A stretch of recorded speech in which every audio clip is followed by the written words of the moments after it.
Good morning and welcome, members of the public. We welcome you to the regularly scheduled Board of Supervisors meeting. Today is Tuesday, May 6, 2025. We take note that a quorum of the board is present. The Chief Executive Officer, County Counsel, Executive Officer, and the Sergeant at Arms are all here to assist. We will begin today's board meeting with the land acknowledgement.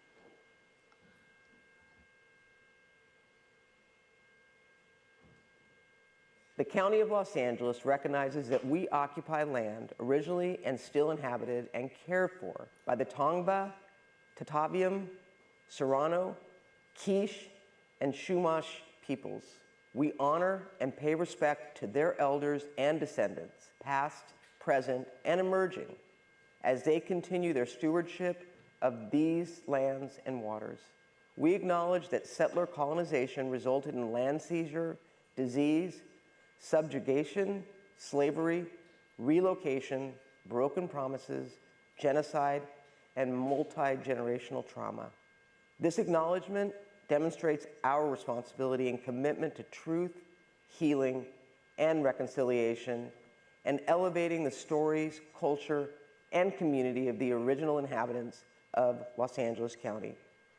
We are grateful to have the opportunity to live and work on these ancestral lands. We are dedicated to growing and sustaining relationships with Native peoples and local tribal governments, including, in no particular order, Fernandinho Tataviam Band of Mission Indians, Gabrielino Tongva Indians of California Tribal Council, Gabrielino Tongva San Gabriel Band of Mission Indians, Gabrielino Band of Mission Indians Quiche Nation, San Manuel Band of Mission Indians, San Fernando Band of Mission Indians. To learn more about the First Peoples of Los Angeles County, please visit the Los Angeles City, County, Native American Indian Commission website at lanaic.lacounty.gov. The invocation will be led by Reverend Dr. Joyce Stickney, St. Aidan's Episcopal Church from the 3rd District, followed by the Pledge of Allegiance will be led by Christine Rangel, former E3 Basic Electrician Marksmanship Instructor, United States Marine Corps from the 4th District. If you are able, please stand.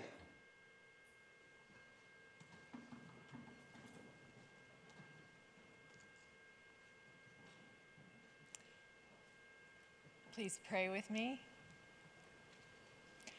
Loving God, you are here. Thank you. Loving God, we are here.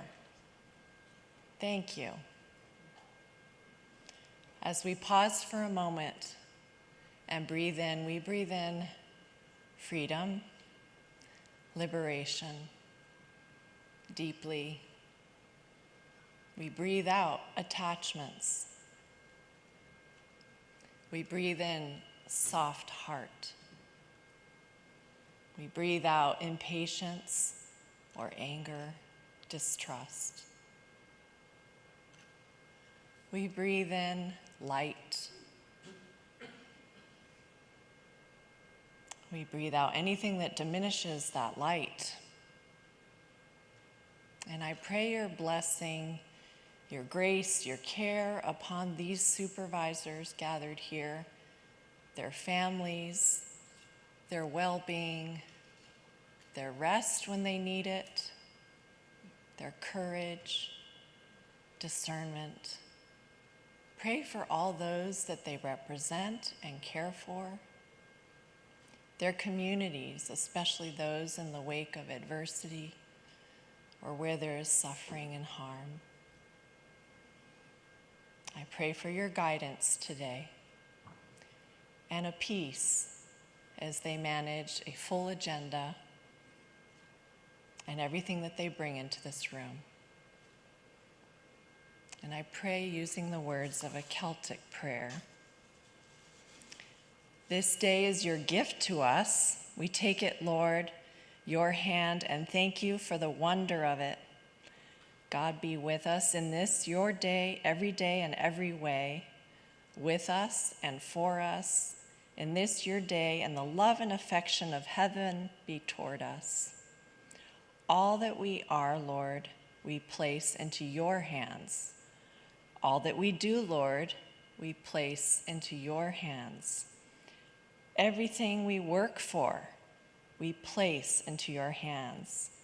Everything we hope for, we place into your hands. The troubles that weary us, we place into your hands. The thoughts that disturb us, we place into your hands. Each that we pray for, we place into your hands. Each that we care for, we place into your hands. Keep us close to you, keep us close to you. We lift our hands to you, we lift them to you. Hands, Lord, your gift to us. We stretch them up to you always. You hold them. Amen.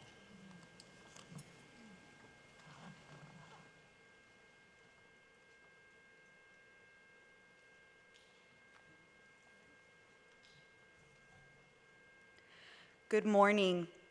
Please face the flag. Place your right hand over your heart.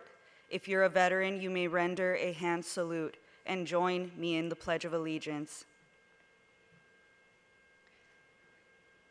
I pledge allegiance to the flag of the United States of America and to the republic for which it stands, one nation, under God, indivisible, with liberty and justice for all. Thank you, Supervisor Horvath. You'll be presenting for both the prayer as well as the invocation. The invocation as well as the allegiance.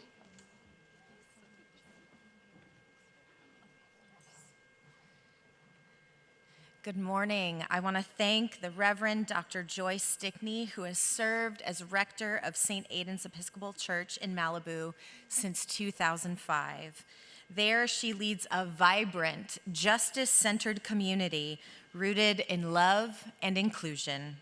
A native of Boston, Reverend Stickney grew up traveling internationally, which instilled in her a lifelong passion for global justice, equity, and spiritual connection across cultures.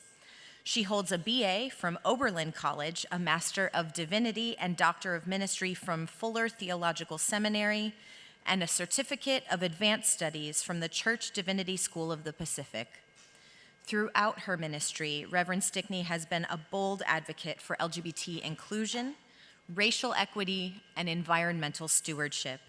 And she has helped establish St. Aidan's as a safe and affirming space for all people.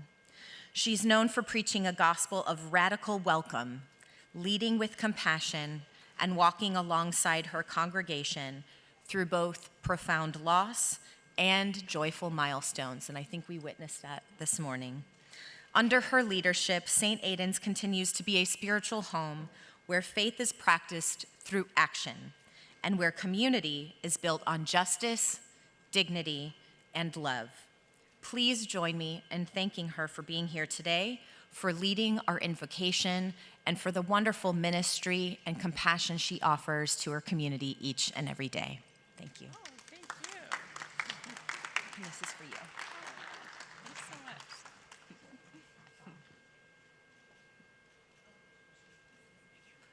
Thank you. Blessings. Right, and to you as well. Supervisor Horvath.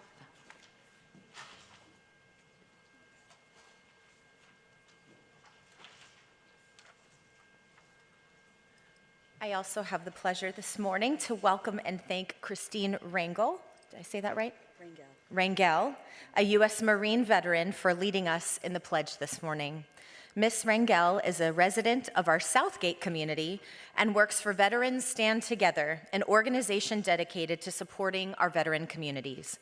As a peer support specialist, she advocates for veterans' goals and needs by actively listening and connecting them to essential resources like housing, healthcare, and employment. She empowers them to take control of their growth through collaboration and personalized recovery plans. Ms. Rangel served in the U.S. Marines from July 2007 through July 2011, where she took part in Operation Iraqi Freedom and the War on Terror. She earned the rank of E3 as a basic electrician and a marksman instructor. Ms. Rangel received several awards during her service, including the National Defense Service Medal, Global War on Terrorism Service Medal, Sharpshooter Rifle Badge, and a Marksman Pistol Badge. Do not mess with her. Ms. Rangel is devoted to volunteering and dedicates her time to supporting both adults and youth on their personal development journeys through peer support.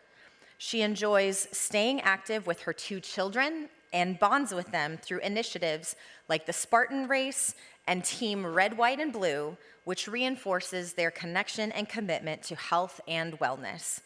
Thank you again, Ms. Rangel, for joining us today and for your dedication to the people you serve. Congratulations. Thank you.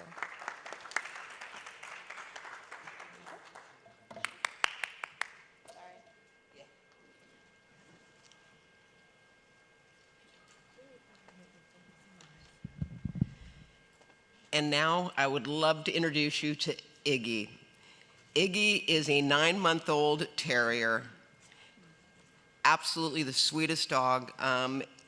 He is affectionate and be the perfect companion. He's already knows how to sit, lay down, and stay, although I don't know that he's going to do it today.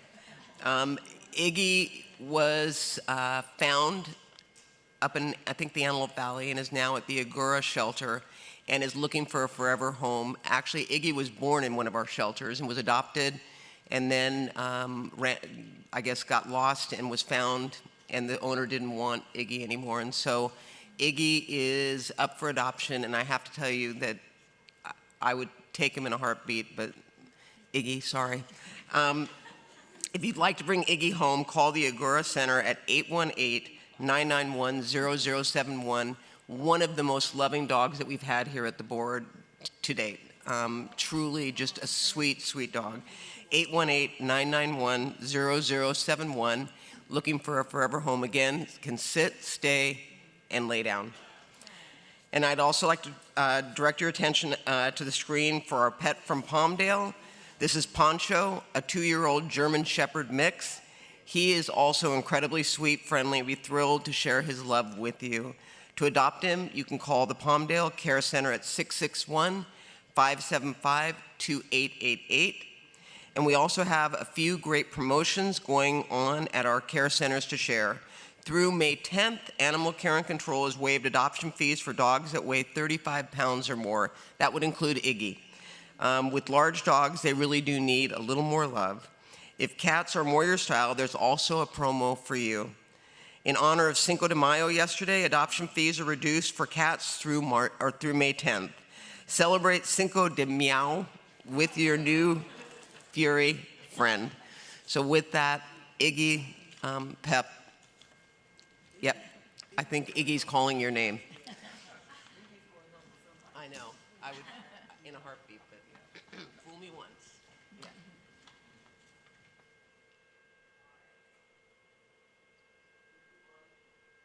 We will move on to today's agenda. Executive Officer, please call the agenda. Good morning, Madam Chair and members of the board. Today's agenda will begin on page 2, Set Matters 1 and 2. Set Matter 1 is a report by the Director of Mental Health and other relevant departments on the continuum of care for mental health and substance use disorder beds. This item will be held for report. On Set Matter 2, Supervisor Horvath requests that this item be continued to June 3rd, 2025, as indicated on the posted agenda. On page 3, Consent Calendar, Board of Supervisors, items 3 through 23. On item 10, this includes a revision as indicated on the supplemental agenda. On item 12, Supervisor Hahn requests that this item be held. On item 18, this includes a revision as indicated on the supplemental agenda. On item 20, Supervisor Solis requests that this item be held. On items 21 and 22, Supervisor Mitchell requests that these items be held. On item 23, Supervisor Hahn requests that this item be held. Also, this includes a revision as indicated on the supplemental agenda. On page 3, Administrative Matters, items 24 through 63. Thank you. I'm sorry. I'm sorry. Madam Chair. On page 40, this includes miscellaneous additions to the agenda, which were posted more than 72 hours in advance of the meeting as indicated on the supplemental agenda.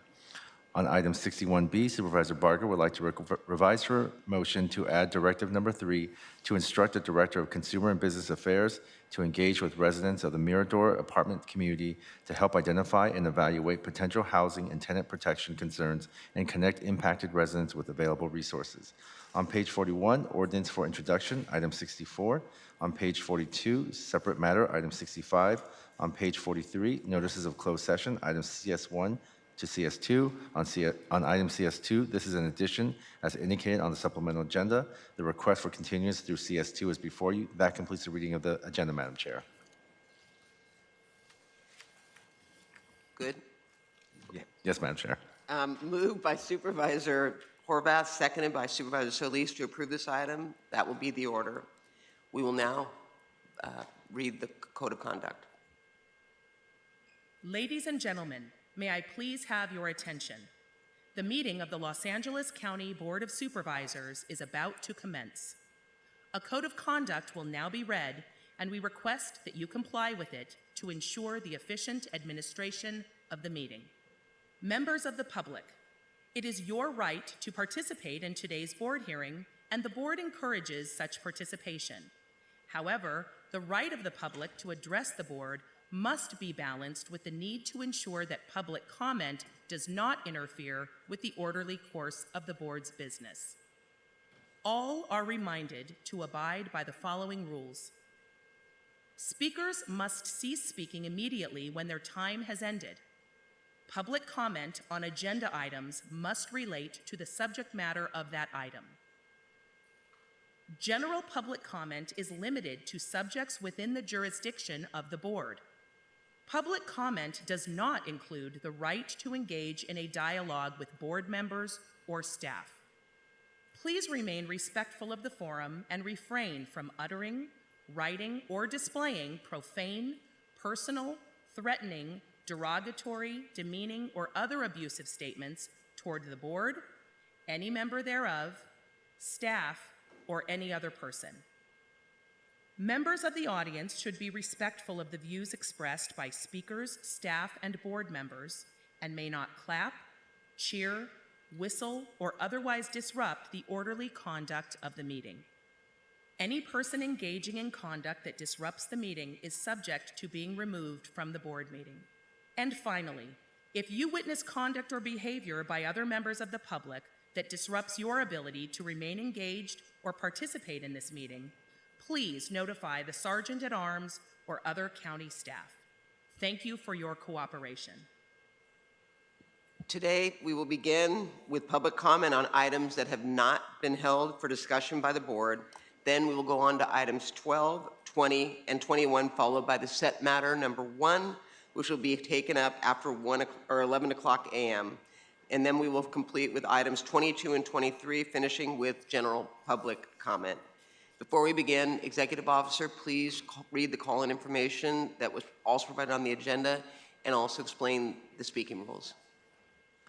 For members of the public wishing to participate remotely, as indicated on the agenda, please call 877-226-8163 and use participant code number 1336503. Members of the public participating remotely and in the boardroom, you will have the opportunity to address the board throughout the meeting. You will receive 1 minute for one item and up to 2 minutes for 2 or more items not held by the board. 1 minute to address the board on items held by supervisors, and 1 minute to address the board on general public comment, for a total of 6 minutes for this meeting. Please state your name and clearly indicate the agenda item numbers you will be addressing. Please note, once your time has expired, we will immediately move to the next speaker. Please monitor your time and the items you are signing up for, as your name will not be called once your time has elapsed. For members of the public joining us remotely, when the board moves to the items you wish to address, promptly press 1, then 0 to be moved from the listening queue to the speaking queue. Remember to turn down the volume on your device as soon as the moderator calls on you, or there will be an echo. You will need to press 1, then 0 for each item you would like to speak on. To ensure we hear from both in-person and telephonic speakers, we will alternate between the 2 speaking queues. Members of the public who are in attendance, when you hear or see your name displayed on the screen, please come down to the front of the boardroom and staff will assist you. Please do not approach the podium until directed to do so. We will now hear from members of the public. wishing to address the board on all items not held for discussion by supervisors, including closed session matters. For members of the public on the telephone, please press 1, then 0 now to comment on these items. You must indicate the agenda item numbers that you wish to address in order for us to allocate the appropriate amount of time. We will now call in-person speakers, and while they are coming forward, we will take telephonic speakers. This will be public comment on all items with the exception of set matter 1 and items 12, 20, 21, 22, and 23. These items will be taken up later for discussion. Will Alan Shea please come forward and staff will assist you? Moderator, may we have the first remote speaker, please? Our first participant is Eric Previn. Your line is open. If you're unmuted, please unmute and speak directly into your phone. You may begin. And I note the item where you've decided to cancel the May 20th meeting, and I don't find that appropriate. And and I don't understand why we're continuing set matter item 2 as well, because that's the homelessness. That's Horvath's big plan to battle the city and win and everything. I don't know. I'm not happy about that. Let's say one thing about May. May is clearly Awareness Month, because we have got food insecurity, mental health.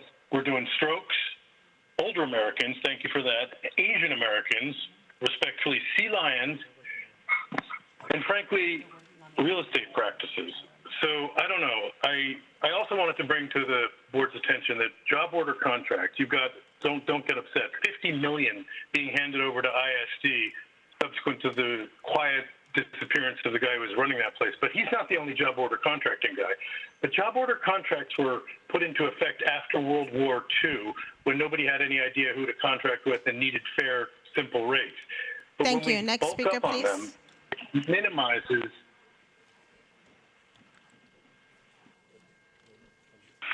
And currently no further speakers on the phones. Thank you. We will now go to in-person speakers. Please begin. Good morning. My name is Alan Shea, Chair Catherine Barger, and board members. I am speaking on behalf of 61B regarding the Altadena senior development.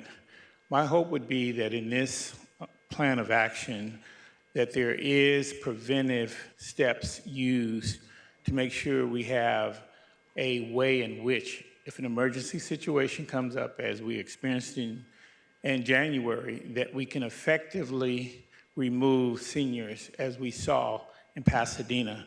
It was a disaster, and we need to make sure that we learn from our history, and I'm hoping that in this plan you have definitely evaluated that, leading into other costs that would be incurred if we have any problems moving forward. Thank you. Thank you. Madam Chair, are there any more speakers?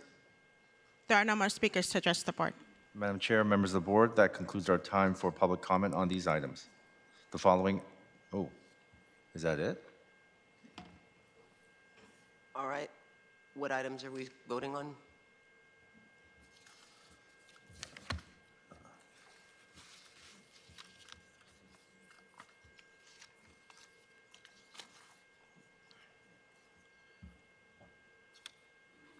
It's coming right up, Madam Chair. All right.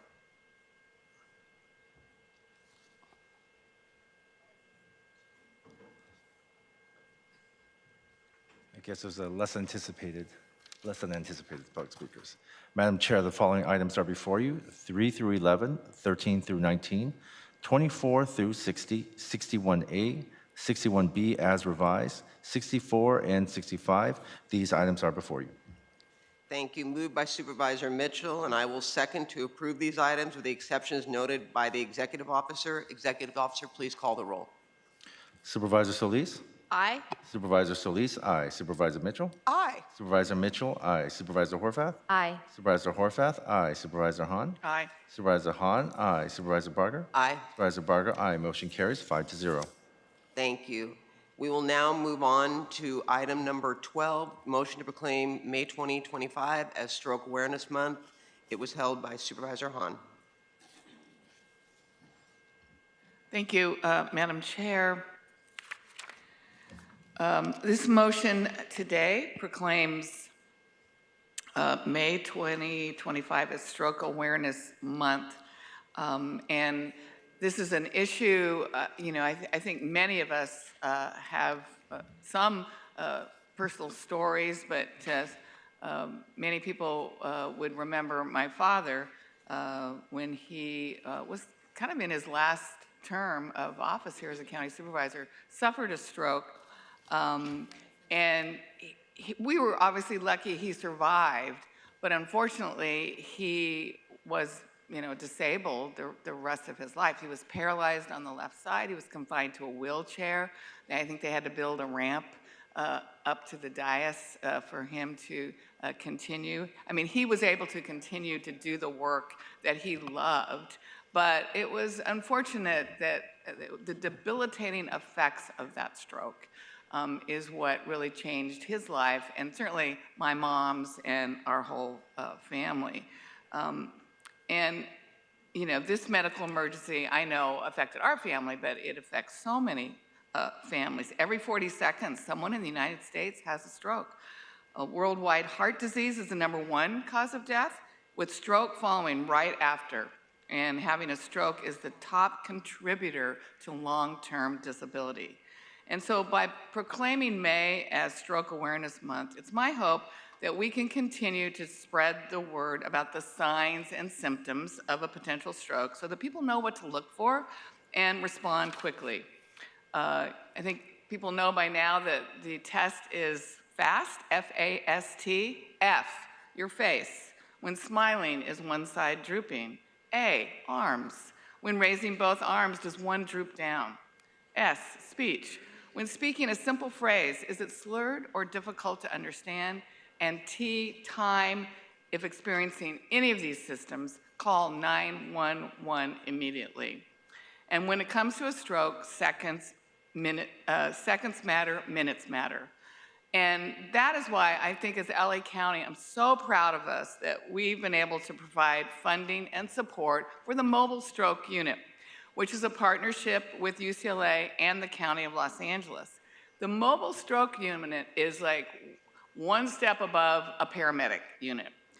It is a specially equipped ambulance that includes a mobile CT scanner, lab test, a telehealth connection with a vascular neurologist, everything paramedics need to diagnose and treat a stroke patient quickly before they get to the hospital. So it's the idea, like paramedics were when they started, you treat the patient in the field before they get to the hospital, which saves lives. Well, the Mobile Stroke Unit will roll out to where a person is having a stroke. It could be at their home, it could be in a restaurant, it could be at their office building. And there, with the mobile CAT scanner on board, they are able to determine whether the stroke is the bleeding kind or the blockage kind in the brain, and they're able to administer the kind of drugs that would stop either one before they even get to the hospital. It saves lives, but I think what's more importantly, and I think about with my own dad, it's able to stop the debilitating consequence of a stroke, whether it's paralysis or the inability to speak. By reaching a patient right when the stroke is happening, they're able to save their lives, but also many of them walk out of the hospital on their way to recovery. So I'm proud of our partnership. Through the leadership of Dr. May Noor and the many first responders, our Mobile Stroke Unit has saved countless lives and significantly reduced the risk and harm of long-term disability. I'm happy to announce that later this month, we will be expanding this program with two more mobile stroke units for a total of 3 units to serve LA County. It's my wish someday that we would have enough mobile stroke units to cover the entire county of Los Angeles 24/7. I think we'll get there someday, but it is a matter of resources and funding. So it's a fitting way to mark May as Stroke Awareness Month, and I'm grateful to know that these additional mobile stroke units will save even more lives. Thank you, Madam Chair. Supervisor Solis. Yes, thank you, Supervisor Hahn. I think this is a very timely motion, and I know that stroke victims come from all walks of life, and they are disproportionately targeting, maybe targeting isn't the best word, but impact those communities like the Latino community, the Native American community, the Alaskan Native American, African American, and of course the Pacific Islander individuals. And we know that a lot of that is due to social determinants of health. Sometimes we don't even know what the signs are. I just want to share a story too. My father had a stroke. We didn't realize at the time that he experienced a stroke. And good thing that my husband, Sam, ran in the house. We were on our way to go to an event to see Hillary Clinton. I'll never forget this. And he ran in the house and got an aspirin and some water for my dad. Later on that day, and the next day, he didn't feel well. We took him to the hospital and they said that he had a mild stroke. And from there on, he went, poor thing went downhill. But I'll never forget that, because if we know what to look for, the signs, I think we can personally in our families help to remediate and provide the kind of assistance that's needed and sensitivity. And we know we need it in our communities because we're not trained for this. And those are the signs that we need to look at. So thank you for bringing this forward. I hope that one day we will have more mobile units, just as we have paramedic units, because they're also lifesavers. So thank you so much for bringing attention to this. Thank you, Madam Chair. Thank you, Supervisor Horvath. Thank you, Madam Chair, and thank you to Supervisor Hahn for introducing this motion. With 80% of strokes being preventable, it is critical to raise awareness on steps everyone can take to reduce their risk and know what to do if you or someone else may be having a stroke. As has been highlighted, stroke is the number 3 cause of death in women and kills more women than men. And in fact, my grandmother, my mom's mom, died from a stroke, so this is personal to me. According to current data, 1 in 5 women will have a stroke. So eating well, monitoring your blood pressure, and staying active can make a big difference. As you mentioned, LA County has successfully partnered with UCLA on the mobile stroke units that are providing acute stroke care access across the county. So I thank you for your leadership and highlighting this important issue, and for the work that will continue to be done throughout Los Angeles County to empower all of those through awareness, through education, through resources, and health advocacy. Thank you. Thank you, Supervisor Mitchell. Thank you, and thank you, Supervisor Hahn, for bringing it forward. Like everyone else, we have a family connection. My mother was a stroke survivor, drove herself to the hospital because she knew what was happening. Scary. And, you know, stroke is the leading cause of serious long-term disabilities. When we think about families and how we want our family members to survive and the impact that has on the quality of life for the stroke survivor as well as everyone else. Really, as I shared with you, Supervisor Hahn, enjoyed my tour of a rancho during spring break to see the state-of-the-art rehabilitation services that the county is providing. But just to see the state-of-the-art services, the way in which their foundation can outfit vehicles so people who are stroke survivors can continue to drive and maintain a semblance of independence. Again, recognizing it's the leading cause of long-term disability, those kind of services and resources are so important. The fact that women present symptoms differently, I think it's really important for women to understand that we may not get the left side of your body numbness, but just feel a tightness in your chest and you think it's indigestion, but it may not be, it could be a stroke. So thank you for giving us the FAST acronym. And, you know, I have to add stress reduction. When you recognize the societal impacts of stress in ways in which we all have to figure out how to try to reduce them, it really is a matter of life and death.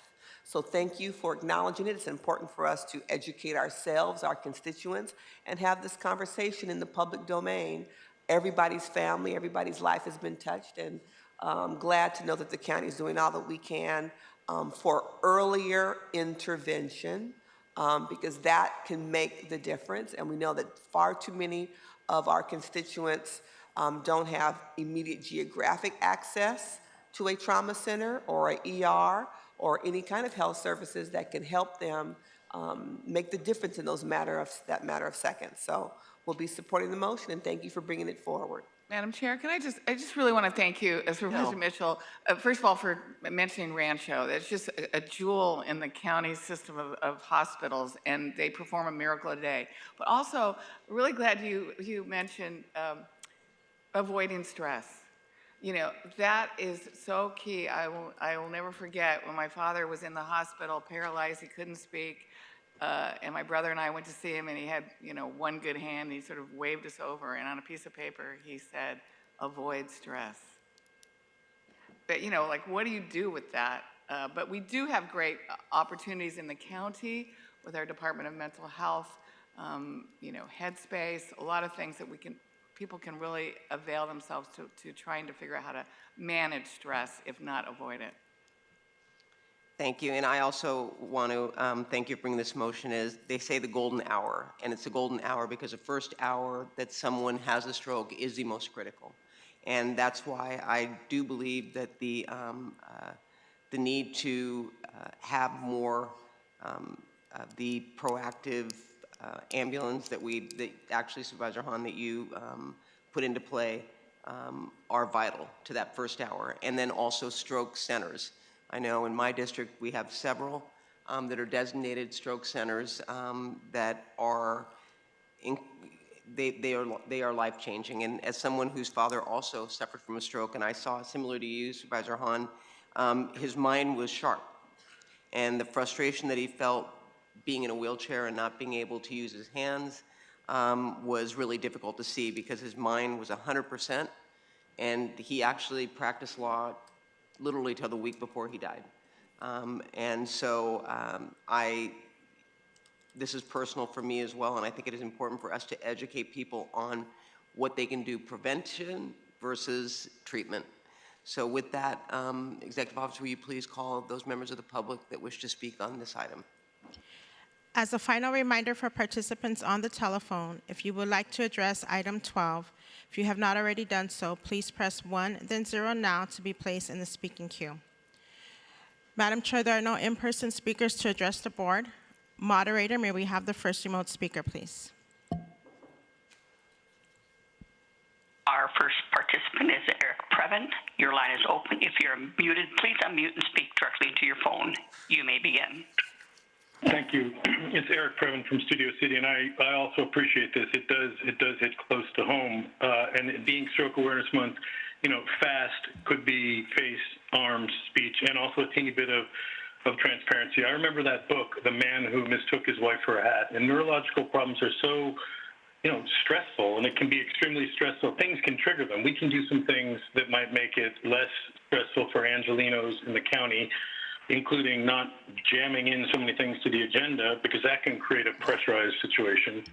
And also, I remember flying back from the Olympics once from France, and the pilot went to the back, and someone was having trouble, and in fact, they had to turn the plane around. People were very frustrated, but came together. They landed in Iceland, and they lowered the man over to the area where he's getting off the plane, and his wife refused to go with him, which we thought was extremely nasty. So we were all like, geez, I mean, she had a meeting Next in New speaker, York, please. so, you know, what can I tell you? But listen, it's so important to... Next speaker, please. Roy Humphreys, your line is open. You may begin. Okay, thank you. And as to stress, the LA County Board of Supervisors is the stress center vortex. As to Supervisor Solis, okay, she has to throw in the race card. As a matter of fact, the numbers so forth are proportional as to the ethnicity of the individuals, called genetics and lifestyle. So let's get over that one there, but that's a wishful thinking. And as to driving to the hospital, that is the last thing anybody wants to do.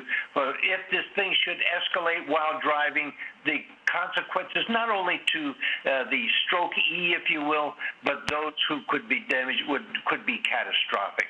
Thank you. Thank you. Next speaker. And no further speakers from the phone lines. And we have no more in person, so Item 12 is before us, moved by Supervisor Hahn, seconded by Supervisor Mitchell to approve this item. Executive Officer, please call the roll. Supervisor Solis? Aye. Supervisor Solis, aye. Supervisor Mitchell? Aye. Supervisor Mitchell, aye. Supervisor Horvath? Aye. Supervisor Horvath, aye. Supervisor Hahn? Aye. Supervisor Hahn, aye. Supervisor Barger? Aye. Supervisor Barger, aye. Motion carries 5-0. We'll now move on to item 20, ensuring access to education for immigrant students. Supervisor Yes, Solis. Yes, Yeah, I was thank looking, you. it said Supervisor Mitchell, but Thank you, Supervisor Solis. thank you, Madam Chair, for recognizing me. And yes, Supervisor Mitchell is co-authoring this motion with me. Earlier this year, you might recall the federal government rescinded a longstanding sensitive locations policies which limited where migrants could be arrested. Immigrant officers are now able to arrest migrants at sites where they previously were off limits, including our schools. Since this decision, educators across the country have been grappling with fear among students and parents that immigration enforcement will show up at the school site to execute deportation raids.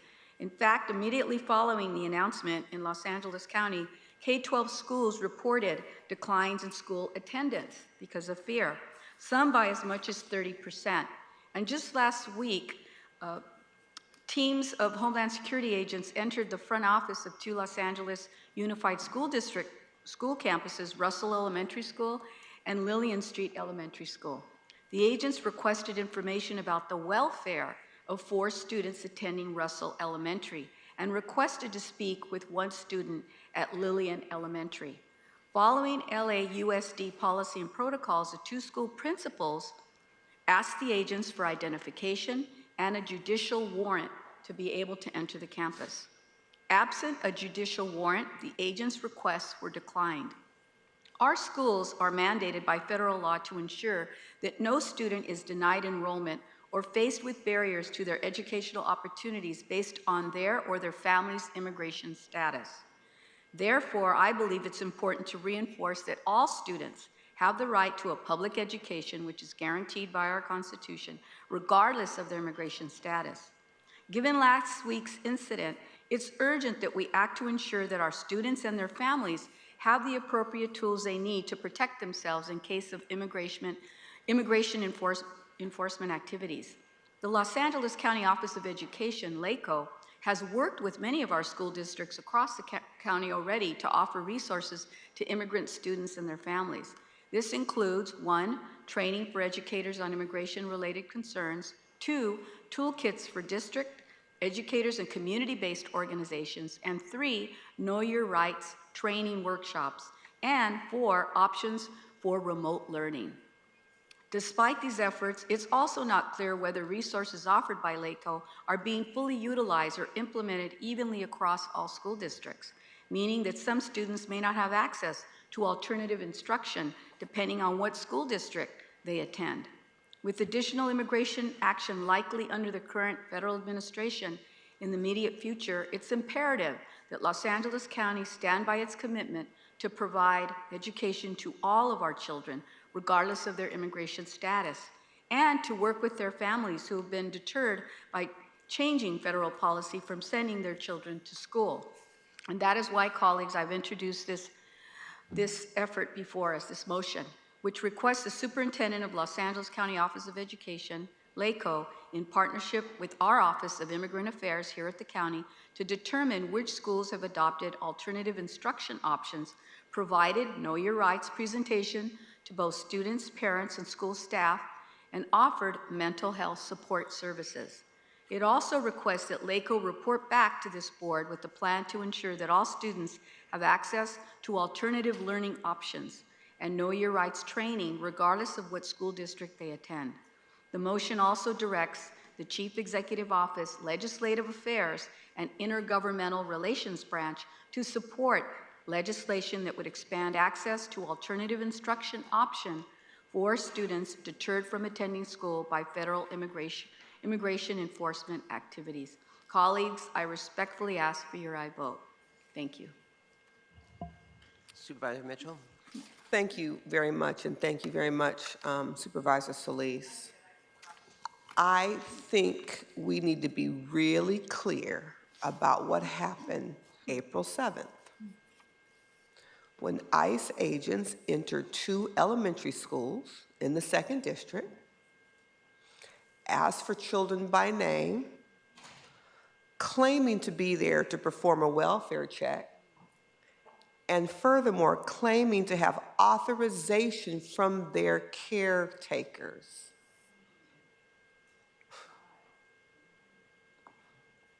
Fortunately, we had 2 principals who understood school district policy, ask for a judicial warrant.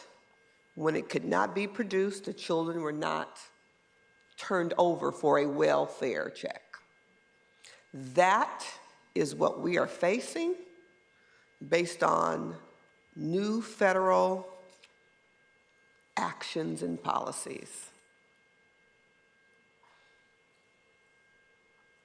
And if schools can't be a safe place for parents to send their children every day, and not assume that agents of government will misrepresent their intentions when they show up, we are in challenging times, colleagues. Children have a right to public education, regardless of their immigration status or that of their parents. And so I'm glad to join with you on this motion, Supervisor Solis. I'm glad that LACO will be able to really kind of take pole position for all of the children within their purview to continue to provide that kind of protection. Also, ask for your support of the motion. Supervisor Horvath. Thank you, Madam Chair, and thank you to Supervisors Solis and Mitchell for bringing this motion forward. The most fundamental duty we have as a board and as a county is to keep our young people safe. What we saw last month at Russell Elementary and at Lillian Street Elementary was one of the worst fears we can have realized right here in Los Angeles County. So I, too, commend the principals at both schools for not only knowing their rights and asking the right questions of the federal agents, but for having the courage to put the safety of their students first, no matter how intimidating the situation might have been. Part of the responsibility we have to our communities is providing an education, including an understanding about the rights afforded to people who have the privilege of living here.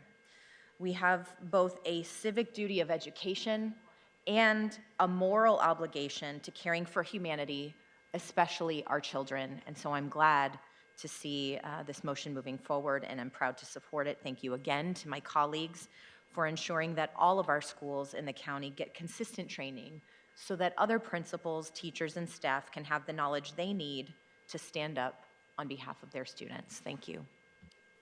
Thank you. And Supervisor Mitchell, I could not agree with you more about the way that was done. Totally inappropriate, and quite frankly, given the fact that there was no warrant, I would question the legality of what took place. My concern is simple. We're pushing people out of the classroom again, like we did during COVID. And I talk to parents who feel their children lost educational values and the ability to learn, not being in the classroom. So my concern about this motion is that we are actually encouraging that to take place again. And I don't know that that is the best way to address the issue. Again, I agree with you that having ICE agents show up at a school asking for students, and then when asked if they have a warrant, they can't produce it. Mm-hmm. To me, we should be directing our angst and our anger at ICE and asking them to explain that behavior. But instead, we are working around it. And in fact, I would argue encouraging parents and youth to go underground. And I find that problematic. I feel that knowing your rights is important, even if you are here legally across the board. I think we all know that there are rights that we have being in this country. So it should be educating everybody about their rights versus singling out certain populations. So I have a problem with what we are encouraging school districts to do, especially since it's going to be an additional cost to schools as well, which, I mean, I hate to say it, but an unfunded mandate, if you will. And knowing that the federal government is watching, is that going to be something that is going to be directed in terms of the funding toward LAUSD or toward all school districts or toward LACO? I don't know. Go ahead. I appreciate that perspective, and I would just reply by saying, from my perspective in reading the language and why I agreed to co-author, it isn't intended to be perceived as a recommended alternative. It is an acknowledgement that people are scared to death. And as you said, given the education loss, the brain drain children experience during, extended leaves like summer vacation, we're merely trying to offer an alternative to make sure that children don't go without. We are already seeing across the districts dangerous levels of absenteeism, and kids saying, I may not be at school next week because my family is afraid. So I think from our perspective, it's an appropriate response, given that reality, trying to offer a fair and reasonable alternative to empower parents who are afraid to send their children.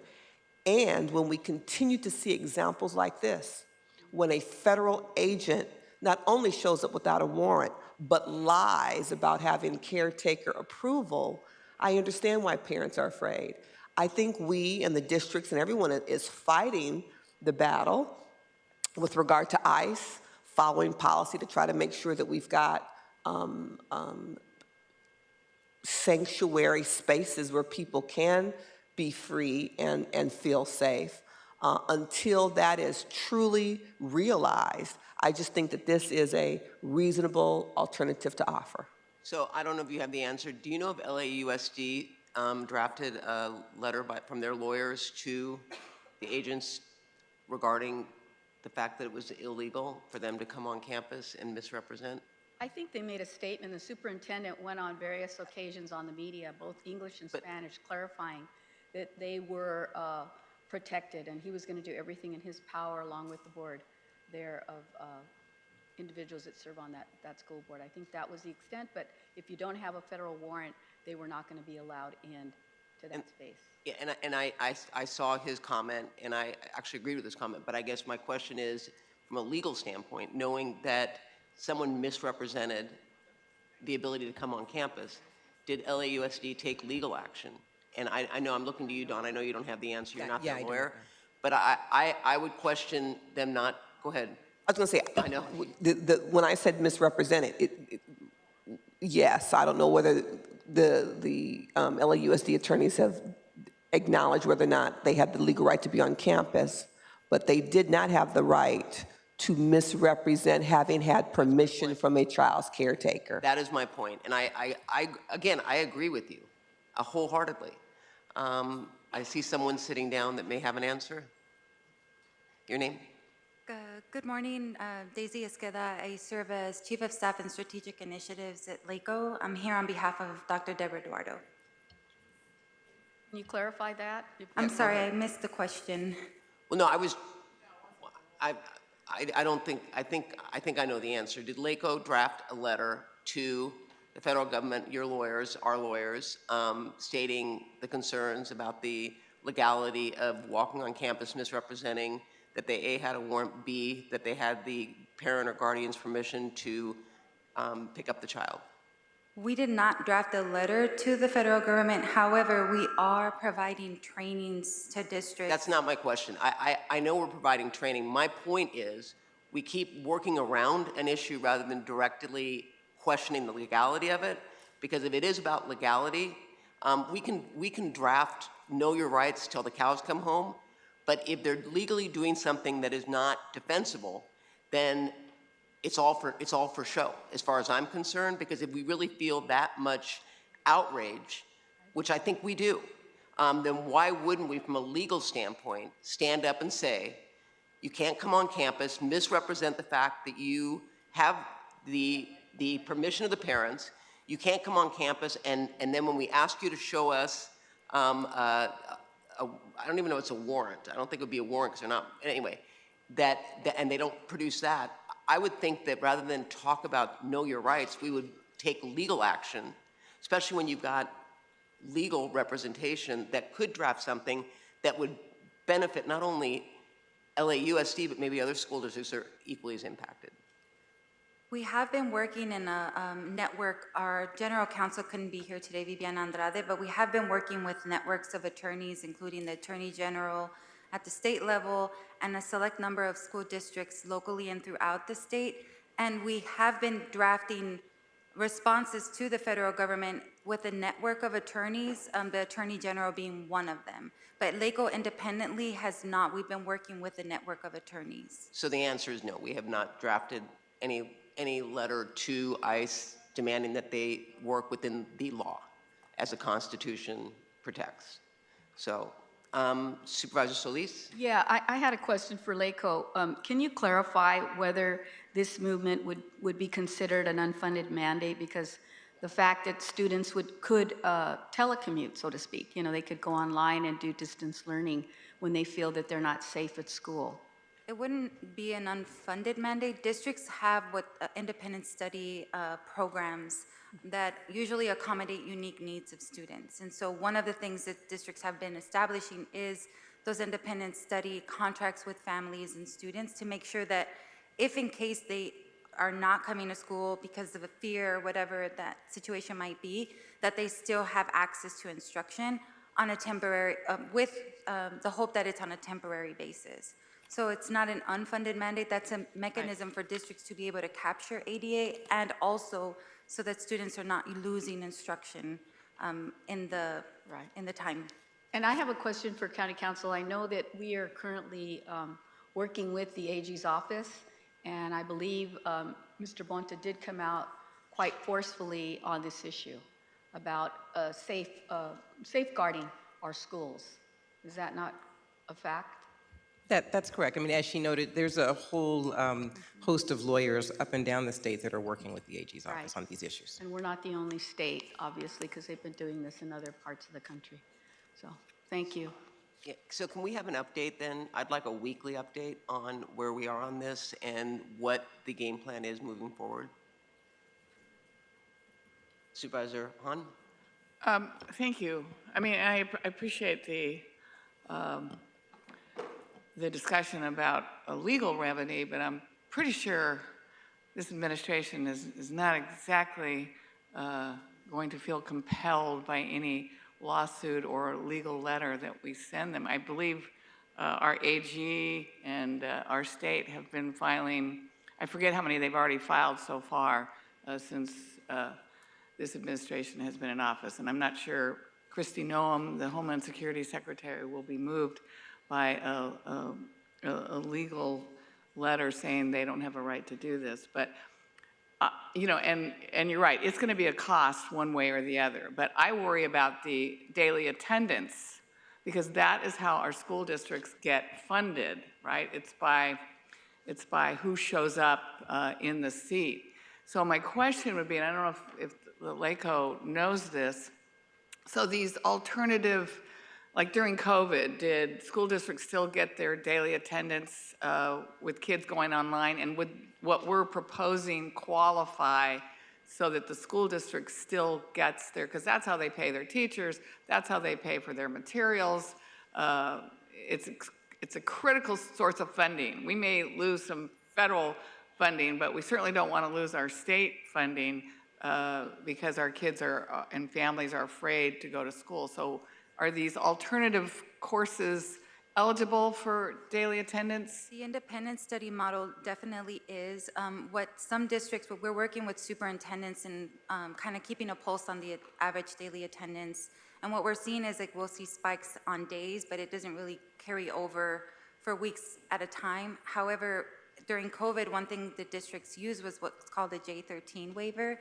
And we submit that to the state, and that's a mechanism for districts to be able to recoup any average daily missed attendance for in that situation was COVID. For the fires, it's another example of when districts use them.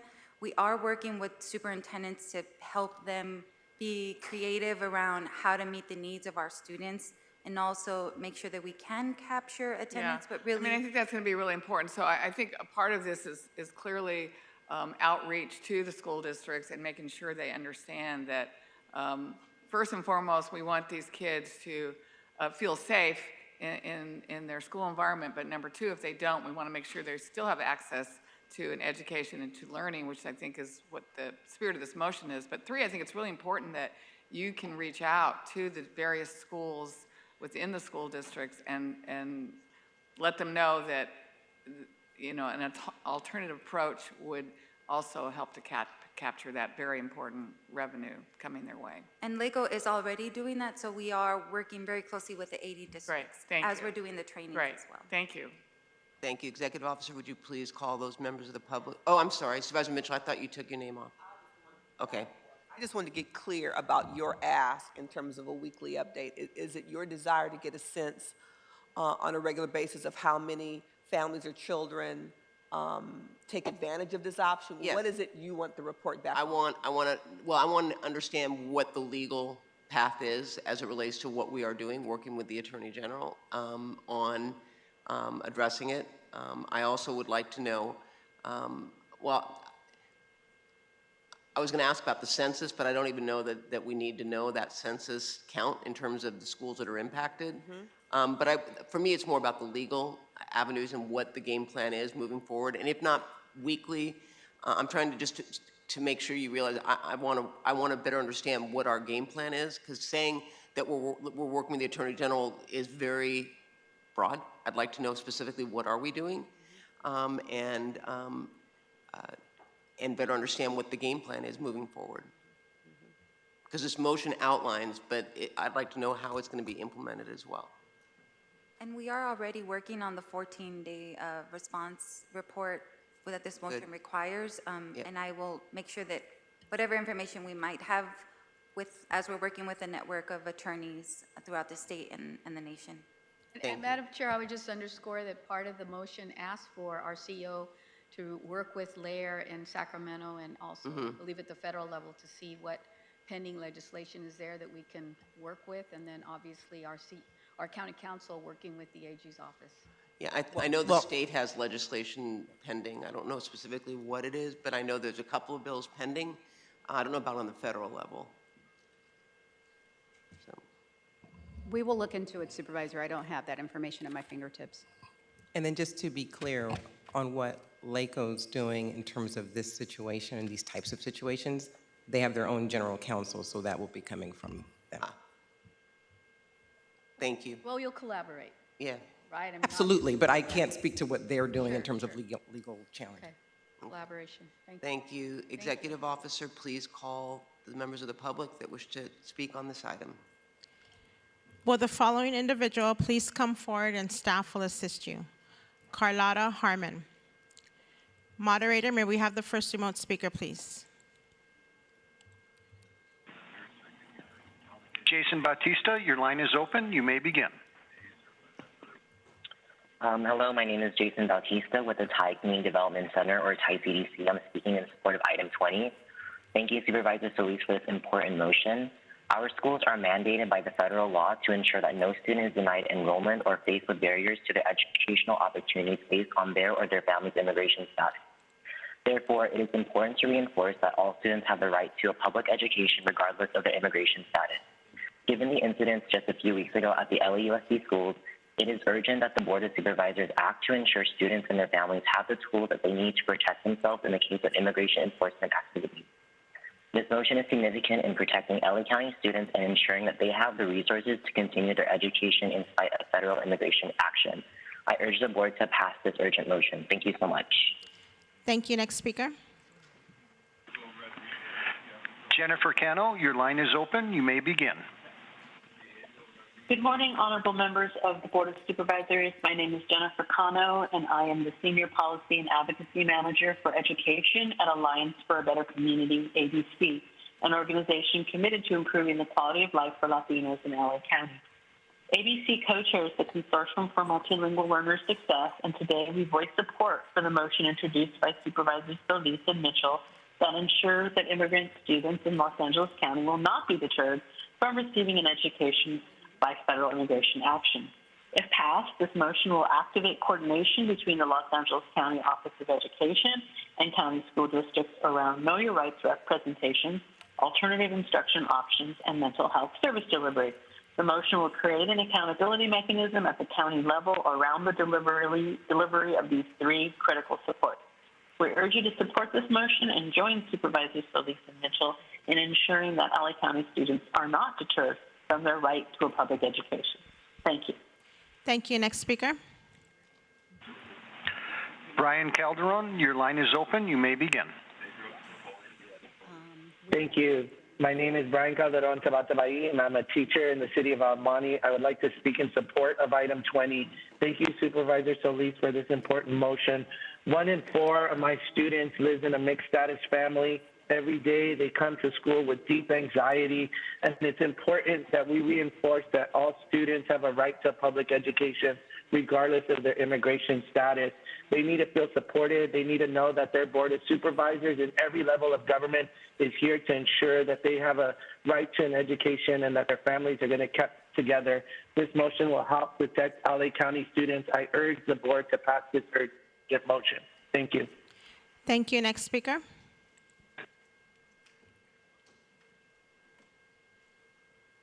Next speaker, please. Tayer Said, your line is open. You may begin.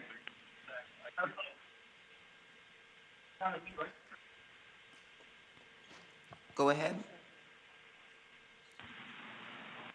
Moderator, can we have the next speaker, please?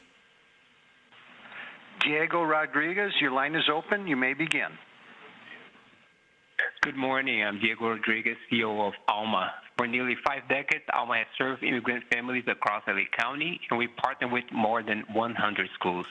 I speak today in strong support of item 20 and thank Supervisor Solis for bringing this forward.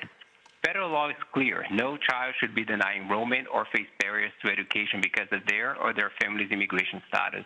But this right must be more than just policy. It must be protected in practice.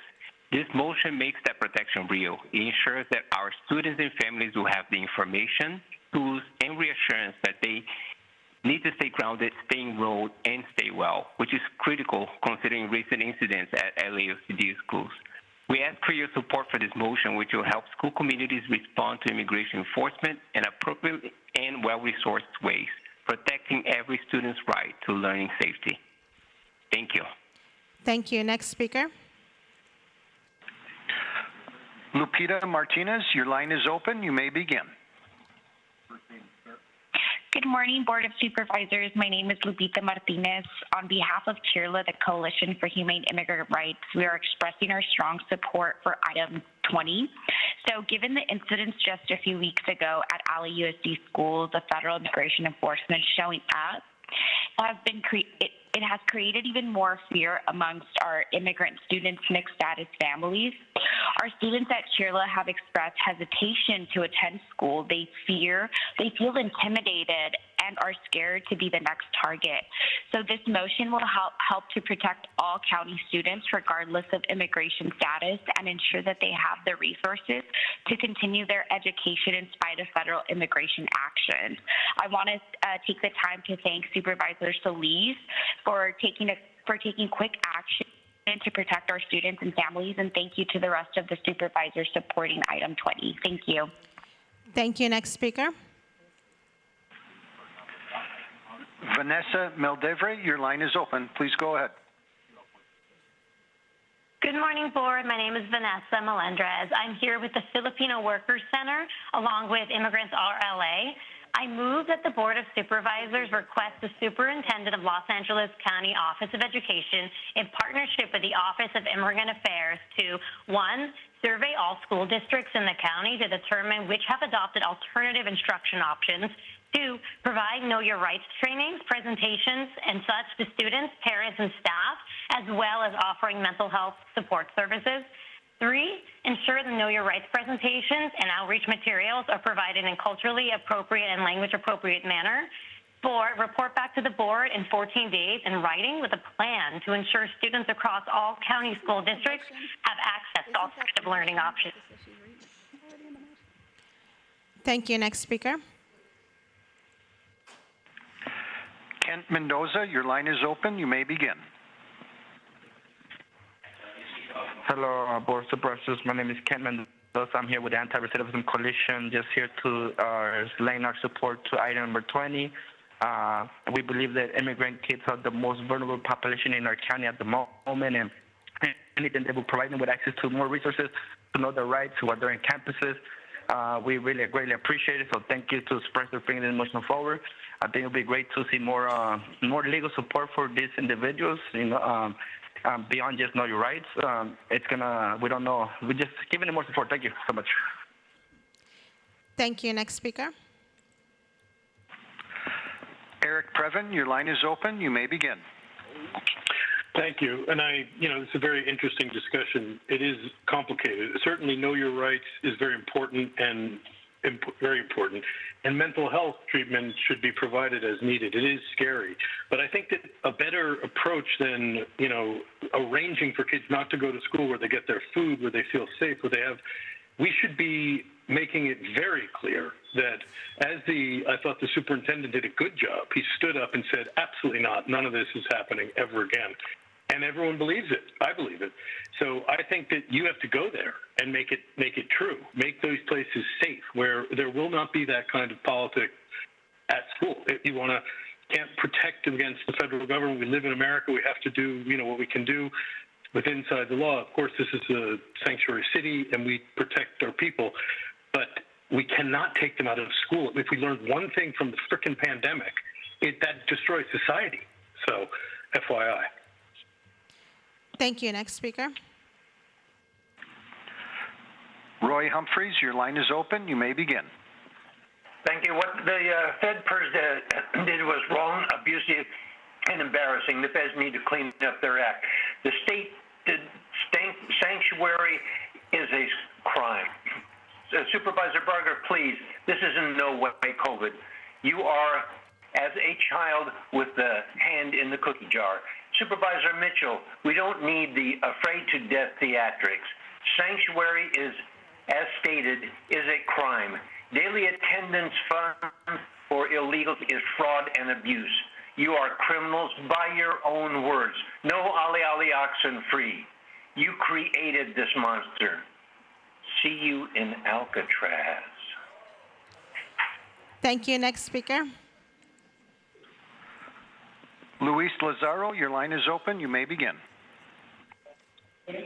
Hello, my name is Luis. I am here representing Anti-Recidivism Coalition. First of all, I want to thank the Board of Supervisors for presenting this motion. This motion is going to provide support to youth students like myself, as not everyone is on a bad path. They just don't got access to opportunities to stay on the right path. I'm 22. I know this applies to youth, but just want to speak on their behalf. It's important. I got ARC, but kids in school don't have that, so this motion is important. Immigrant youth are the most vulnerable, and LA County must stand behind them. Thank you. Thank you. Next speaker. Maya Will, your line is open. You may begin. Hello. Hi. Good morning. You're forgetting about the citizens of the state. We're talking about the immigrants. We need to talk about the citizens, how our children are being trafficked for federal funding, and CPS is a part of it. Los Angeles Dependency Inc. and Children's Law Center is a part of it. So I think that we need to focus on the citizens and help the tax-paying citizens. We need to stop wasting money on immigrants. I feel sorry for them, but I feel more sorry for our citizens. We need that money. We need help. We need help. What are you guys going to do? There's all these services for these immigrants, but what about the citizens, the taxpayers? Tired of this, supervisors. Your time is up. Thank you. Next speaker. Madam Chair, there are no other remote speakers in the queue to address the board.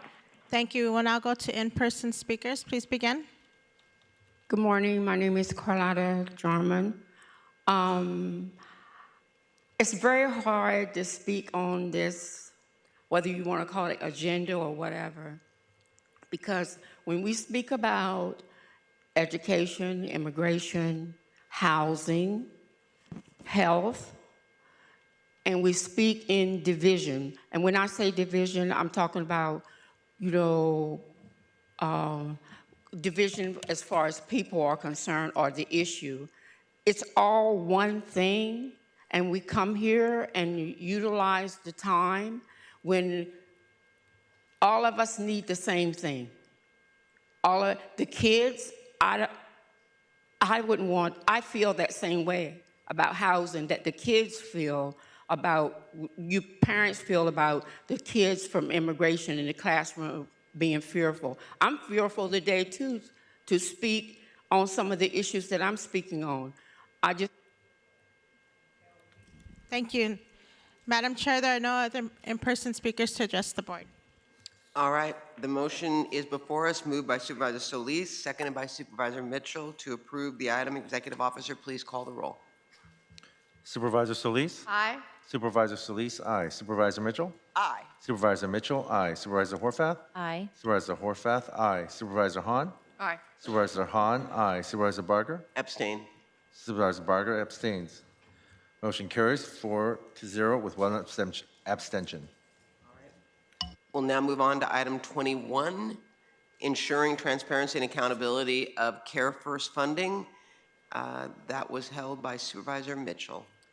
Yes, thank you very much, Madam Chair. Before you, colleagues, is a motion that seeks to provide regular reporting, clear spending plans, and timely implementation of projects and programs granted CFCI funding. It also aligns the requirements of county departments to those of community-based organizations. Our county and this board adopted a Care First Jails Last vision, and we have a responsibility to ensure that it's not just something that we say, but that it's reflected in our actions and how and where we invest dollars.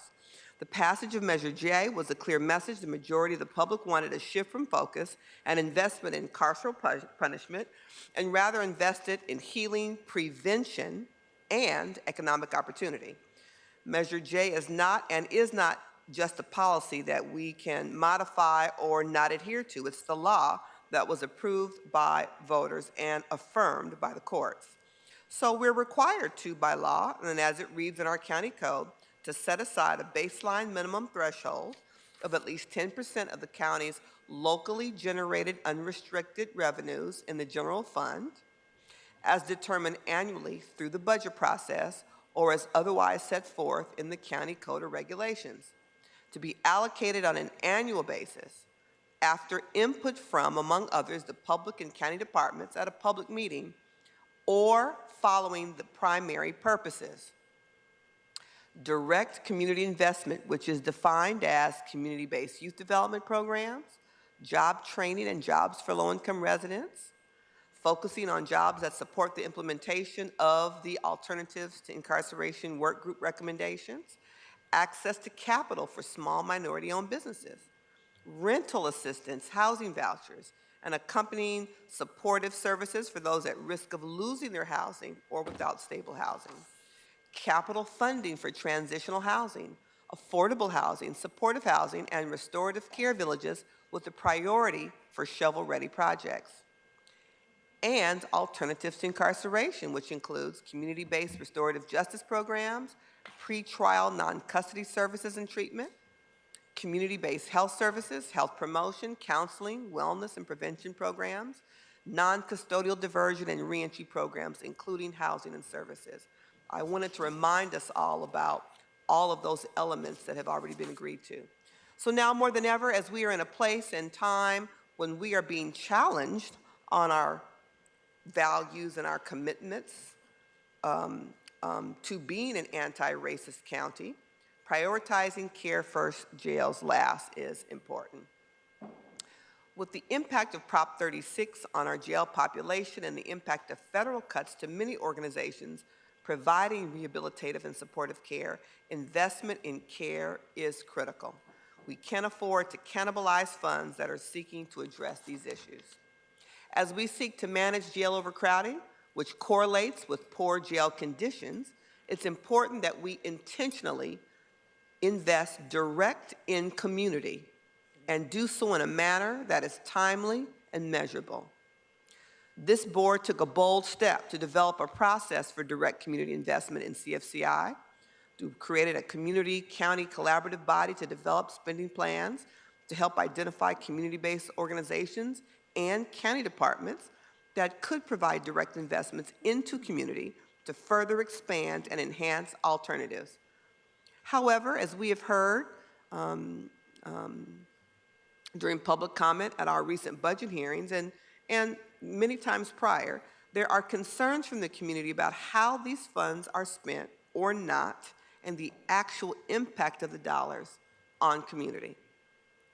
It was deeply concerning to learn that over $325 million in CFCI funding went unspent after at least 1 year of allocation. And this number does include the encumbered dollars, but even with the removal of those committed dollars, there still remains about $218 million that went unspent over multiple years. While I recognize that there are some contracting and procedural barriers that may slow down the ability for county departments to get dollars out the door, which I hope that we will ultimately also correct for, it's important that we don't lose sight of what's at stake. We must have a clear process for reallocating unspent funds to programs that are ready to serve to ensure that we are maximizing the impact of every dollar. Every dollar that sits unspent represents a service not delivered, a youth program not launched, and housing or substance abuse support not provided. And the truth is, our communities cannot afford to wait. There are families facing housing insecurity, individuals reentering our communities that need pathways forward, and pretrial support is desperately needed. This motion allows for stronger transparency and accountability for CFCI funding because transparency is what the public expects of us. It ensures that we can celebrate what's working and address what is not early and openly. So my team has been working with the CEO's office on language that addresses some of the concerns raised around data being unavailable for existing contracts and the information needed to do so, and speaks to the importance of codifying our commitment to Measure J. So I have a few read-in revisions that I'd like to read in now. The revisions include a strike to Directive 5 and adds 3 new directives and reads as follows. Directive 5.5 will direct the CEO, beginning with the final changes budget phase for fiscal year 25-26 and annually thereafter, that any future recommendations for redistributing unspent and unencumbered CFI funds must be consistent with the types of programs and priorities the CFCI Advisory Committee has recommended in prior years for direct community investments and alternatives to incarceration. 6.6, direct the CEO, beginning with the supplemental budget phase for fiscal year 25-26 and annually thereafter, that if additional CFCI funds need to be allocated or reallocated, the CEO should prioritize any recommendations by the CFCI Advisory Committee that are received by July 31st. Supervisor Mitchell, can I ask you, I'm sorry to interrupt you, but you're reading off of like 6 point whatever, and our motions don't have that on it. So I'm a little, I'm sorry. I thought they gave me the revised one. Sorry, No. go ahead. I want to make sure everybody has it before I keep going. You have it? Yeah, sorry. Okay, it's okay. Nope, it's all right. You're at 6. All right, let me go back here. Again, 6.6, direct the CEO, beginning with the supplemental budget phase for fiscal year 25-26 and annually thereafter, that if additional CFCI funds need to be allocated or reallocated, the CEO should prioritize any recommendations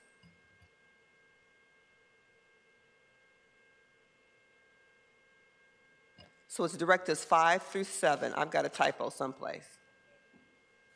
Wait, let me look at what you're looking at. No, I have it. Thank you.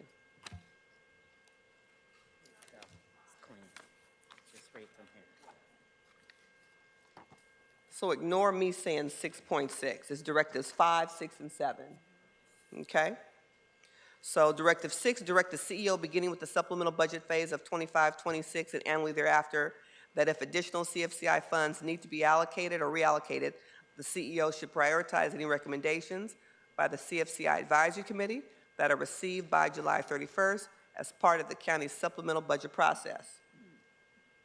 And new directive 7, beginning with the fiscal year 26-27 budget and annually thereafter, the CFCI Advisory Committee shall recommend for continued funding those existing programs and projects that have demonstrated effectiveness and can enhance community impact with continued or increased resources based on the analysis provided to JCOD in the aforementioned directives.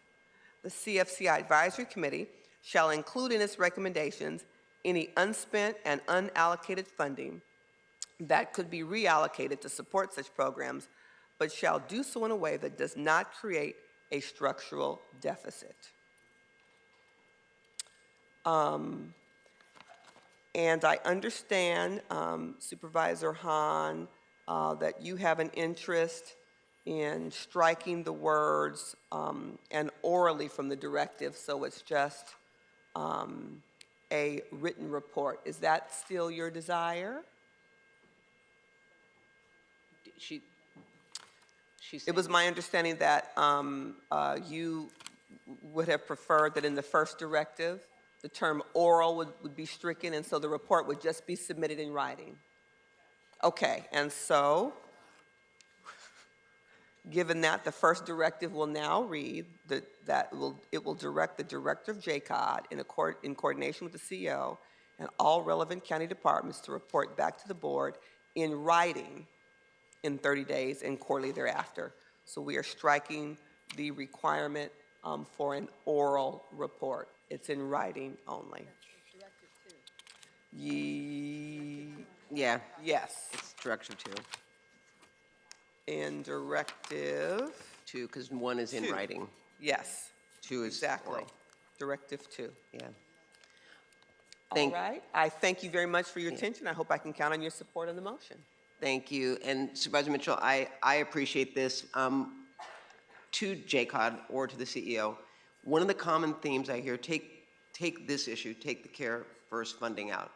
The common theme I hear from departments is how difficult it is to put together contracts and grants within the department. The bureaucracy makes it incredibly difficult to do it in real time, which, you know, I look at the CBOs who are very limber, who can get their program up.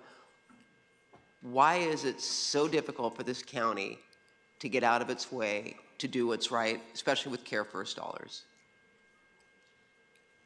I don't know who wants to answer it, because I've talked to departments and I wish they would stand tall and say what they say behind closed doors, because they are incredibly frustrated, but they say that is what we're told we have to do. So I'll start off, and if JCOD wants to place a finer point on it, but essentially it's our contracting process. And essentially there are 3 things that a department can do. They can issue, work with ISD to issue a purchase order. But most of the types of contracts that we're talking about are service contracts. So their other 2 options are to do delegated authority. Generally speaking, your departments have a small amount of delegated authority, but they generally don't have broad, like a blanket delegated authority to contract out. And then the third option, which I think is probably the most regularly used option that takes the most time, is to do some sort of a solicitation. So in other words, it's because it's always done that way. I mean, I am so frustrated because this seems to be a common theme, not just with this motion, but across the board. And if we're that flush with dollars that we can just roll it over because that's just the way we've always done things, then shame on us. So can I just add one update? My staff is also sharing with me that for purposes of CFCI, is it all the departments that have CFCI funding, that they do have delegated authority? So why is it not being spent? So there is, there is delegated authority for some of them, but if you're blending money, then delegated authority, we've learned you're not able to use it. So if we have to layer it with other funding, we're still not able to do it. So we still have to go through the long process. I would say for county, between the money that we give to community organizations in the county, it's very different, as stated in the preamble, right? So if you're giving someone a quarter of their amount every month, no matter what, then that's very different than having to do the solicitation, do the design, do the MOU. I'll give you an example. We have some funding for the training center, where we're teaching people right now, women, how to become firefighters. So we're not able to fill the training center yet because we're still waiting for construction to be done. Construction was delayed because we had 4 fires and the place was evacuated, and then we had a plumbing issue. So there's just all these things that compound before you're able to put all of the programs in there, so the funds are not able to be expended. And prior to that, you have to do a contract. You can't even solicit for the contract unless you have the money in place. And then you have the money in place, and then you have to go back and forth between all of the agencies to get the solicitation in place. And then you do that, and then you have to have an evaluation. So it just, I would say on average, we move really, really quick for county departments, and I'm excited about our team, in addition to standing up, a whole new department. But when you have new departments like JCOD, DYD, and DEO, who are new departments standing up departments and having to do all of the steps, I would say for the average department, it takes a year to a year and a half to get into contract, and that's the reality. And so once you have that plan in place and the contracts in place, that's when the money can start being spent, but prior to that, you can't spend the money. So that example is you're having to build a program. Yes. And bricks and mortar. So I don't know if that is a good example, but I will say to the CBOs, obviously they get the urgency and the sense of getting it done because they're doing it in real time, which is why I think, Supervisor Mitchell, you're looking to help the CBOs. Because if they've got the structure already in place, and it comes on the heels, and the irony is not lost on me, that we are talking about contracting out with labor who's frustrated that we contract out, but I have to wonder if the contracting out is the path of least resistance for some of the services that we are trying to provide, which is not the way it should be.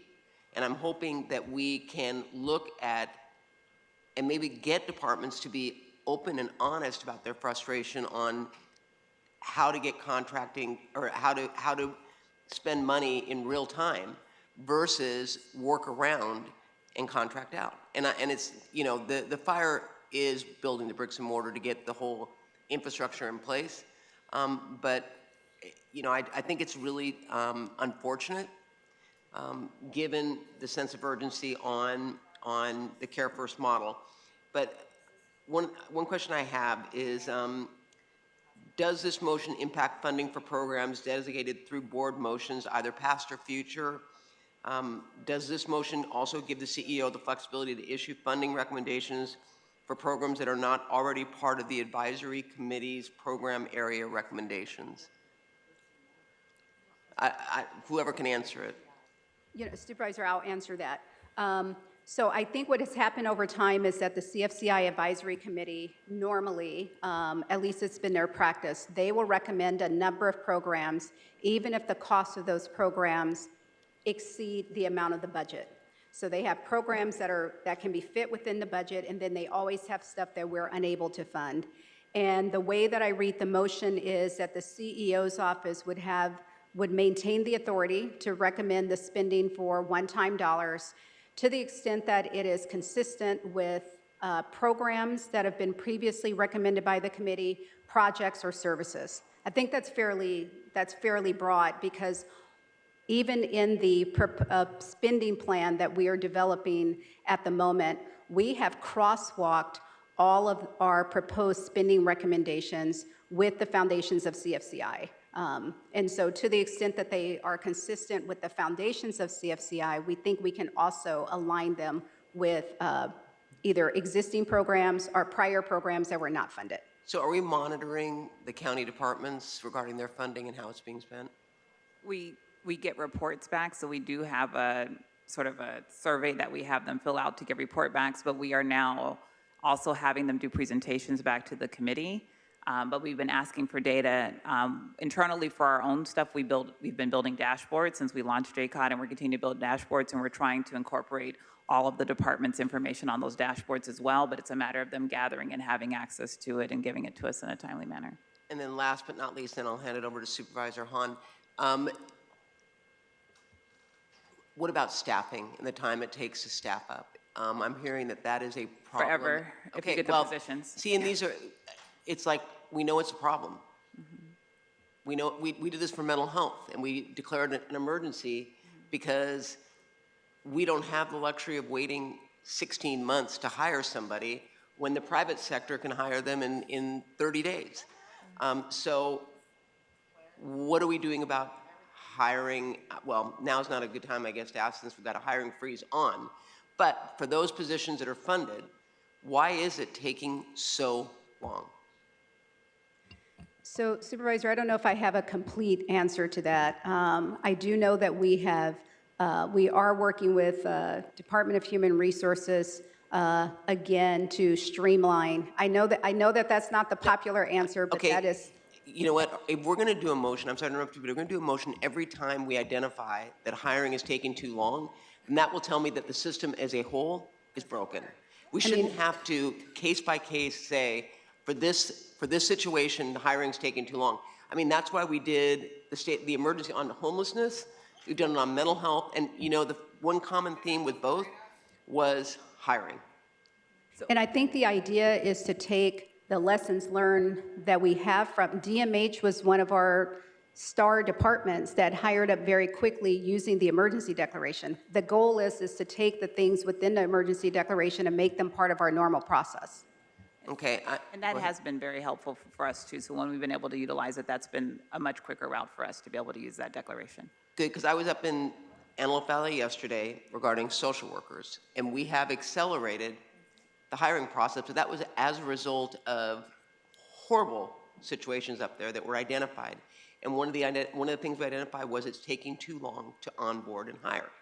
So there's a common theme going on here, which I hope people listening will address. Supervisor Hahn? Yes, thank you, Madam Chair, and thank you, Supervisor Mitchell, for the motion. It is your motion, so I guess you can amend it however you want. It was a lot to try to get through right now, but obviously it's your motion and we trust you. Can you break down just the 5, 6, and 7 a little bit? What are you trying to? I thought your first motion was good, so what are you actually trying to make better so we kind of understand it? I appreciate that. I think it really gets to Supervisor Barger's question of the CEO about did it give appropriate flexibility? And my answer is flexibility, yes. Mission creep, no. Okay. That's the point of 5, 6, and 7, that really being clear, which is why I took the time in my talking points to remind us all of what the investments in the original Measure G were to be aligned by. It's not just new money to spend. Measure J. Measure J, forgive me, Measure J. It's documented how those resources were to be raised and were to spent. And so 5, 6, and 7 was again to flexibility, yes, mission creep, no. We want to really be clear that the unspent funds need to continue to be fit to be spent in these identified areas. Okay, got it. I mean, and you said a lot in your talking points too, right? Measure J was first of its kind, and it was a clear message from the voters in LA County that they wanted to force our hand almost to invest in the priorities that ultimately was an anti-incarceration process. We want to invest in the community. We want to do job training and after-school programs, anything we can do to keep, particularly our young people, from getting into our justice system and being incarcerated. So the spirit of it is so important. First time it's ever been done. First time we've ever actually grappled with it. And it's frustrating. And I think you're hearing that from the board members, right? It's extremely frustrating to see at the end of the day how many unspent funds there are laying around when, as Supervisor Mitchell went through all the things that don't happen when the funds are sitting around. And I don't know if anybody really asked you, Judge, what's your quick answer on why there are so many unspent funds? Wow, okay. And do you think this motion addresses or makes it better going forward? Or how does it make it better going forward? Okay. I don't know if I can answer all of that, but Okay. I'll start with some of the reasons that there's so many unspent funds. Just the time it takes to even do an MOU between departments is a very long time. The amount of people that have to touch a contract or have to touch hiring takes a very long time. The Homeless Authority has been immensely helpful, but it still takes a long time. And then even when you blend funds with a new department like myself that we don't have ongoing funding, we have to blend funds, and there's a whole nother process we have to go through, so that's quite delayed. I would say ultimately most of our grant recipients want county contracts.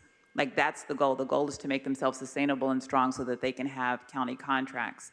And I think if the county doesn't have the funds to contract with them, then that will make it very difficult in the long run. Most of the departments that are receiving funding are actually giving it back to community. Like all of our services are provided by community-based organizations. Many of the programs are provided by community organizations. So it's a matter of us contracting quickly, being able to hire quickly, which takes a long time if you don't have the infrastructure in place. And so those are the things I think, and to the comments that were made previously, I think being able to set up processes in place that are quicker, removing some of the hurdles, I think are probably key. Right. And I think my staff uncovered some instances where a department had ARPA funds that they had to spend, Yes. so the Measure J funds went unspent. But that's frustrating. It seems like that should have been uncovered at the beginning, and that department not be awarded the funds in the first place if they were never going to spend them because they had to spend ARPA funds. So it seems like communication is also lacking in this process. Yeah, there was a lot of challenges on sort of like the hierarchy of funds that needed to be spent, depending on if it was a federal, if you had multiple funding sources for a particular project, you'd have to spend down the one that was going to go away quickly. And so departments had to shift with federal changes, departments had to shift with ARPA changes. And so those things are happening. And so because the CFCI funds are largely NCC, those were the ones that were kind of put on the back burner so that the other funds could be spent more quickly because the county was going to lose those funds. Right, and I absolutely agree that with the unspent funds, we of course have to go through the priority of the original intent of Measure J. I think my concern is, seems like listening to everything, how will a county department ever spend these dollars without it at the end of the year remain unspent? Is there a process that would work? I mean, it's like we're doing shovel ready is what we're saying. Well, and so many of them are not shovel ready, and yet they're going down a path. I mean, they know where they want to spend this money. It's already been vetted through the advisory committee, but it's going to be impossible. How do we, is there a holding place for these funds if you've reached some benchmarks in, spending it rather than sweeping it again and then reallocating it? Just seems like we're going to have this kind of turning of these very precious dollars that don't get spent. I love that question, Supervisor, with our own personal experience of building a department that doesn't have necessarily ongoing funding for all of our programs. And I'll just tell you, and this is a sword I'll fall on, my initial approach to a lot of our programming is really budgeting it out 5 years because I didn't know if we were going to be able to sustain. And so spending it the first couple of years to me didn't make fiscal sense when we weren't sure we were going to have funding in the long run. And so, there wasn't a push, even the ones that we were able to stand up quickly, to spend it all in the first year or 2 years so that it would be swept away when we don't know what's on the backside of that. So then the housing that we stood up, the programming that we stood up, the sort of supports that we stood up, they would go away at the end of that. And so sort of thinking about stretching it out, particularly when we're looking at the fiscal climate that we're on now, when we're thinking about stretching it out, that was the thing that makes sense. So I like the idea of sort of setting it somewhere so that when the funds are needed, you'll be able to tap back into it for programming. Yeah, because I think there's a lot of work that the county departments are doing to go down this pathway in conjunction with the spirit of the voters, with the Board of Supervisors, and then to realize that, oh, they didn't make it, and now that the funding is swept, I think is also a poor process, in my opinion. I know the CFCI Advisory Committee, they're frustrated. We really want to thank them for the work they've been doing on coming up with the recommendations.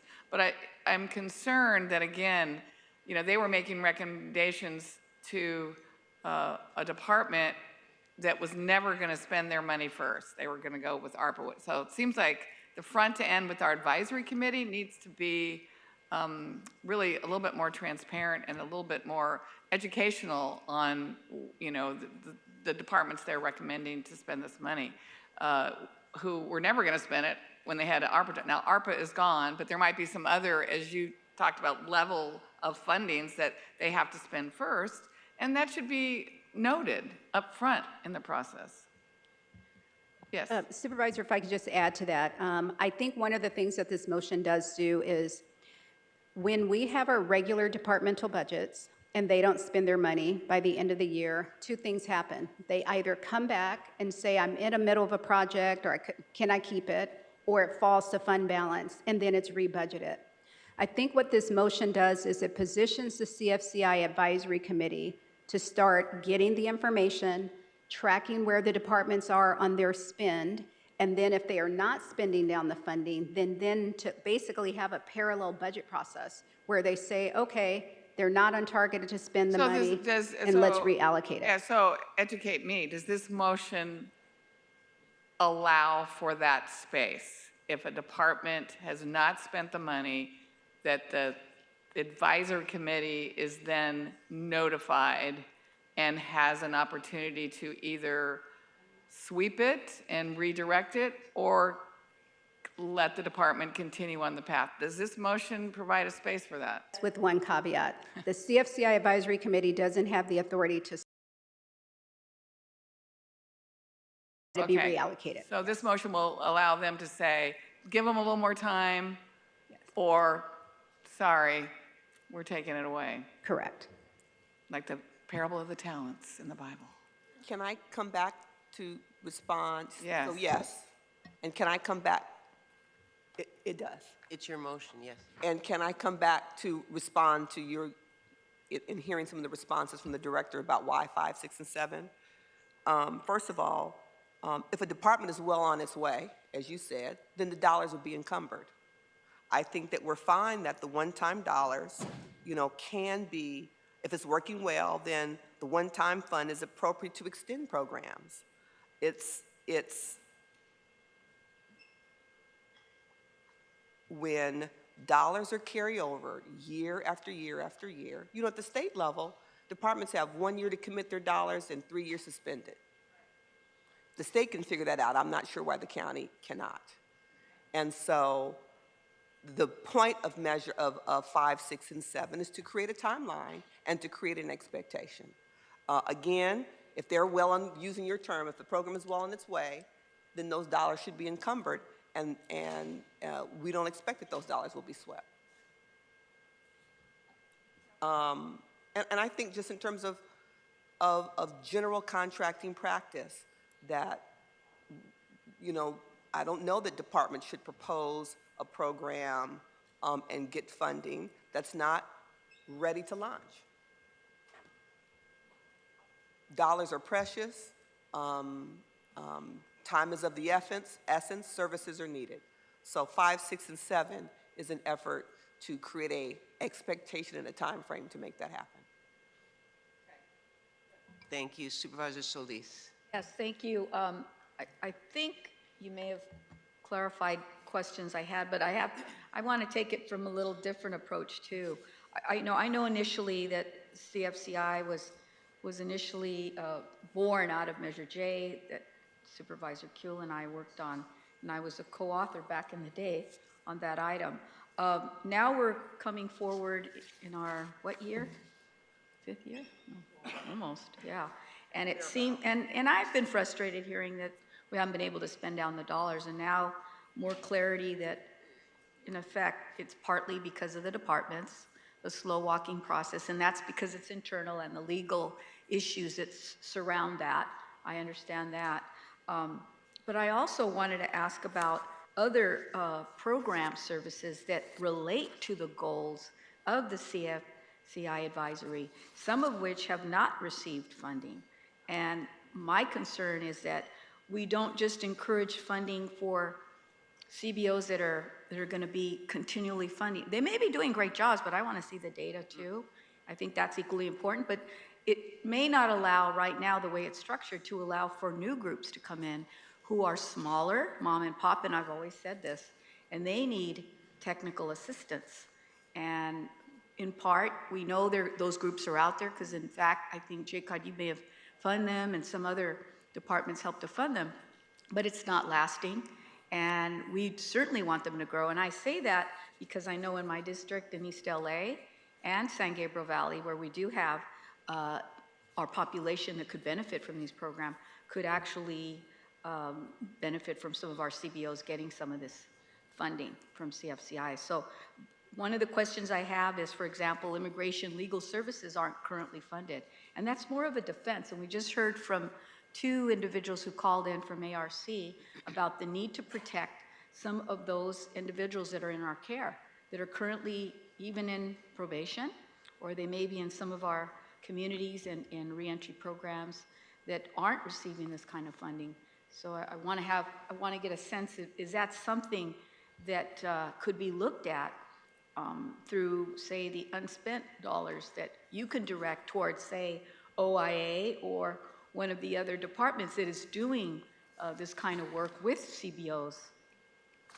So I think there are 2 things, supervisors, on the earlier part of your question regarding the CBOs who are interested in receiving CFCI funding, but they haven't been awarded.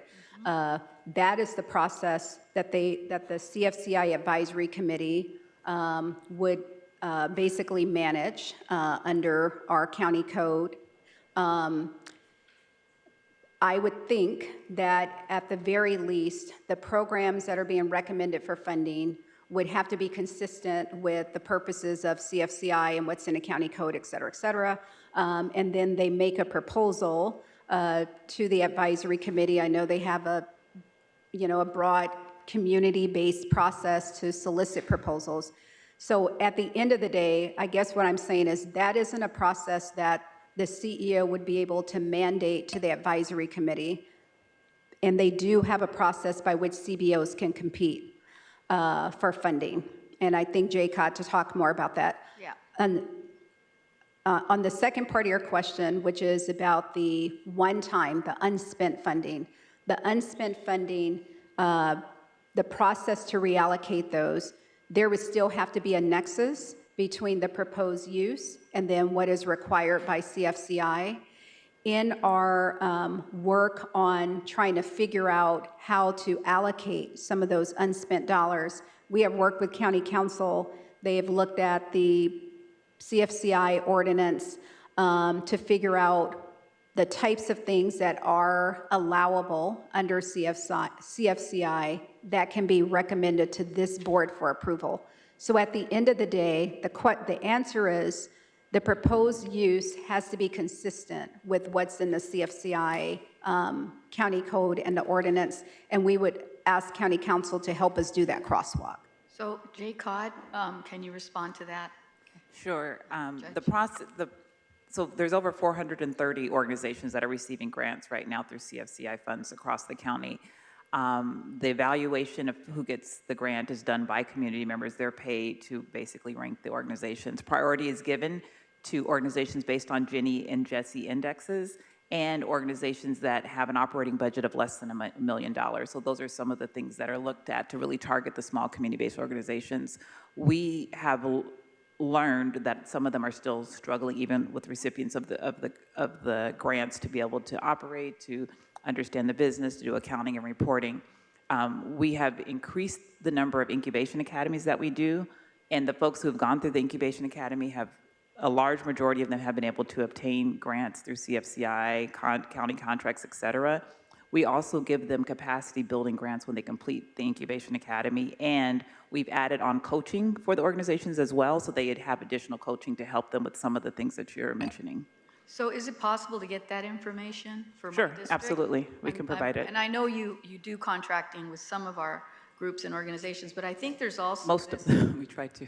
There's also this kind of mistaken notion that they're feeling overwhelmed by just the process to begin with. So on the front end, some may not even apply because they're feeling, oh, I'm never going to get there, right? That happens. So just getting a better sense of what that pool looks like, who you reached out to, and getting a response, maybe why they didn't. That might be helpful too, so we encourage them, you know?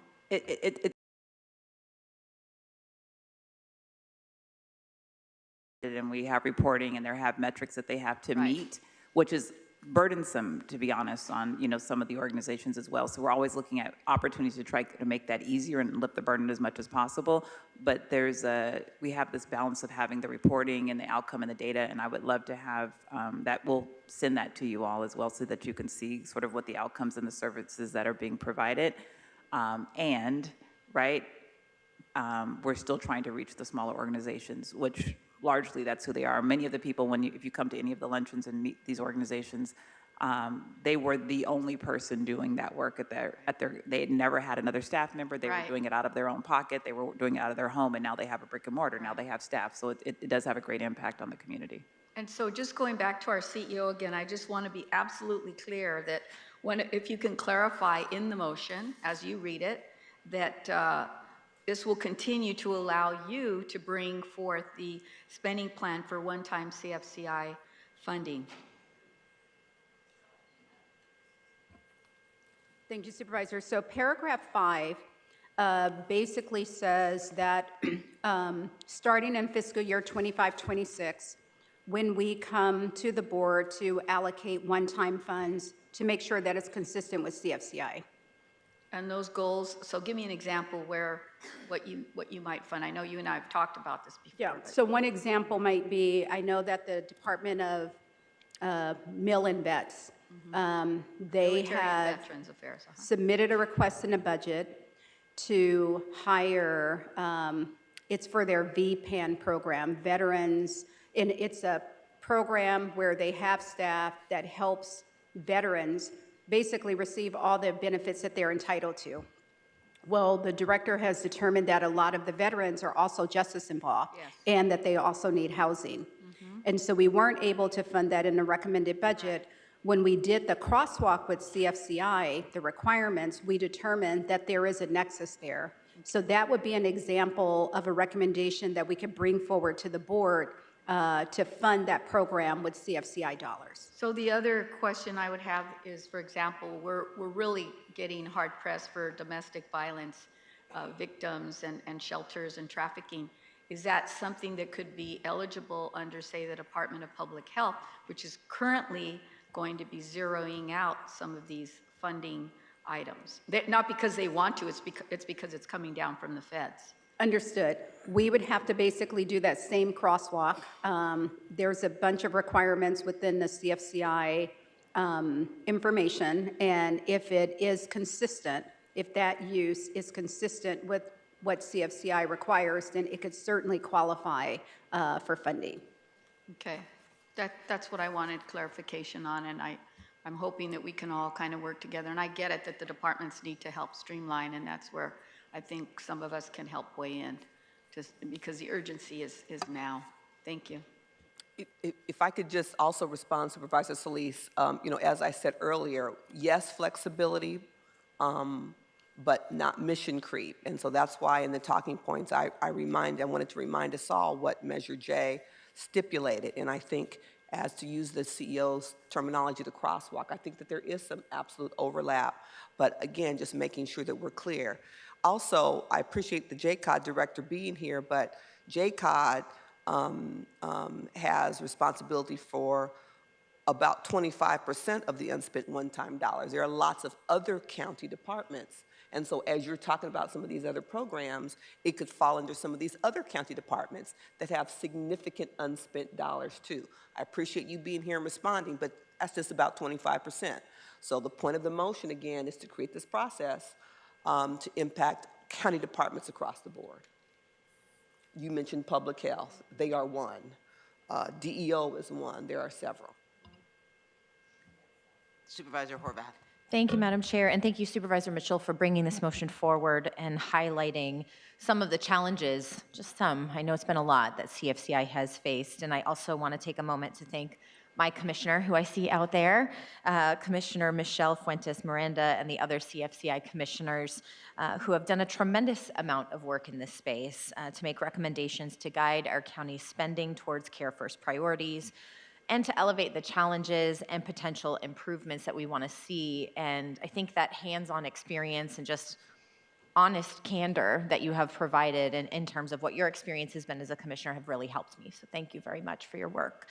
Over the first years of CFCI, there has been significant underspend of some of the funds as we've been talking about, including underspend by county departments. And I know Reimagine LA, as well as other advocacy organizations, have really highlighted their frustration with this failure. So I'm glad to have this very direct opportunity to address it and to have the ability to see what we can do to resolve that and not sort of just have it be this unaddressed conversation that's out there. I think to comments that were raised earlier, I think the broken process and the frustrations with hiring and all of the contracting challenges, are why I was motivated to bring forward what is now Measure G and, really take a look at what needs to be reformed here. And so I'm excited about that and the opportunities that exist for us to take these lessons learned and create a better, more efficient structure for how we do our governance in Los Angeles County.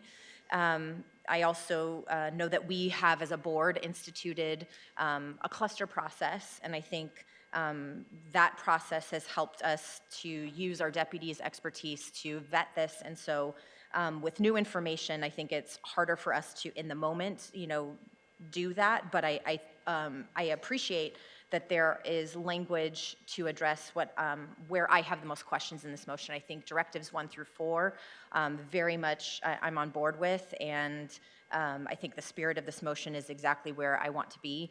But I had some questions in that space, and maybe this new language helps to address it. So for our CEO, what do you, I know that this has been touched on in some more specific ways. Is there anything else that we need to consider in terms of what contributes to the underspend that we experience in the process? Is there anything else getting in the way that we haven't talked about or surfaced here? Supervisor, I think we have identified, the major drivers. The departments have delegated authority to spend their CFCI.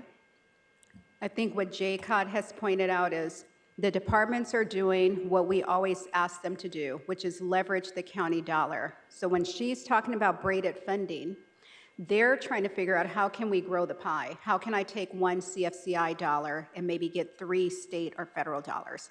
That takes time. It's not a simple, calculation. We know that our federal and state regulations can be complex. What I think would be helpful going forward, or maybe we don't even have to go forward because we have some recent examples, is to take a couple of case studies on stuff that has already happened. We don't have to wait for future ones because we know that all the delays are not the same. Not everybody is building a new facility. Not everybody got ARPA dollars. To see if we could go in and pinpoint what some of the more specific issues are. I feel like oftentimes we will be presented with the problem and we'll come in with the solution, and the solution may open the door, but it's not sufficiently calibrated. And so maybe that's what we need to do as we move forward in the implementation and the reporting. It's not just how much have you spent, but what took you longer, to get there. I agree, and I guess that's why I'm asking the question, so we can just sort of surface all of the things that are the barriers to how we move this kind of process forward, especially because some of the dollars that have been allocated are allocated to longer term projects. Yep. And I know when we're thinking about a capital project or something that is going to take more time, I don't want that to mean that because when we set aside those dollars for something that's longer term, those dollars suddenly become at risk because they haven't been immediately spent. They are just as worthy of investment in a longer term project, even though they're not going to be spent, sort of in a shorter time period that maybe a different kind of program or another kind of expenditure would be. So I think one way to get at that is to, if we have programs if we have dollars, let's say that are not expended, let's say in the year that they're allocated, is to start tracking why, like sooner rather than later. Sometimes departments will come in and tell you, here is my program design, and I need this other thing to happen. So at the outset that maybe, they're not going to hire up immediately, or, maybe they're waiting for an ordinance or something. But I think one of the answers to the issue you're raising is to let's document the reasons for the delay, because as you pointed out, they're not all the same.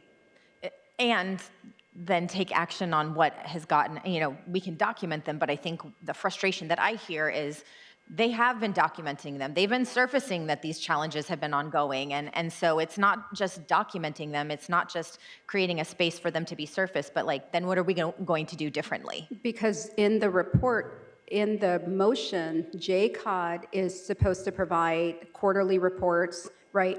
It isn't just putting out the data just for data's sake. The data is intended to be actionable. And so it's not just collect the data and post it, it's collect the data and see what we need to do to problem solve. I'm assuming that that's going to be part of the process. Yeah, and I think that's the hiring question that the chair raised. I think there are lots of things that have been surfacing over the past couple of years, specifically with CFCI dollars. I'm supportive of county departments and CBOs providing more information about spending rates and utilization of funds. And I'm also supportive of more public transparency through a public dashboard. I just have a couple more questions with regard to what was Directive 5 is now 5 through 7, and just making sure that I fully understand where we are. So does the process outlined in the motion as amended today, or as revised, I think is the right language. Do I have that right, County Council? As revised? Okay. Does the process outlined in the motion apply to the current budget cycle, or would it begin in subsequent budget cycles? Because I understand we have a reallocation request for consideration in June. So it would apply starting the current budget year we're in right now, and it's 24-25, it would apply starting 25-26. So your board just approved the CFCI allocation on April 15th, the dollar amount. Those funds will be deployed starting July 1st, 2025. So that's fiscal year 25-26. And then our upcoming proposed reallocation plan would be for 25-26. Okay.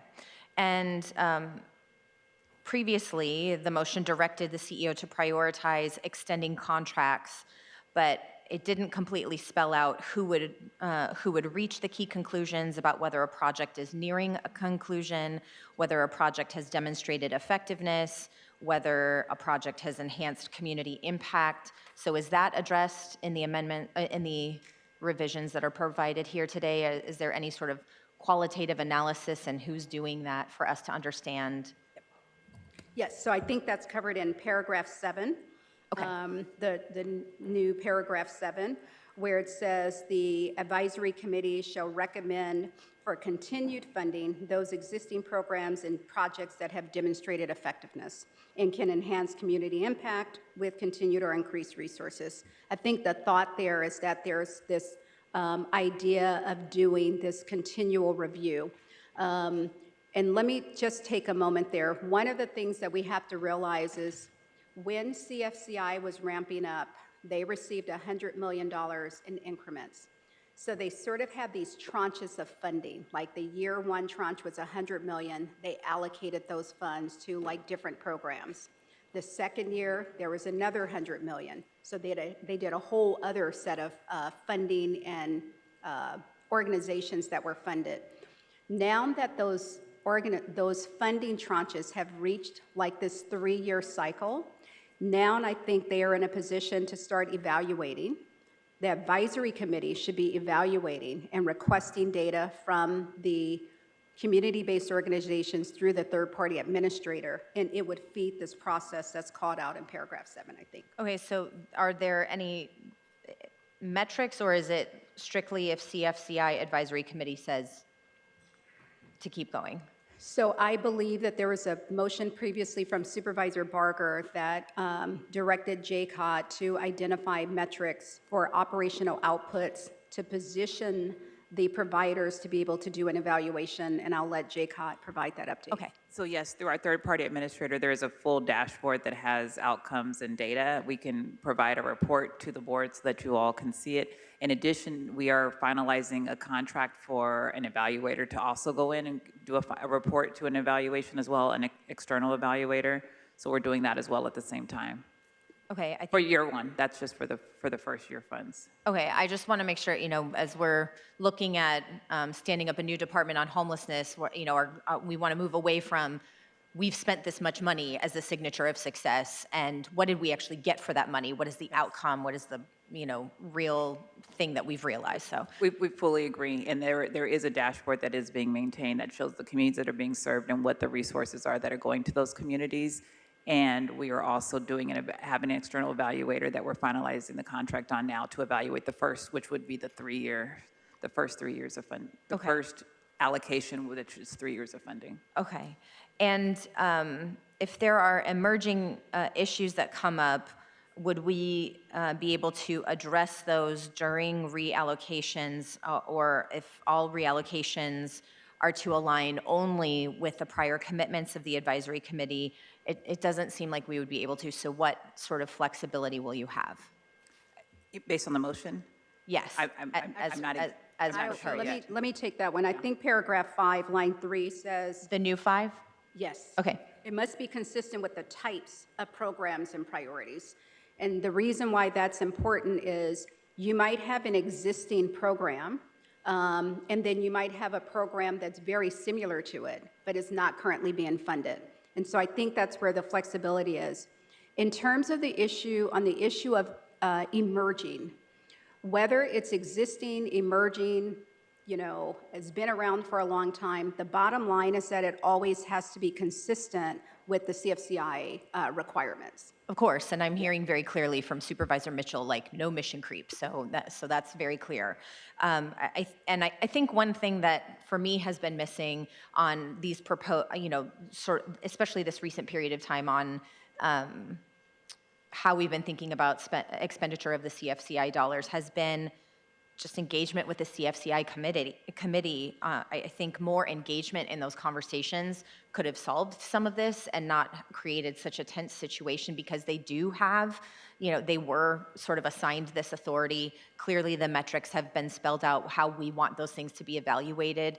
And, I think that's one way to avoid having to take away board authority is, using that committee to actively engage in this and not just sort of broad scale change things without their engagement. So I'm glad to have this opportunity through this motion to really highlight the role that body is supposed to be playing. It's not just like curtains and window dressing. They have a real duty to perform in the county. I agree. And if I could just, I think it's important to state this comment. This was it was a common issue of discussion early on in CFCI. At the end of the day, it is the board that approves the allocation of funding, and that the advisory committee, they are advisory. And so when we say authority, they have the authority to make recommendations to the CEO's office, which the CEO's office then reviews and then makes a recommendation to the board, but it is ultimately the board's authority to allocate those funds. And so how does this motion affirm that? Because I think there's a lot that I think is great in this motion, and I think there are also opportunities beyond what this motion prescribed for, at least my understanding of it before today. And I wonder if we had opportunity to understand, to have a little bit more understanding of what other options exist to, empower and really affirm the role of that body.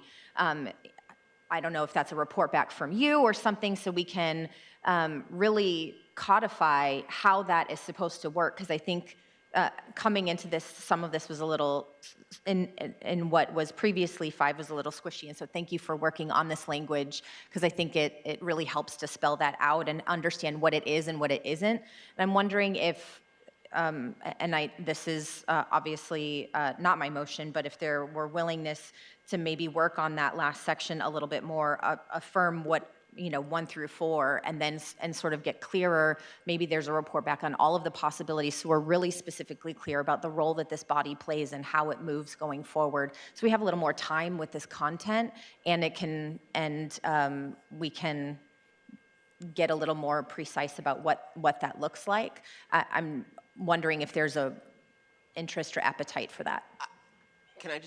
I hope that we're not adding more bureaucracy onto a process that we're already saying is too bureaucratic. So if it's streamlining, I have no problem with that, and I think that was what your goal was. That is the goal, and Mike, in response to Supervisor Horvath, I'm wondering if our current budget process doesn't get to, I think, her underlying desire. Yeah. So let me address the issue about how does the motion affirm the authority.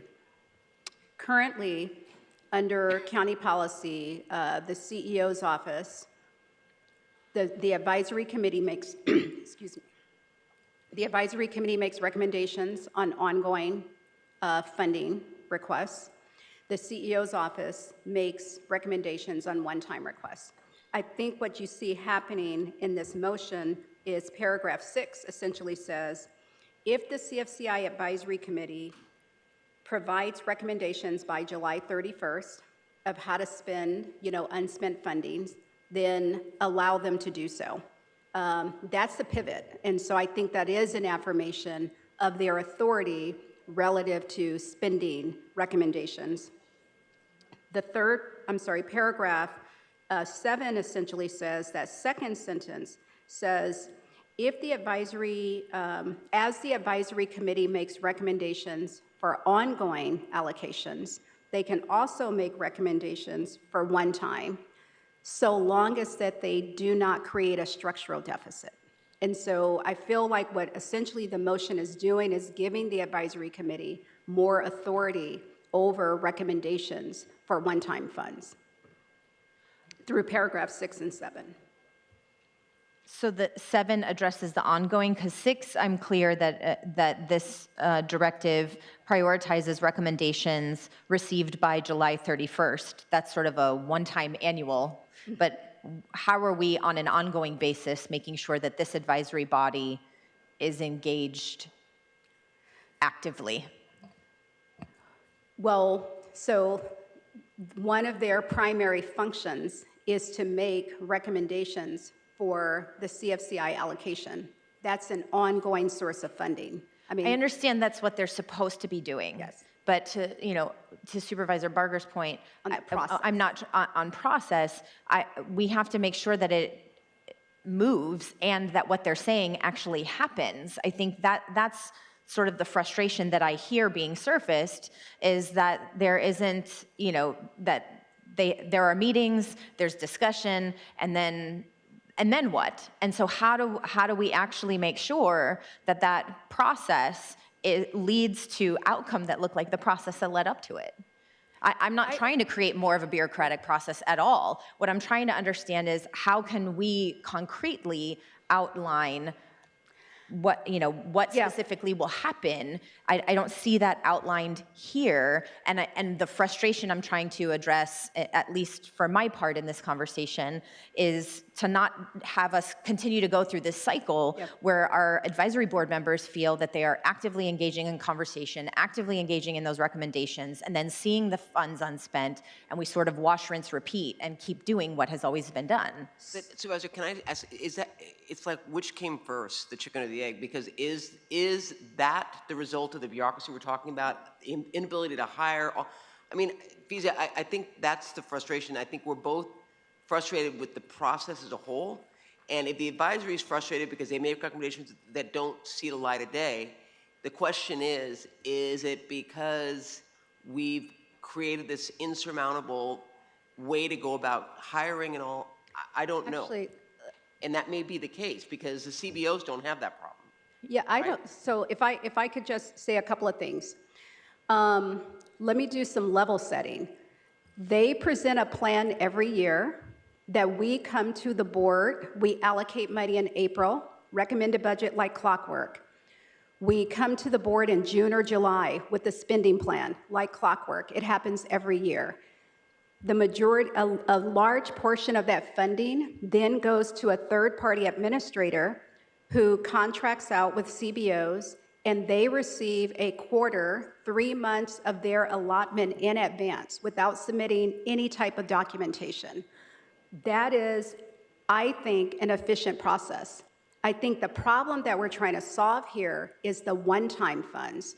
How can we prevent the accumulation of one-time funds that are sitting in departments? How can we prevent that and solve for that problem? And so I think what you have is a solution here that says, let's give the advisory committee more authority over recommendations for those one-time funds.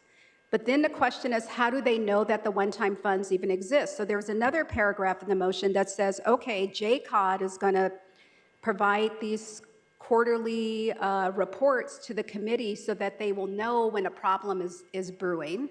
And then the third part I will say is then in paragraph 6 and 7, they get the authority to make recommendations for the spending of those one-time funds once they become aware of them. Okay, well, I'm very glad we have this motion. I'm glad we have the opportunity to really dig into this question because I feel like it's just sort of out in the ether and we haven't had a direct connection to it, so thank you. I'm very comfortable with 1 through 4. I guess I'm just gonna sort of listen and make sure that I hear, that this is addressing the challenge that, that we're sort of facing, because I think that Directive 5, which is now a new 5 through 7, was the place where I had the most questions coming in. And if you think there's something that I'm missing, I'm happy to sort of hear it. I think that's the piece. And I would ask, I mean, given the fact that Supervisor Horvath, that the committee is expressing frustration, maybe we should ask them to come before the board and provide input. Is there a report back on this? Yeah, but I mean, I know they're going to testify today, but holistically, moving forward, if there's an opportunity when the report comes back to hear from them, because they're putting a lot of time into this. This is not lifting, I mean, this is a heavy lift as it relates to what their task is. Supervisor Mitchell. I agree. As you said, I think there are members who are here. Unfortunately, the chair who planned to be here today had a family member with a medical emergency, so he cannot be here. They were actively engaged through the cluster process. And I appreciate the CEO's clarification. I appreciate that there are lots of issues with the process. This is not solving for all of them. We are focused on the unspent dollars. So there are perhaps other opportunities and other motions to begin to pick apart those other issues. A couple things I want to address specifically, Supervisor Horvath, that I heard you reference. If the CEO can, for us, define the difference between encumbered funds and unspent. And that's important, as I heard you say, what if we've got, infrastructure and long-term plans? If it's encumbered, it's encumbered. So could you please define for us the difference? So the funds that are encumbered are funds that I would say we are obligated to spend in some way. For example, having a contract. So you may receive an allocation from the advisory committee. You've entered into a contract to provide services using those allocations, and now we are legally obligated to pay for the services under that contract. The fact that the contract is in place, however, let's just go with an example. Let's say the contractor, for some reason, doesn't have, they're not fully staffed. They don't have 100% of their staffing. Maybe they have 75% of their staff. So as you are spending money, you can have funds that are both encumbered and spent, and then you can have funds that are encumbered and unspent. And there's a number of reasons why funds might be unspent, encumbered but unspent as well. So to the example raised by Supervisor Horvath, if it was a building, that kind of long-term planning, that would fall under the encumbered category, encumbered and yet unspent, because we haven't spent it on the building yet. I think capital projects are the prime example of allocations where it's encumbered. You have a consultant, you have site control, you're contracting with the developer, and then unspent as the work begins in earnest. So you have your make-ready work, you're trying to get the site together. You might have that dollar amount sitting in a fund, but it hasn't been fully drawn down. So I didn't want you to think that that kind of capital project funding would be at risk under our new infrastructure. Last piece I will just say in response, Supervisor Horvath, the contracting challenge, the hiring delays is bigger than CFCI funding. We talk about it a lot.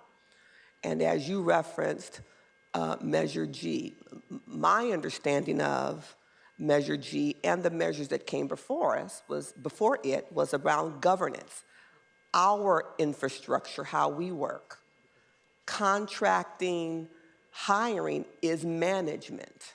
And I'm not going to wait for Measure G when we have a Covington report and too many examples and pathways of what we as a board need to do immediately to course correct for our contracting process.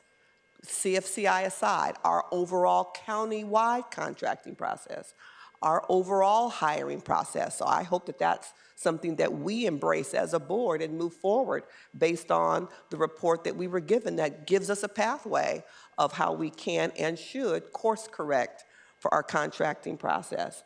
I appreciate the conversation, appreciate the engagement in cluster.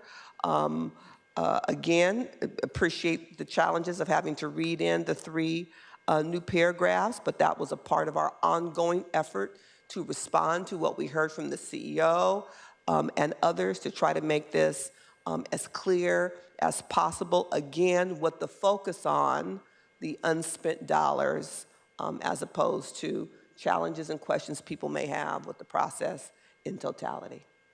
Thank you. Supervisor Horvath raised an issue about the one-time funding, and I'm going to ask you, Fezia, if it's one-time funding, does a department have authority to hire? Because once you hire, you don't fire. So is it better to do CBOs when it's one-time funding?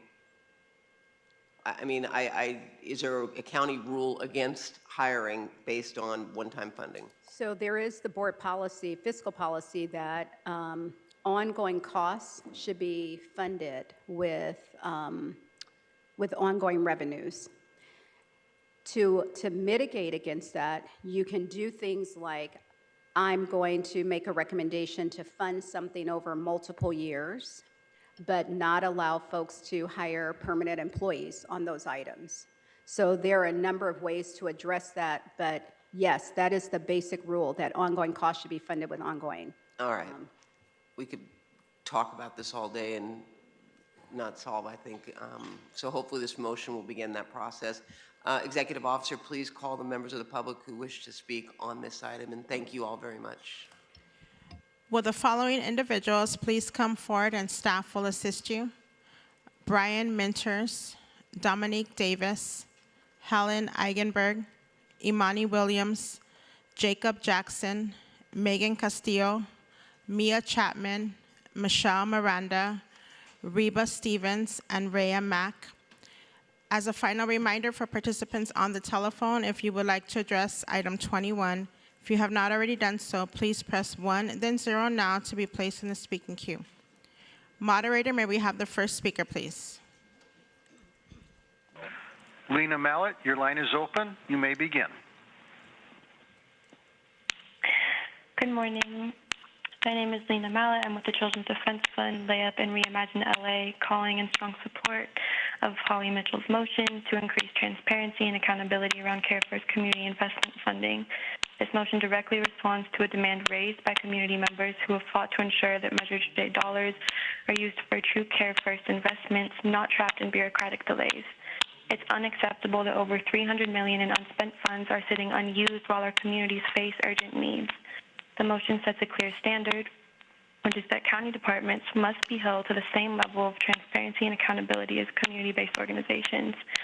Equity and oversight is essential. Everyone receiving CFCI funds should be required to submit clear spending plans, report outcomes regularly, and meet timelines for implementation. Additionally, this motion strengthens community power by honoring the leadership and recommendations of the CFCI Advisory Committee, which reflects the voice and lived experiences of impacted residents. Requiring a public-facing dashboard is a critical next step towards building trust and ensuring the public can follow the money. Carolina Goodman, your line is open. You may begin. Good morning, Supervisors. Carolina Goodman calling from SD3 to support Supervisor Mitchell's much-needed motion to increase transparency and accountability for CareFirst community investment funds. Please vote yes on this motion and stand with Los Angeles County communities. Thank you very much. Thank you. Next speaker. Jerry Silva, your line is open. You may begin. I'm hoping you can hear me. As you said, I'm Jerry Silva with community organizations Fair Trans Project and Families United to End LWOP. We have been struggling for 14 years until in 2023 we received CFCI funding. That made all the difference in the world. We were able to carry out our important, really important community-based program. We also operate in prisons, but we're doing work with youth. This money, the CFCI funding, we need transparency. We need to know if it is sitting idle while we have programs to put in place. That's not just a shame, it's a crime. And I fully support Ms. Mitchell's proposal. Also, we work and live in supervisorial district. Thank you. 2. Next speaker. Thank you so much. Christian Green, your line is open. You may begin. Greetings, everyone. Christian Green from Antelope Valley. I'm here to strongly support Supervisor Holly Mitchell's motion, Agenda Item 21. This is about transparency, accountability, and making sure community organizations, especially in places like District 5 and Antelope Valley, get the resources they need in real time. Proverbs 3:27 says, "Do not withhold good from those whom it is due when it is in your power to act." And right now, this board has that power. In District 5, we have seen continued investment in policing and intimidation and fear. We have a mayor who publicly wants to purge the homeless, but yet there's no funding for programs to support our kids, single mothers, or foster youth. And for this, we need transparency. And honestly, that's unacceptable. And so I would love for us to support and just really move with this motion. Thank you so much. Appreciate it. Thank you. Next speaker. Watson, your line is open. You may begin. Hello, can you hear me? Yes, we can. Please go ahead. Hello, good afternoon, Supervisors. My name is Devontae Kurt Watson, and I represent the Sanctuary of Hope, a youth-focused organization proudly founded by CFCI. We thank Supervisor Mitchell for introducing this timely motion. We support it because delays in distributing CareFirst dollars are not neutral, they are harmful. every delay is a lost moment to prevent violence, support healing, or house someone tonight. This motion is not punitive. It's about performance and outcomes.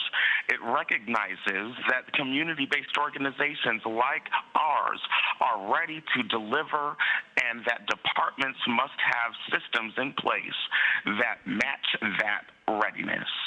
By tracking progress, standardizing data, and ensuring funds that are spent within 36 months. Anna Lee, your line is open. You may begin. Thank you for the discussion. As a resident of the city of Los Angeles, there was a lot of deja vu in the comments as what that took place in the early days of the emergency of people experiencing homelessness. And we know where that is. If you would be kind enough to consider some type of concurrent audit so that issues can be addressed when they rise to questionable actions, and so that years later they're not brought to headline news, and with headlines as government spent, that it becomes an indictment of government spending. Again, please consider some type of concurrent audit for transparency. Thank you for your consideration. Thank you. Next person, please. Kelsey Wong, your line is open. You may begin.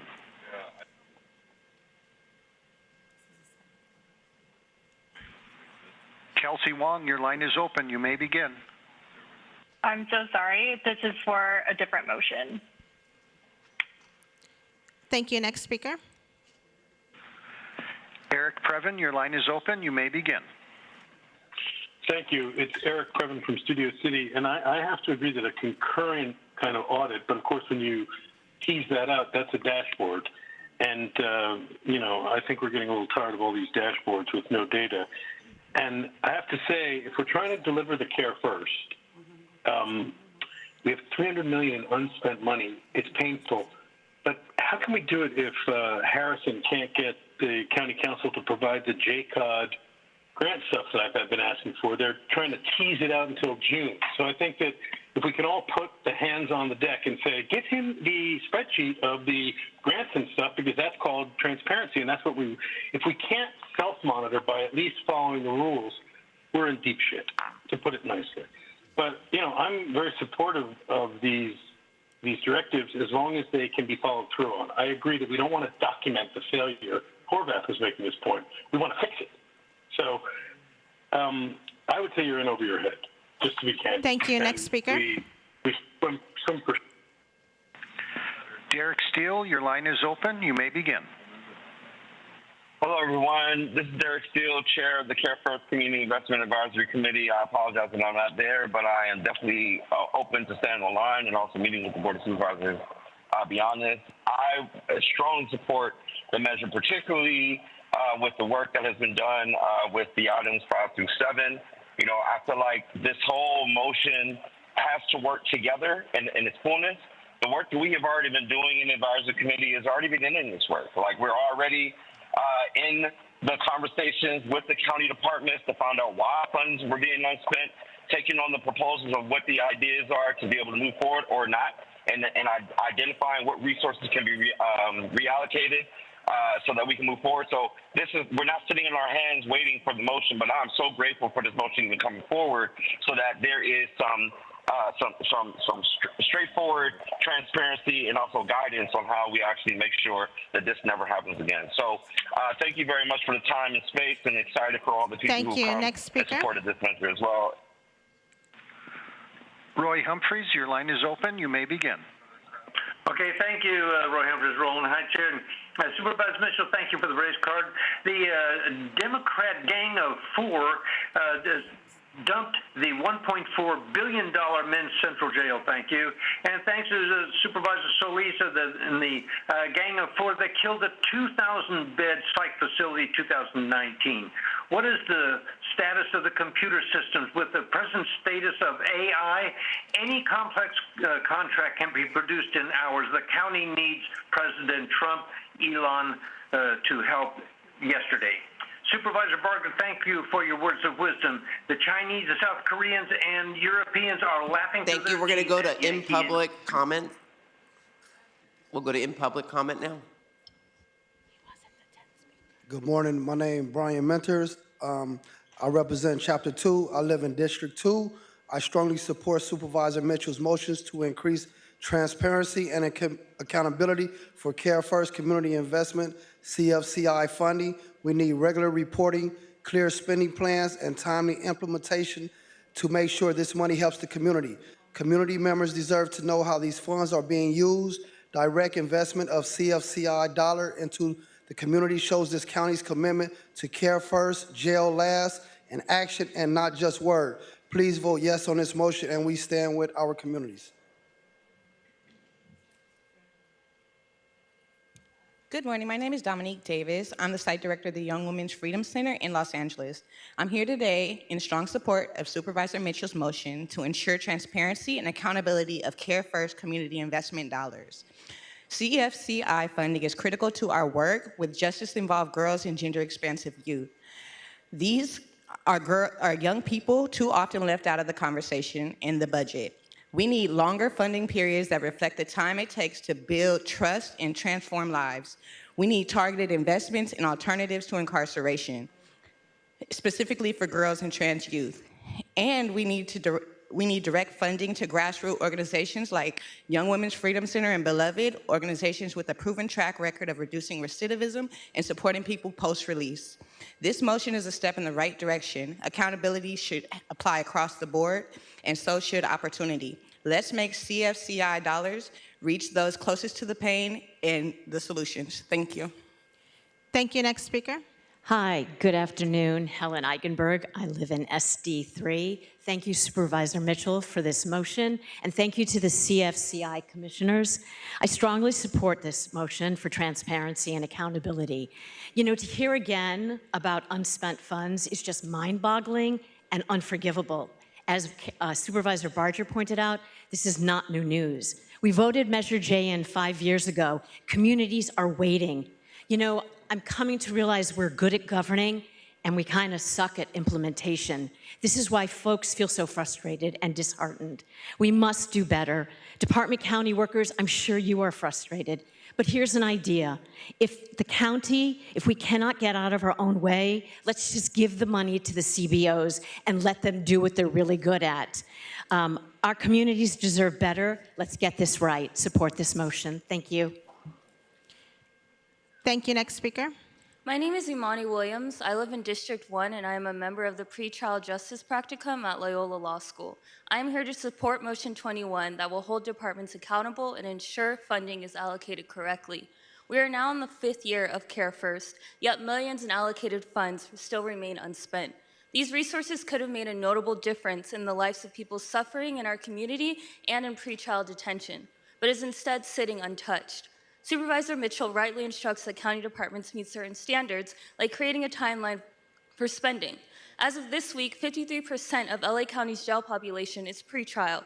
That is a direct result of underinvestment in pretrial services. Even 24 hours in jail can completely destabilize a person's life.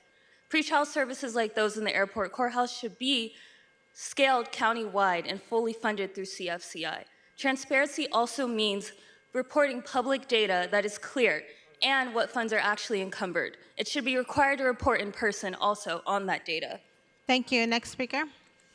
Good afternoon, Honorable Board of Supervisors. Reba Stevens, member of the Cares First Community Investments, representing lived experience as well as those living the experience. Accountability builds trust. And when the county departments delay spending or hides information, it damages trust.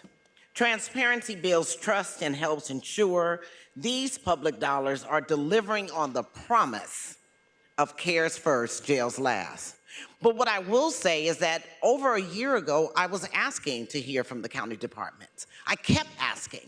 And some of the representatives from the county would say things like, don't worry about it. It's like money in the bank. And here we are, and I truly believe that had we had this conversation sooner, we would have the money in which has been swept by the county. I lastly want to say that JCOD is very new. So Thank you. Next speaker.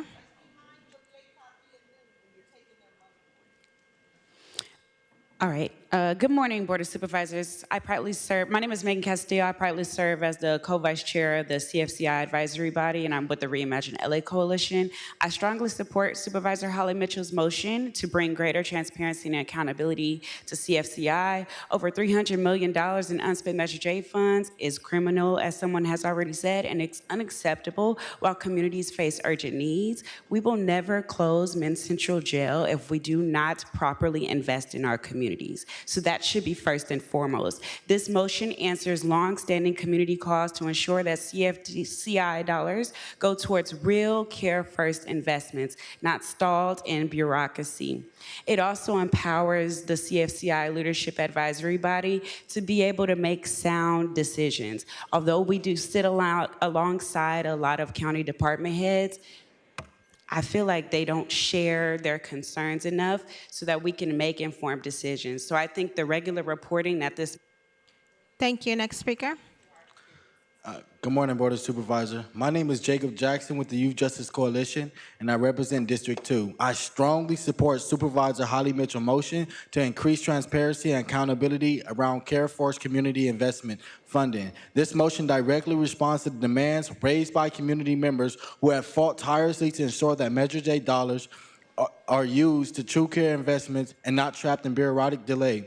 It is unacceptable that roughly $325 million in Measure J funds remain unspent, languishing in county department budgets. Meanwhile, urgent crises in housing, mental health, youth services continue to escalate. Our communities are in survival mode, and these transformative funds must be activated now, not later. We need full transparency. Where is the money? Why hasn't it been used? And how will it be redirected to meet urgent community needs? I also remember coming to CSI meetings and making sure that youth development departments were funded, but there has yet been funding allocated for that. Thank you. Thank you. Next speaker. Please refrain from, lift your hands up in the air if you agree. Thank you. Next speaker.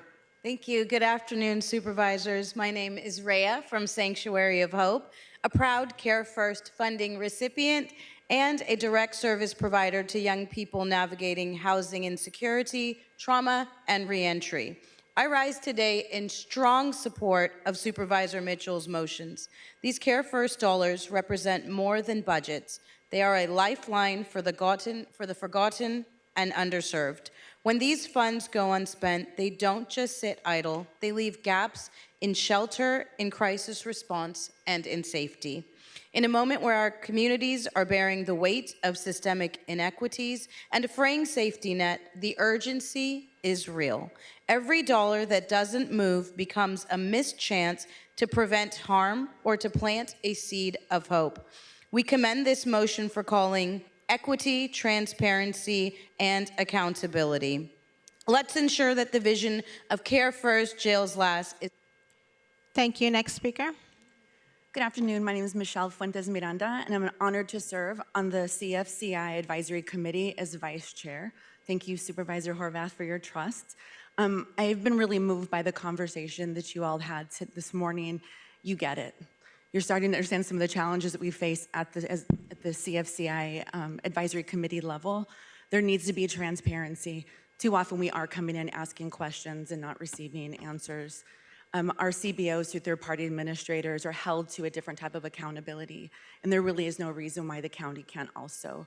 I know the county is large and there's challenges. CBOs also face challenges, right? You have a lot more resources at the county level than we have through the third-party administrator or CBOs. Our community needs us to get all on the same page. What we have through CARES First Community Investments is amazing. Other counties, other states are looking at this model that we have here. We got to get it right. Thank you. Thank you. Next speaker. Hello, my name is Maya Chapman. I'm a case manager for Chapter 2, which is a CBO in the center of Los Angeles. I believe that the transparency is very important, but at the same time management is everything. So what that means, instead of meeting once a year as a board, maybe you guys should consider meeting twice. So that way you can work twice as hard to get it done and meet these deadlines. Secondly, I think that it is very, very important that you guys also be transparent. And you guys were the great debaters up here, so I respect and appreciate everything that you guys said. It made everything much more clear for me.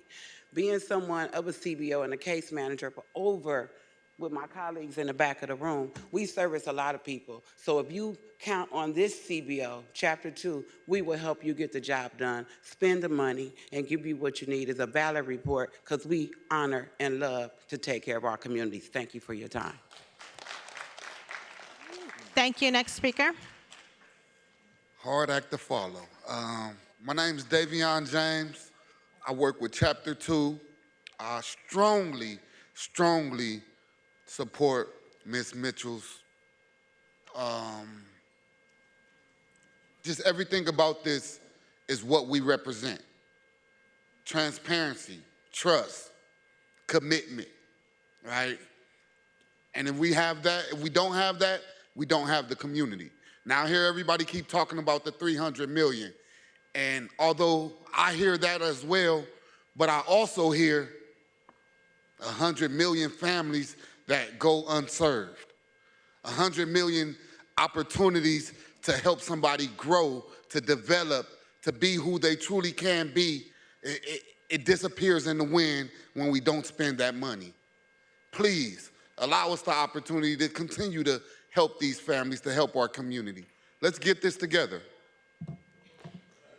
Thank you. We will now go back to remote speakers. Moderator, may we have the next speaker, please? Sir Bailey, your line is open. You may begin. Good morning, supervisors, and thank you for the opportunity to speak. My name is Sir Bailey, District 5. I'm calling to strongly support this motion. Please pass it.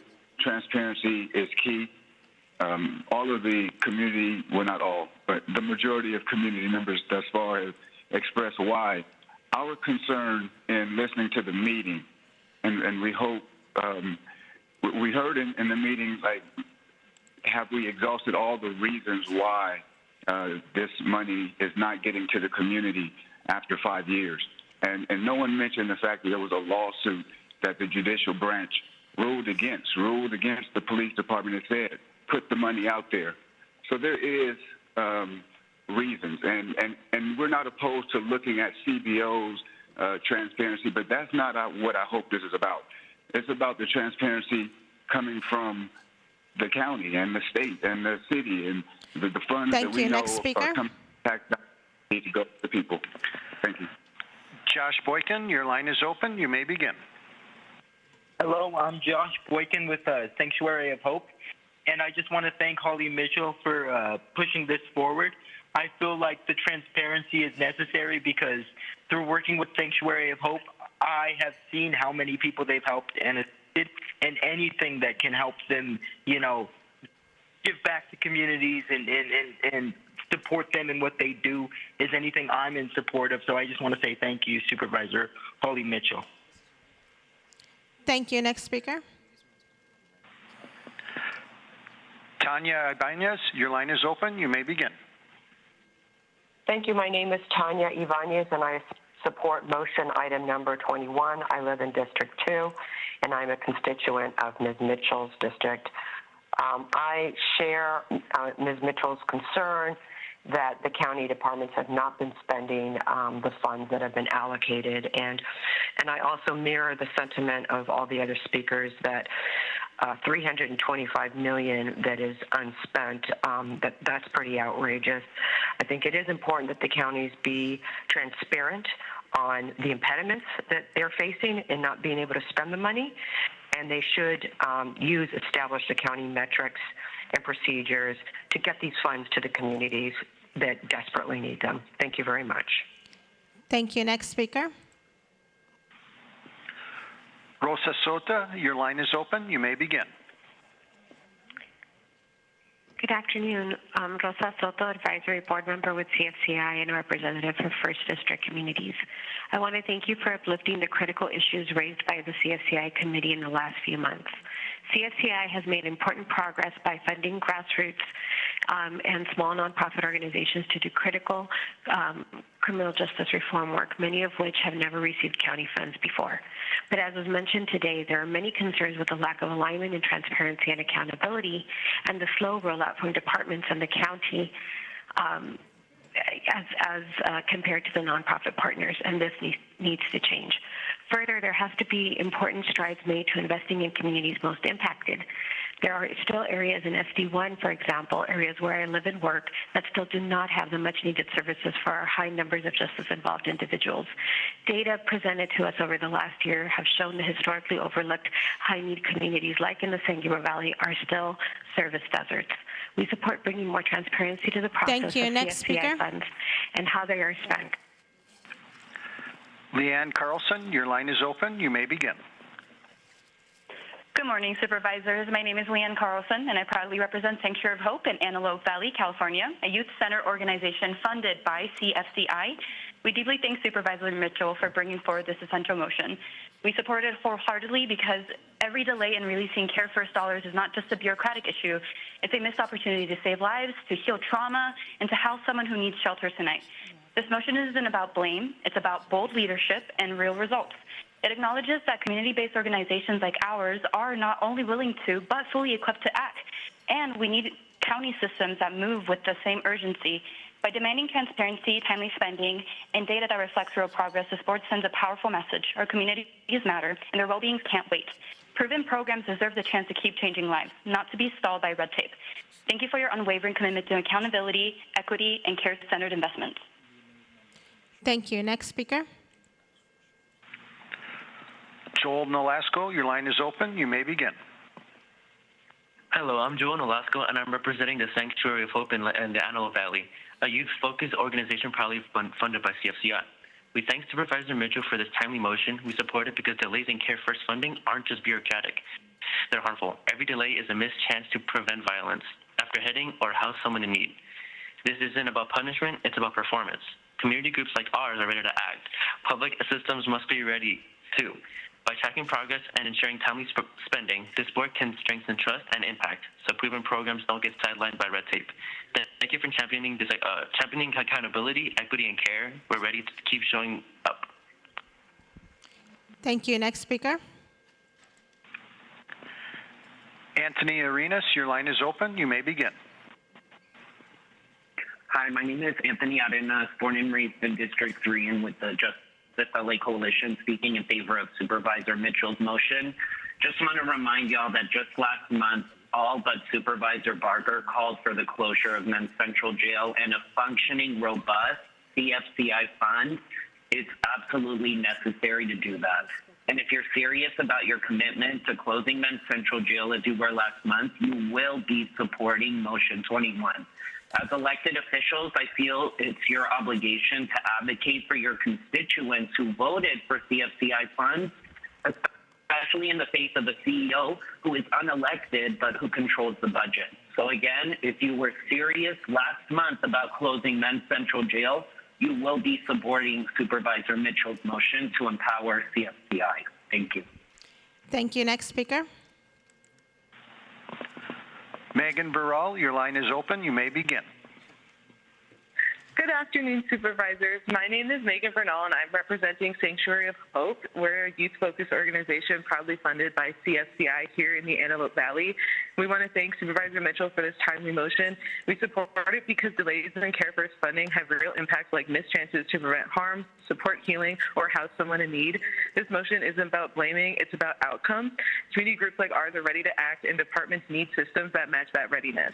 By tracking progress and ensuring funds are used within 36 months, the board can strengthen public trust and ensure proven programs continue without disruption. Thank you for advancing accountability, equity, and care-centered investment. We're ready to keep doing the work. Thank you. Thank you. Next speaker. Olari Eakin, your line is open. You may begin. Hi, my name is Ilaria Eakins, and I'm a CFCI Advisory Committee member, also a resident of Supervisory District 2. I'm calling in strong support of Supervisor Mitchell's motion. There's an African proverb that says, when elephants fight, it's the grass that suffers. And so our community is depending on us to make good, timely decisions, work together, be solution-oriented, and to work to avoid unnecessary barriers that impact marginalized communities. Please stand with CFCI for clear transparency, stronger communications, and timely utilization of funds to continue empowering our communities. Thank you. Thank you. Next speaker. Zeno P., your line is open. You may begin.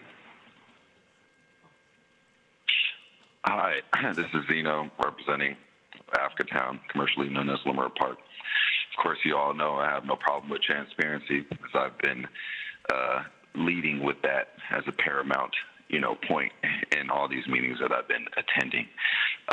Africatown is not CFCI funded, but we do a lot of things that organizations that are CFCI funded do, almost like a SJLI. But you guys need to look into some of those organizations because they're also funded, and they're asking for your guys' funding when they already get funding.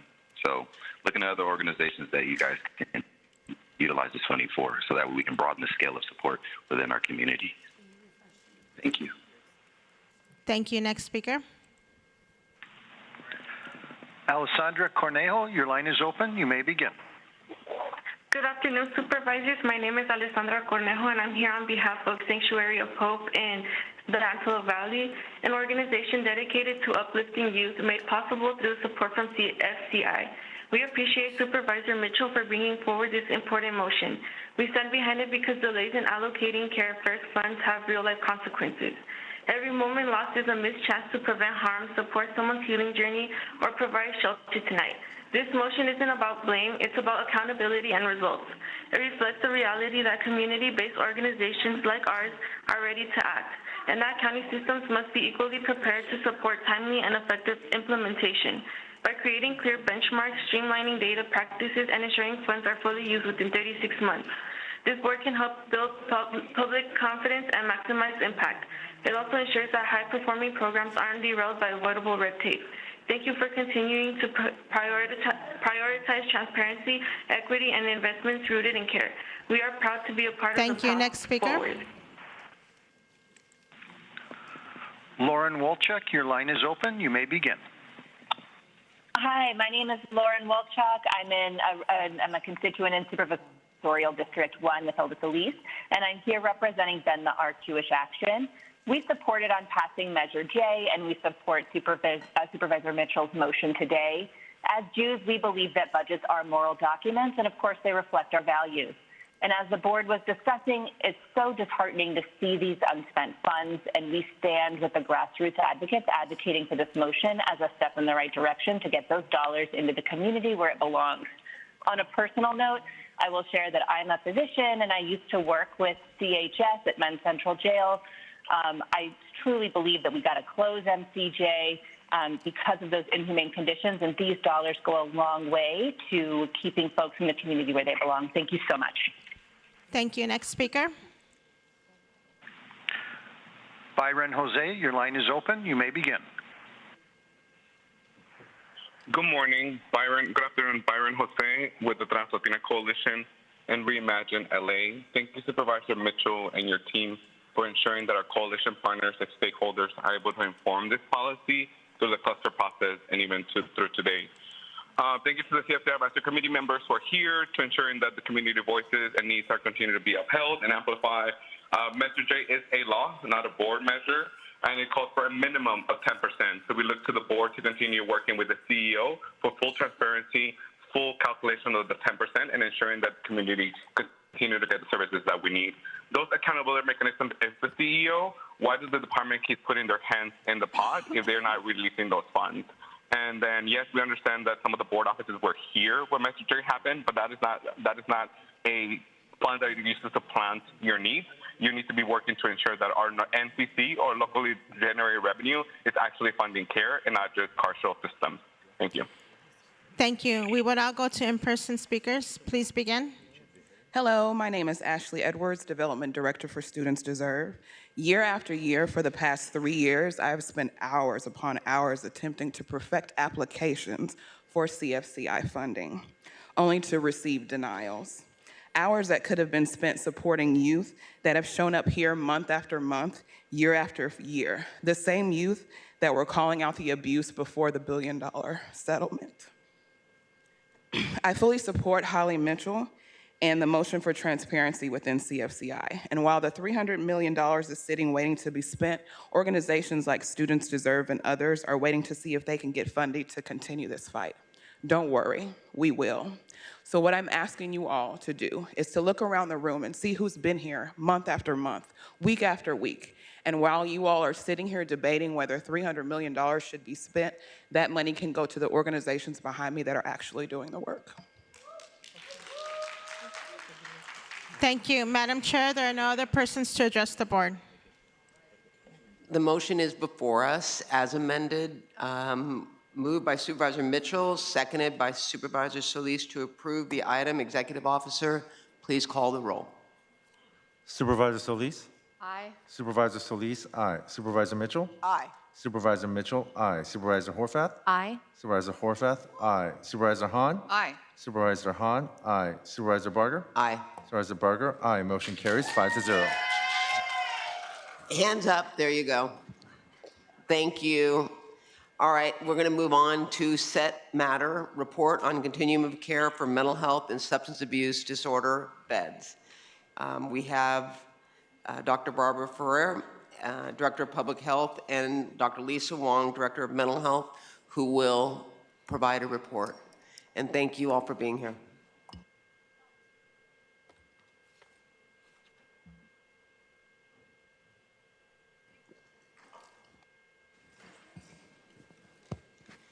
Thank you, Chair. Actually, Dr. Gary Tsai will be here in place of Dr. Ferrer. Okay. So at the request of the board offices, the set matter presentations consolidated to include overviews of the county's treatment bed network and the projected expansion of treatment and residential beds over the 4 Behavioral Health Continuum Infrastructure Programs, or BHCIP, grand rounds. Dr. Tsai and I are pleased to provide you with this update, and I will lead off for DMH and then hand it over to Dr. Tsai for DHS. And we're happy to answer questions, and for more detail, wanted to note that there was a more comprehensive written report that was given to the board in April.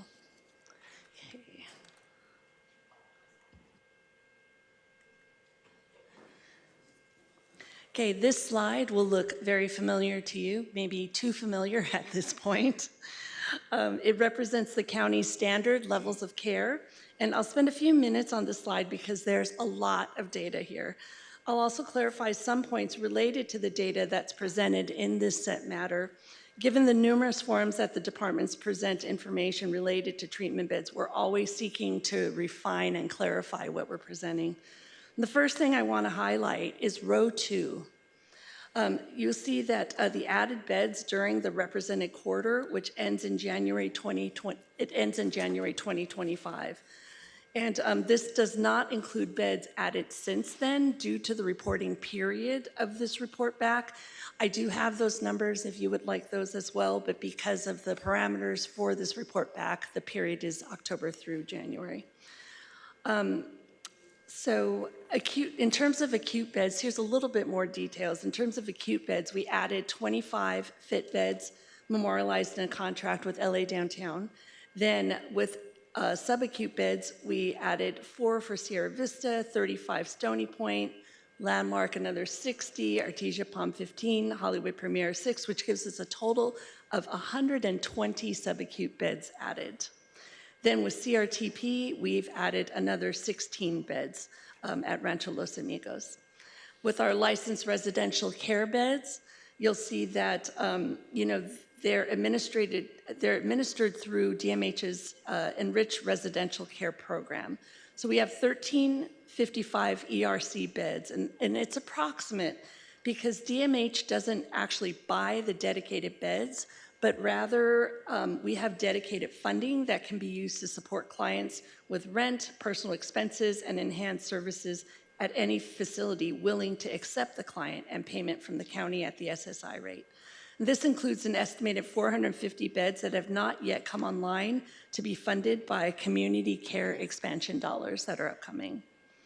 And then we have 769 interim housing beds, and we also have 110 additional TAY-enhanced emergency shelter program beds for those who are age 18 to 25. And we have close to 7,000 funded permanent supportive housing units available to be occupied, and that includes project-based units and tenant-based units. And then if you look at row 3, we highlight beds that are coming online. This is not exhaustive, but ones that are very close or imminent to being on board. And then I'd also like to take time to note that acute inpatient psychiatric beds are licensed by the State Department of Healthcare Services, or DHCS. And as the local mental health plan, we authorize through concurrent authorization, and we pay for acute inpatient psychiatric stays for Medi-Cal members. We have contracts with hospitals for our network of providers, but we pay for acute stays for Medi-Cal members even if they end up in a non-contracted hospital per state requirements. And we cannot pre-authorize hospital stays because they are based on clinical necessity. It's important to note that hospitals also provide services to other non-Medi-Cal members, like private, commercial, Medicare, et cetera, and we're not the only payer, meaning that each hospital can have many contracts with different insurance plans, of which we are one. And as such, we don't own the hospital beds, even when they are under contract. Initially, the directive under the Set Matter report was to report out the available beds to those we serve. And at that time, we thought that was putting the total acute licensed bed, being appropriate because they're technically available to all of our members. And then we started putting the total number of licensed bed under contract and then expanded the report out to the total number of beds for all hospitals that filed treatment authorization requests. But as the Set Matters progressed, the board clarified their desire to discuss more of a utilization perspective. And so we switched the metric to average census over the report window. This was done more than a year ago and has been consistent since. Currently, the acute inpatient census is based on TARS, the treatment authorization requests. And unfortunately, there can be a lag sometimes in census reporting, so they can be slightly off, but they're in the general neighborhood.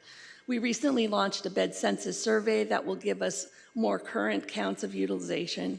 The Set Matter reports our total DMH treatment bed network, which includes beds attributed to the Alliance and DOJ settlements as well. Okay. And we also received a request for an update on the Behavioral Health Continuum Infrastructure Program, or BHCIP.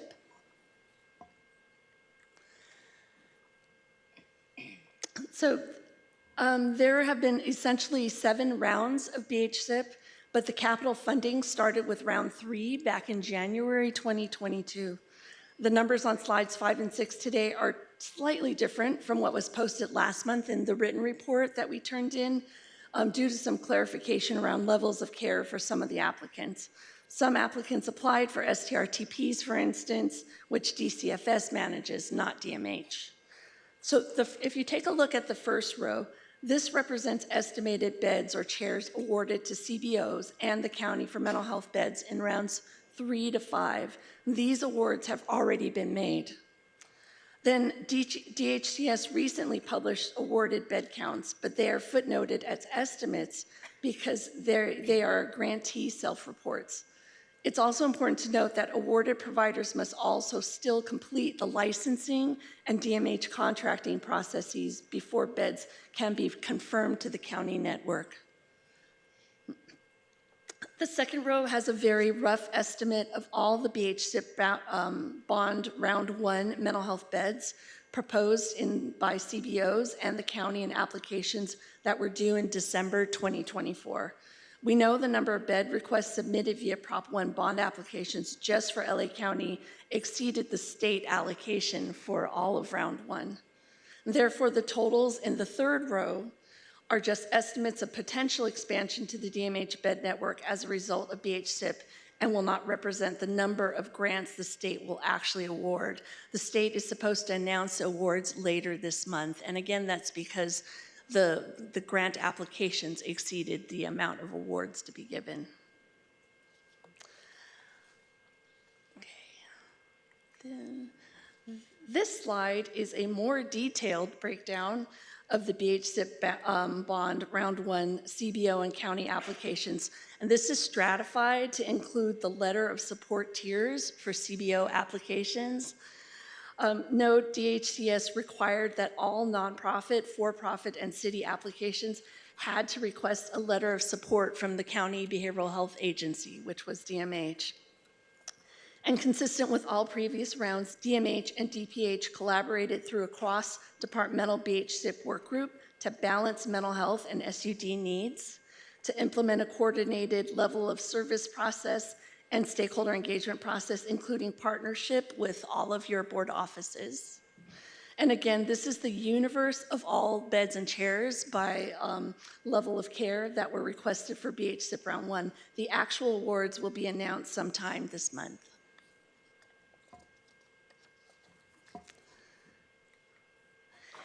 And finally, the DMH and DPH BHSIP letter of support process assess CBO projects for the degree to which the projects meet behavioral health needs, the capability, viability of providers to deliver services, and support for county priorities. This resulted in over 100 full or conditional letters of support issued. There were only 3 providers who did not receive a letter of support because they either withdrew or were non-responsive to requests for necessary information. Okay. And now I will transition to Dr. Tsai. Thank you, Dr. Wong. So DPH SAPC worked hand in hand with DMH on the BHSIP, and so the previously presented information on BHSIP is largely applies to SAPC as well. I just have one slide here, and this will again look similar. These are our current existing bed numbers across our sobering centers, our inpatient withdrawal management facilities, our residential withdrawal management, as well as residential facilities in the green, and then on the very right in the blue is our various interim housing types, specifically recovery bridge housing and recovery housing. The parentheses under the current existing row are the added beds since our last report back. The in-development beds in the row below that are the known beds that we are aware of that are coming online, that we're in the middle of contracting process for. And similar to DMH's presentation for the lower row bond BHSIP round 1 applications, all of those bed numbers are pre-DHCS award, and we do not anticipate that all of those beds would be awarded, but those are the applications and how many beds are represented.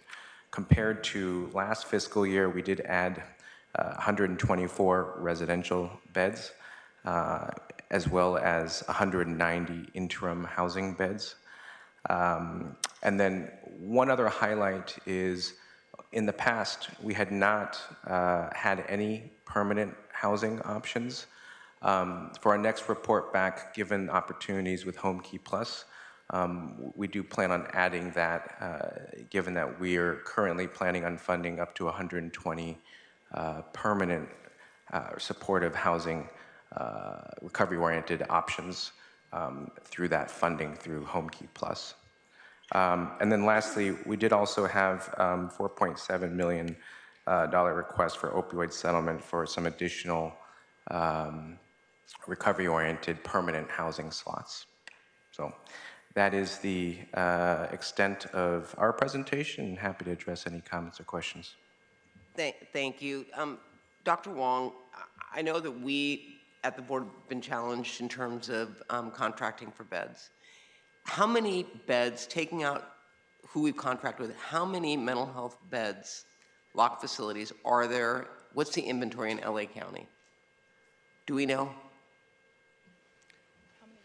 How many locked beds do we have in LA County? Yeah, because we talk about contracting for 200, But how many are in LA County as we speak that we could contract with?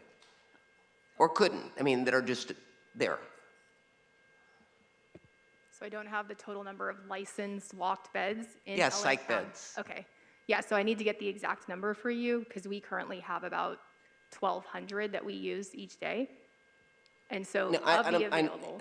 I'm not talking about what we use, because we talked at this board about, like, we want to contract for 500 beds, and it occurred to me, how many beds are available? We're talking about contracting for all these beds, but maybe we're going about it the wrong way. How many mental health locked facility beds are there that we could contract with?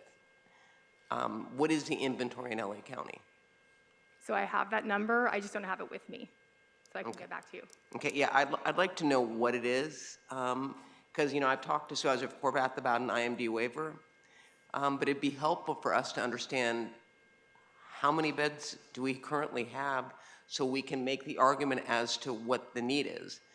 And then to the point even with co-disorder, we're talking about care, but especially with those that are on the street, that are having mental health and co-disorder, it's as important to get them a bed in the beginning, but also a bed once we stabilize them. And I know that even with, I talked to a provider about the fact that the reimbursement only is for like 45 days, I think, 30 or 45 days, and then they put them into a step down. And there aren't enough of those sober living homes to accommodate the need. So are you talking about building up that capacity as well? Yes, so the sober living beds are our recovery bridge housing and recovery housing beds. And then the permanent housing options that I talked about through Home Key Plus would just be for longer durations of time. So again, I think it'd be helpful to find out how many beds. I mean, I know that that's a harder one to count because you don't need to have a license, correct, for sober living. But it'd be helpful to know what the inventory is and what our need is. Because if we have 1,000 people currently in treatment under county's jurisdiction, I would think that we'd want to have at least 950 beds to support them. I mean, I would say 1,000, but realistically, it's probably not. It's not an even match. Beds available. So I guess the question would be, how many beds do we need to have available? And then is that reimbursable through state or fed? Is that 100% net county costs? Those are local costs, so it's not billable to Medicaid. Local meaning net county? We don't receive net county costs, and so we fund our recovery-oriented housing with opioid settlement, some measure H, A, as well as CFCI. Okay. Okay. Chair Barger, can I just ask for a point of clarification? When you said you would like the number, like the total universe of beds, locked beds, do you mean inpatient and subacute? I want inpatient. Okay, just inpatient. Yeah, inpatient, because that's what we've been talking about, even for diversion, for those that need to be in inpatient beds. Okay. So I think, how many director do we have out there for you to contract? How many beds? A lot. I can tell you, yeah, but typically when we talk diversion, it's not usually at the inpatient level, it's usually at the subacute level. So, okay, so give me both then. Okay. I'd be curious to see We'll what both. give I you think it'd be helpful to the board as a whole. But did the subacute wouldn't fall under the IMD waiver? It would. Oh, it would? Mm-hmm. In fact, that's Okay. our highest cost bed to build out right now, and we would get the most help from IMD waiver. Yeah. And we did have a report done looking at what our bed need is given the population, and we were about 500 beds short, but we will get you the number of the universe. And I know that we're short, but I think that's to my point. I'd like to know, in our universe here, how many beds are at any given time, I mean, not even at any given time, in any time available that are licensed for that use? We can get that through state licensing. Okay, and then on the real-time bed tracking and outcome reporting, how is that going in terms of the progress? I think that is to you, Doctor. Well, both of you are doctors.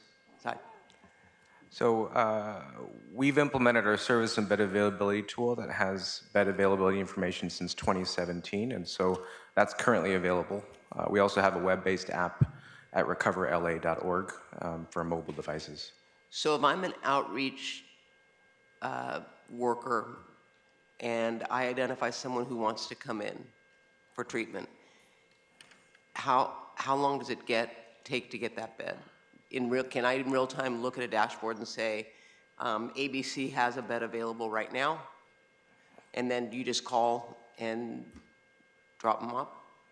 Yes, so someone could look at either the Recover LA app or the service and bed availability tool to determine where there's a bed, and then either call that agency directly or go through our 24/7 call center.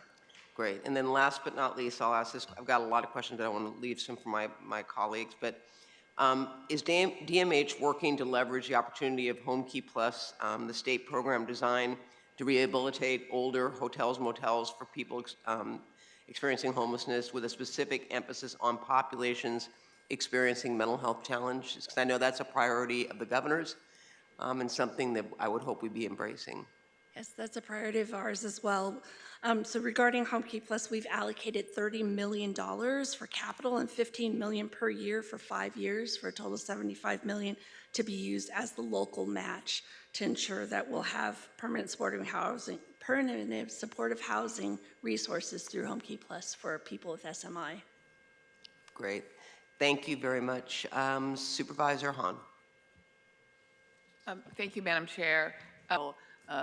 Be there, get treatment, hopefully move on, and we can keep filling those up with people who need it. So my question, Dr. Wong. So we're going to find out at the end of this month, any day now, about which projects are funded. Say we do get a lot of our projects funded. When do you think this board will see these beds in some of these projects start to come online? I think it depends on the type of project, because some of these are builds, some of them are renovations. The renovations, of course, will probably come online much more quickly. I think one of the unknowns for us has typically been the time it takes to do state licensing.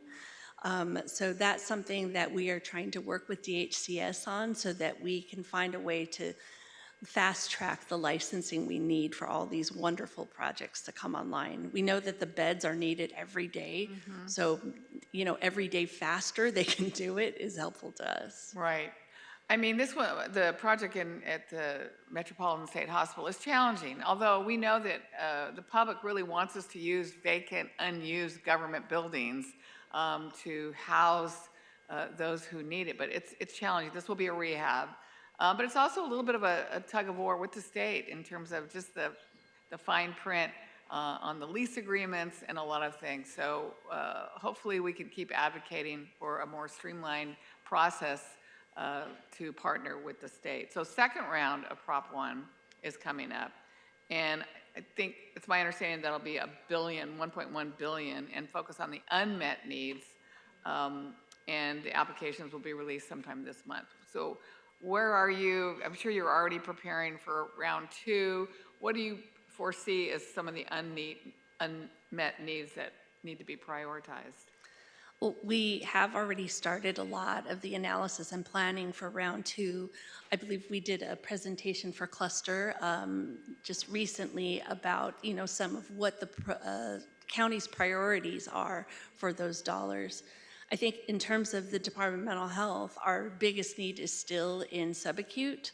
And so I think that we'll have a lot of emphasis there. Our hope is that we'll have some progress, hopefully in the near future, on IMD exclusion that will allow us to build subacutes more efficiently and at lower costs. So back to what I was talking about, using vacant buildings, vacant property. I introduced a motion in January that directed our treasurer tax collector to look at tax defaulted properties across our county to see if they could be purchased and used for things like parks, like housing. And it's my understanding that your department has looked into this as an option. Can you elaborate on whether you think, is that something you are looking to do, to purchase some of this tax defaulted properties or using them, using it for things like residential? Yes, we have been looking at using everything that is unused or vacant at this time, where we can do a renovation. The only holdups are those buildings that need more extensive renovations, like retrofitting, which then becomes cost prohibitive and time prohibitive. But we are trying to take advantage of anything that we can find. We are working closely with CEO Real Estate to keep our eyes out for that. Is there anything that this board needs to do to support you in that effort, or anything you need to make that happen? I can't think of anything at this time, but I'm sure more and more will come up as we go through this. Typically what happens is, whenever we go through this kind of endeavor, it involves so many different parties, and any little holdup at any given step adds up to a bigger holdup at the end. So whatever efficiencies we can build in with the CEO's office, especially with real estate, all those things really add up. But I think the biggest thing for us at this point is to be able to advocate with the state to build in certain efficiencies so we can streamline things like licensing. Right. Right. Well, I appreciate that. I mean, it's clear our need is going up, it's not going down, and we need more beds, and sometimes finding locations where this is possible becomes a challenge. Yes, especially locations in communities that really, have a lot of need. True. Thank you. Thank you. Thank you, Supervisor Solis. Yes, thank you. Thank you, Dr. Wong and Dr. Tsai, and to Jacqueline for being here. Obviously, you've been hard at work, and I'm glad to see that we are filling some of those gaps. And I know earlier this year we opened, for folks that may not be aware, the Skid Row Care Campus, which includes a harm reduction health hub. And it provides safe spaces on Skid Row, and it's in alignment with the Skid Row action plan that our departments, you have been engaged in. And I know you're well aware of that. The harm reduction hub includes 22 observation beds where participants can come in, they can walk in or be referred. I don't know if have you seen it as of late? Dr. Wong, have you all been out there? I would encourage you to, and even board members, because I see this taking off as a project that can be emulated in other parts of the county. We're also looking at expanding this to MacArthur Park, Westlake, where we do have a big crisis there. But along with this campus, we're also providing enriched residential care. And that's going to be 48 beds for some of the most vulnerable residents. And it's quite amazing to see what is in place there. And the facilities are going to be maintained, obviously, by providers, but also by wraparound services, including components for jobs, for expungement of records, referrals, DPSS, all of that. It's kind of a one-stop shop. And while we always talk about it, it's fascinating to see it in place. And it really is spectacular. And I want to thank our departments, DHS, both you, and everybody that played a partnership role, and particularly the advocates and stakeholders on Skid Row, because they are really the ones who came up with this idea. So it really was grassroots level. But I wanted to ask both of the departments if you could tell me what percentage of needed beds have been built, and what is the goal for the number of beds that need to be built? And is that broken down by district? Thank you, Supervisor. And to clarify, not all needed beds need to be built. Some will need to be renovated. Some will be contracted for. Our overarching goals since the HMA report came out about our bed needs has been looking at data from 2022 and forward. It looked like we have enough acute, urgent care, and CRT beds when we look across our system. Based on forecasting, we needed approximately 250 subacute and 250 ERS beds on the higher end. And since that time, we've added 135 subacutes, so we have 115 remaining. So we're at already about 53% of our goal. And then in terms of ERS, there have been 32 additions, meeting about 13% only of our goal, with 218 remaining. But the big caveat there is that this is before BHSIP beds come online. So once BHSIP beds come online, we will have a much, much different number next year. And even now, we have 2 facilities that we're contracting with that are already bringing another 150 ERS beds online. So that'll be significant. So you think you'll be able to meet your goal? Yes, we're actually a little bit ahead of schedule. Good. That's just sounds a rarity. Yeah, okay. And also for public health? Yeah, in the presentation that we gave to the cluster and as an attachment to the board report back that we submitted recently, there was a table where DPH SAPC did an analysis of what our projected needs would be across the different spas within the county and how many additional beds we thought we would need. It's approximately 200 residential beds and 200 recovery bridge housing beds. We do anticipate some of that need being addressed through the BH SIP on the residential side, and then there are other funding opportunities for us to address the recovery bridge housing needs. What's the number that you have? What's the current number? Of residential and recovery bridge housing beds? I believe it's about 1,600 recovery housing beds and then 2,500 or so residential beds. The table that I presented on earlier has the more precise numbers. Okay. So you feel we're well underway here? I do. Certainly. Okay. And then just another question to add on. We have an obligation to build a certain number of beds because of the LA Alliance settlement. And how does this report reflect those beds and what progress have we made towards that? So for both of you, yeah, I guess. Dr. Wong.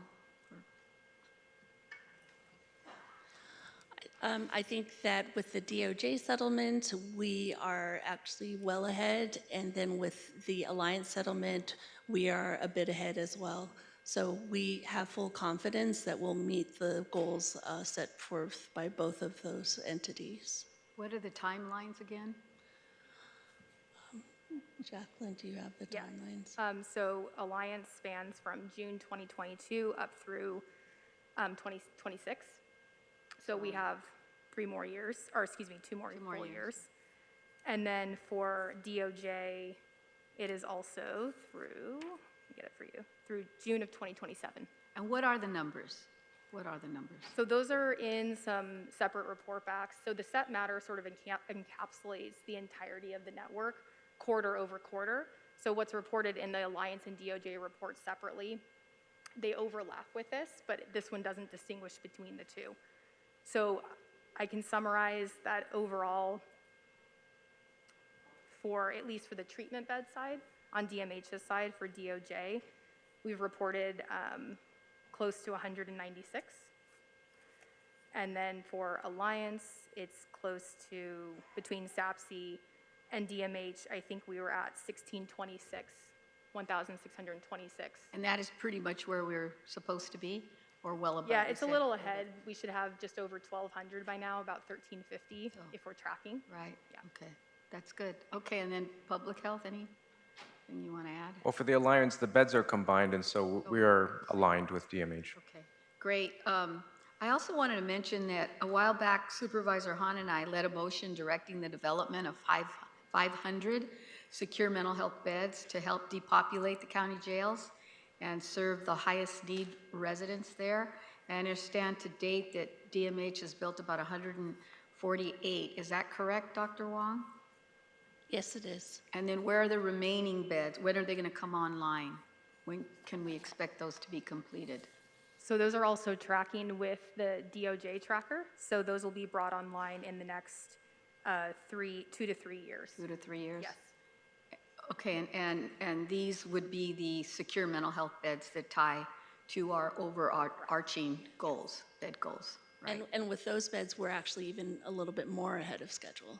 Okay, and I know you're well aware of this, both departments, that we were able to establish 96 psychiatric subacute beds at a restorative care village, which is on our property, the General Hospital campus, and we're building another set, similar. Unfortunately, we weren't able to get a waiver, the IMD waiver, but nonetheless, that's in the queue to be established, I think, by next year, is my understanding.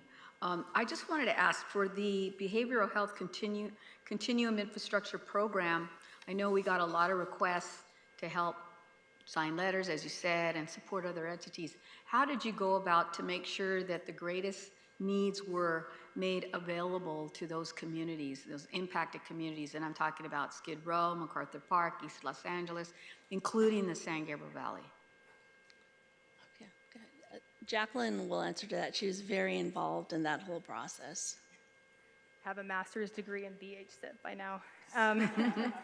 So with the letters of support, Supervisor, the state did not allow us to assess any criteria to exclude or prioritize some above others.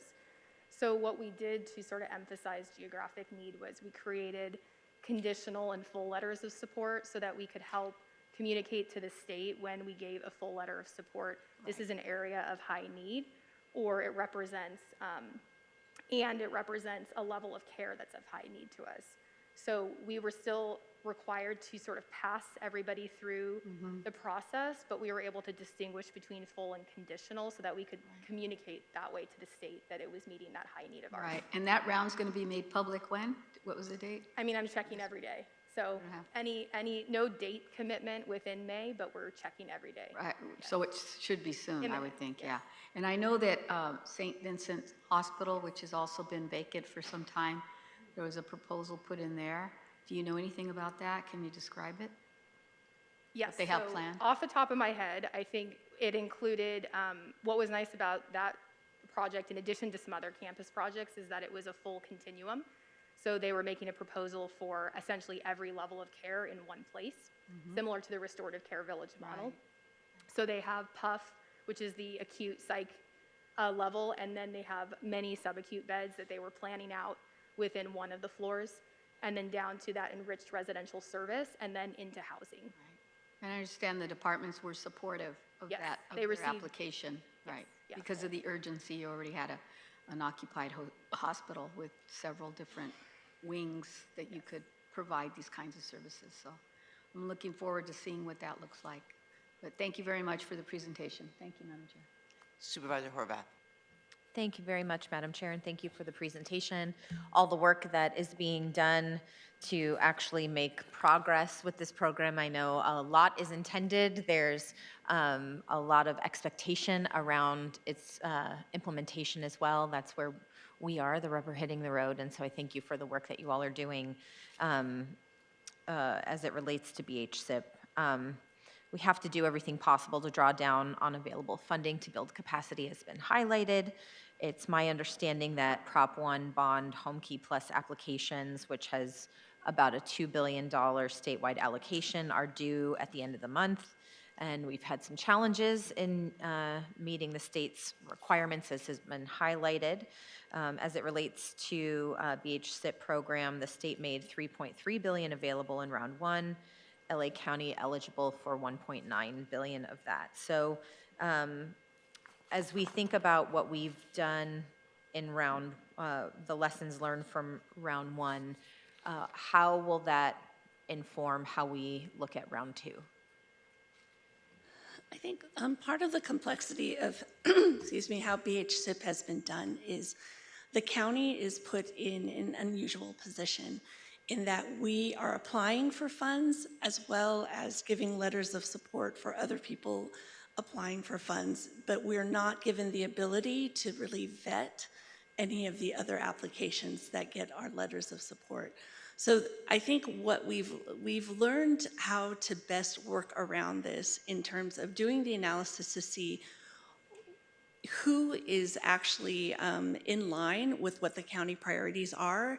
And with the need analysis that we've done, we've looked at both equity issues as well as stakeholder feedback that we've gotten. And we also look at how we're going to build out a full continuum of care across the county. So using all of those, those are the factors that are going to allow us to kind of weight the different applications that are coming in as best as we can.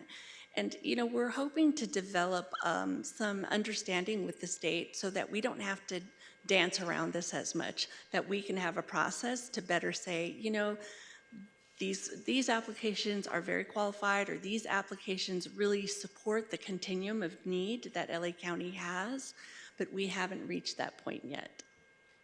Got it. I know to Supervisor Barger's point, we're always being asked, how do we increase capacity? I think we consistently hear concerns about our ability to address mental health and substance use medical needs, and yet these beds are the critical way we achieve those outcomes. So if we don't have the resources and we're competing, we're asked on the one hand to provide letters of support and validate the partners that we want to come online, it also puts sort of a competition against ourselves.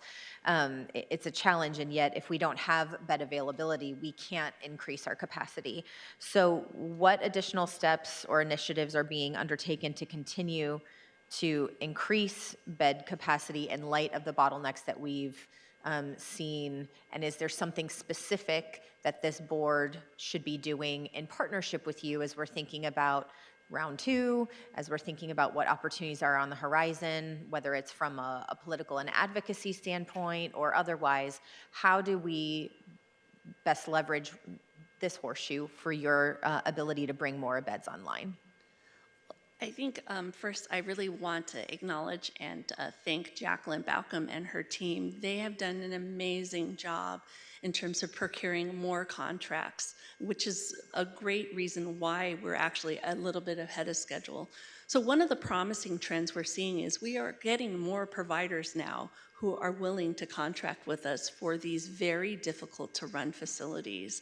And that actually was one of our biggest barriers before, that even if we had the dollars, we weren't having people step up as providers who wanted to work really with our populations.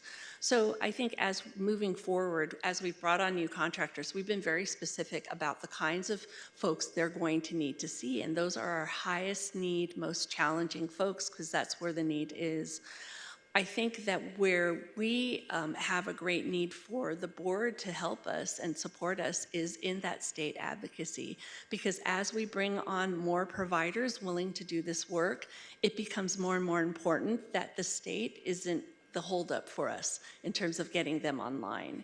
And I think, because we're going to be talking about a greater volume, the state then is going to have a greater volume to have to deal with. And a lot of times for these providers, they don't always have the financial backing to hold out forever while they wait for state licensing. Once they have this planned, they've been approved, they need to get staff in, they need to get people trained, and they need to see clients as soon as possible. So whatever advocacy we can get from our board would be wonderful in terms of the state facilitating some of those processes. Well, I would just say back, the more specific you are, the better our advocacy can be, also for layer, because I think we need to have a unified voice as a county to say, here's what we really need. And if you don't provide us with that, it's sort of difficult for us to speak with that unified voice that I think is incredibly meaningful. We've seen when we have achieved that as a board and worked with especially our LA County delegation, how that's been able to achieve results. So the more specific and unified you all can be in saying, here's where our barriers are, here's where interventions are required for us to see more success, I think that's important. I also think, the expectation is not going to decrease in terms of where we bring beds online, and our existing locations, I don't think are going to be enough to meet the needs that we're seeing on out in our communities. And so, I've been saying to our city partners as well, I know the expectation is the county has the role to bring beds online, but they don't sort of exist in a vacuum. They have to be in real life somewhere in a physical space. And so helping us identify where we can expand and what ideal conditions there are and community settings, so that way we can work with our local government partners to help site facilities, because I don't know that we're going to solve all of that only in unincorporated areas in the county. We have to be able to do that too. And so again, I think the more specific we can be and sort of those plans on bringing beds online, the more progress we'll be able to make and really be able to leverage the dollars that I think the state is intending for us to use, but it's just, as we're seeing, not as simple as it sounds. And so the more concrete I think your plans are for us, the easier it will be for us to advocate for that. We'll Thank be you. happy to do that. Thank you, Supervisor. And you bring up a really good point in that, you know, we're putting all this emphasis on building out these high-end beds, but our hope is that as we stabilize highly acute clients, we're going to need more on the other end. And I think, you know, we definitely want to be prepared for that. Absolutely.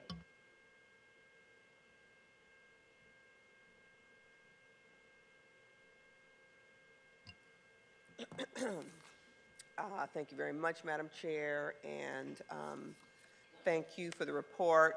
Have to say that I am impressed and really relieved to see how quickly and effectively departments and providers are scaling up really to address the mental health crisis. So I thank you for that. I think, as Supervisor Solis said, it's been your hard work is evident.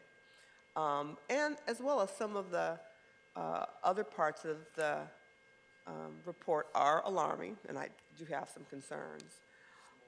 Let me say I understand how challenging it is to house our unhoused family, friends, and neighbors, particularly those who suffer from complex mental health disorders. You've done a great job in helping us understand the different categories of beds to meet their needs, Dr. Wong. I appreciate that. I think it would help me, certainly, and the board in future reports to have disaggregated data on the demographics of individuals who are returning to homelessness at such high rates, including possible reasons for their discharge from their housing programs.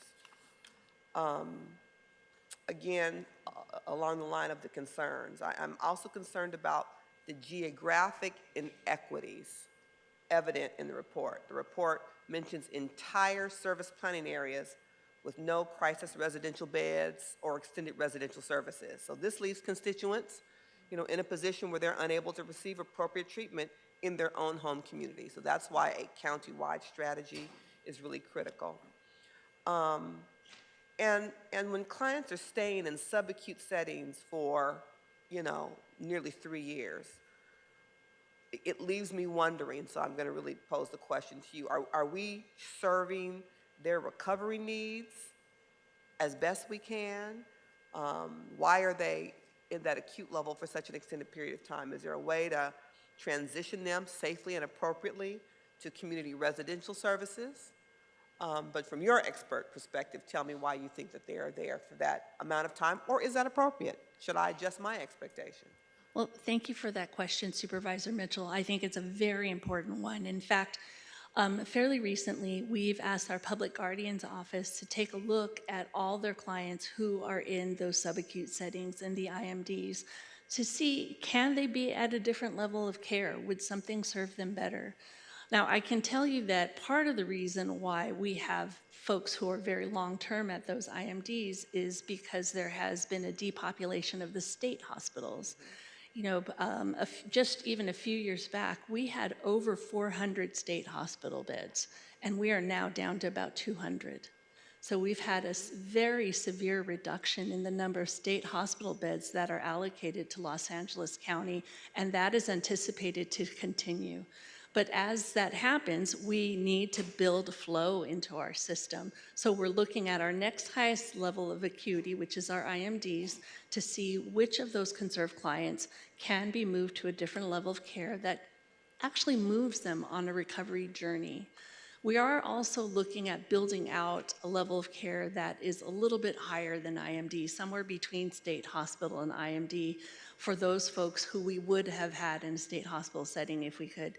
These are for those Murphy clients coming out of the jails and other settings that may not be ready to be in a non-restricted setting for a while. So we are kind of trying to build that continuum outside the state hospital beds to adequately meet the needs, but our goal is always to have people in the least restrictive setting possible.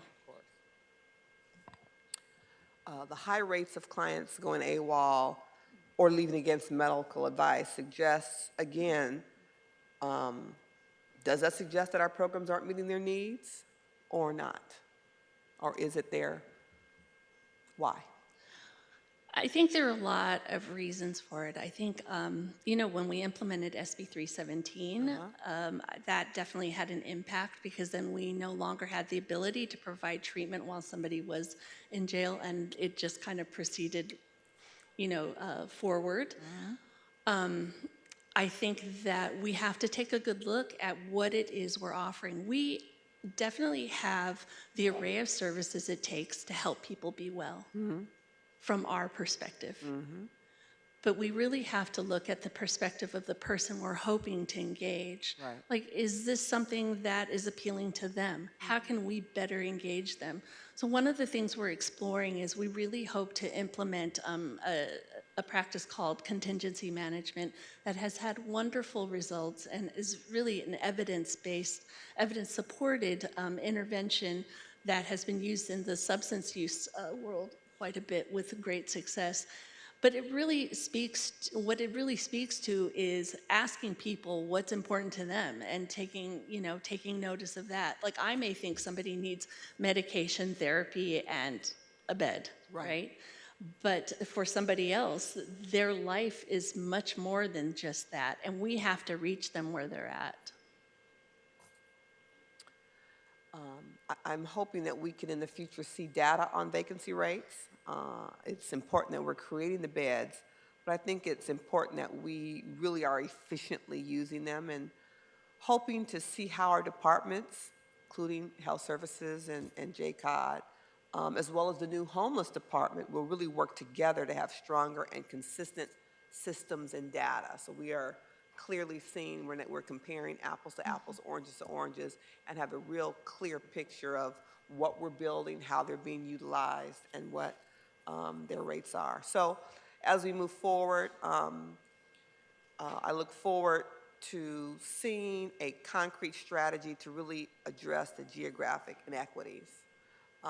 Again, better tracking of client outcomes, clear metrics on systems flow and information on current bed vacancies, and specific plans to address the areas where county residents face barriers to really accessing appropriate care. Last question for me, Madam Chair, is do any of the recent federal directives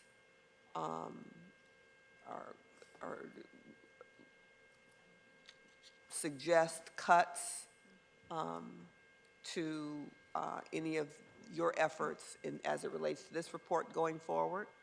And if so, what are they? I think that's been something that's been keeping most of us up at night, waiting to see, what those federal changes are going to be. We anticipate if there's any change to Medicaid funding, that is certainly going to impact what we do. It changes, what we can fund, but more importantly, it changes what our clients' experiences are going to be. When we look at things like work requirements or changes to Medicaid expansion, FFP matching, those are going to really have an impact, and we're going to have to brace for those. But it's difficult because we don't know what that volume is going to be. We don't know what the impact is going to be. On the positive side, we are looking forward to hopefully a change in IMD exclusion, but that's not something we can count on yet. So it's really hard to say, I think, what the federal changes coming up are going to, be in terms of the impacts on this system. We're bracing at this point and kind of coming up with contingency plans, but it's really hard to forecast at this time. I don't know if Dr. Tsai probably has a different answer from the SUD side. The federal changes happening right now definitely represent a very real threat to some of the progress that's being made. Cuts to Medicaid, whether it's via per capita caps or reductions in FMAP, would fundamentally require us to then use other funding that we have, funding that likely is supporting things that are not Medi-Cal reimbursable, such as interim housing options, right? And so I think that would have repercussions across our continuum of services, potentially. The other area that I would highlight is around Medicaid waivers. Under the drug Medi-Cal waiver, we actually do have an IMD exclusion waiver, right? So we are able to support residential and inpatient substance use beds in facilities with greater than 16 beds. And while there hasn't been a focus on that particular waiver, there has been a focus on other 11, 15 waivers. And so that's something that we are monitoring closely. Thank you. Thank you, Madam Chair. Supervisor Solis? Yes, just on that note regarding the potential cuts from the federal government, I note that many of our clients have serious, varied chronic illnesses, and some that are very, right now, very hard to treat, HIV, AIDS, for example. And I understand that there are pending cuts coming our way, maybe not directly at our department, but certainly our provider system. So can you talk about that? And I've talked to public health on that because I understand right now our offices are being bombarded by the potential cuts, and somehow there's a belief that we are going to backfill that. And I know this might be a little bit premature, but it's not. And I would like your response, and I know Fija wants to answer that, chime in on that as well. Thank you, Supervisor. So we have a effort underway in the CEO's office where we are looking at the budget that's being proposed by the federal administration, as well as policy and rulemaking changes. We are tracking that by department, and we are looking at programs, and we are starting to assess the scale, scope, and magnitude of potential cuts.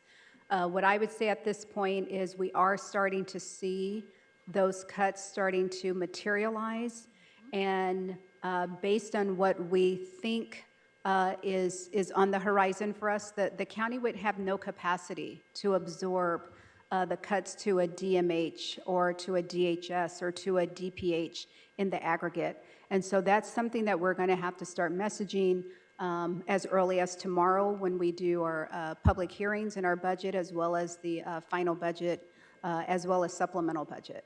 Can public health, can you opine on what those cuts look like?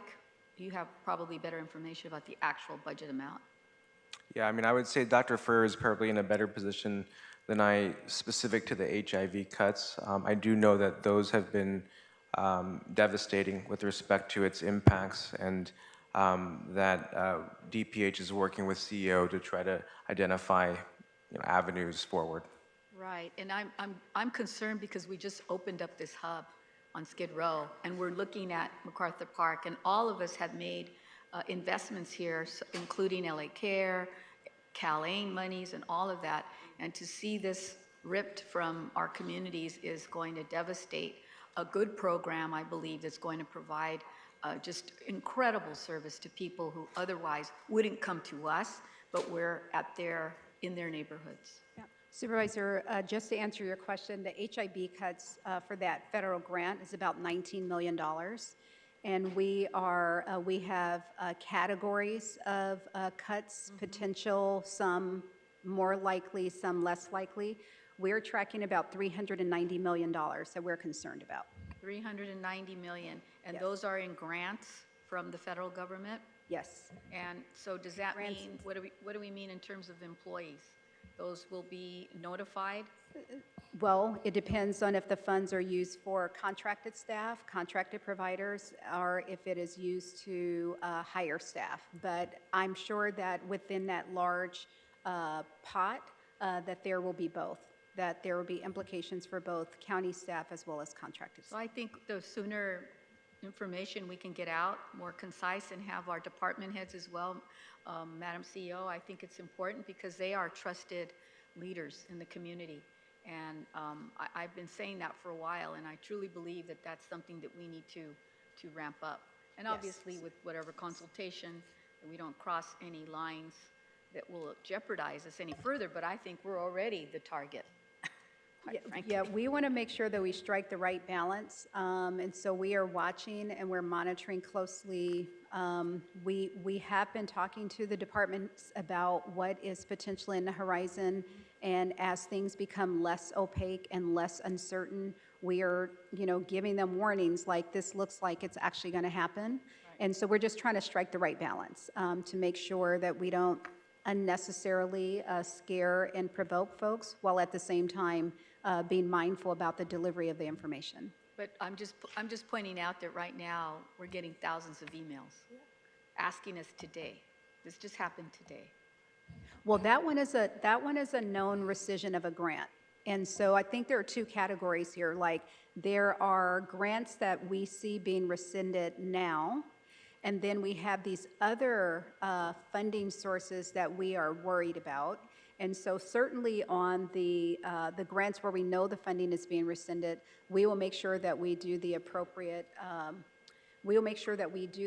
notification to our providers and others that are impacted. And have our CIO, our whole communications operation up to speed on that. So we work closely with them. Of course, they don't generate the messaging on their own, but they take the cue from the budget folks in both my office and in DPH. And so we'll make sure that we are coordinated on messaging and make sure that we're talking about a very specific program today. Right. Given that this is not agendized, maybe we should have a set item regarding not just HIV, but across the board, because this is not agendized, correct?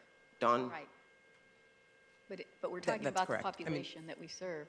Yeah, no, I just want to, but I mean, I think it raises a bigger issue across the board, because I know public health overall, across, yeah. Yeah, okay, thank you. Thank you. Thank you all for the presentation. Executive Officer, please call those that wish to testify on this. Madam Chair, there are no in-person speakers that have signed up for this item. As a final reminder for participants on the telephone, if you would like to address SEP Matter 1, if you have not already done so, please press 1, then 0 now to be placed in the speaking queue. Moderator, can we have the first speaker, please? And Ali, your line is open. You may begin.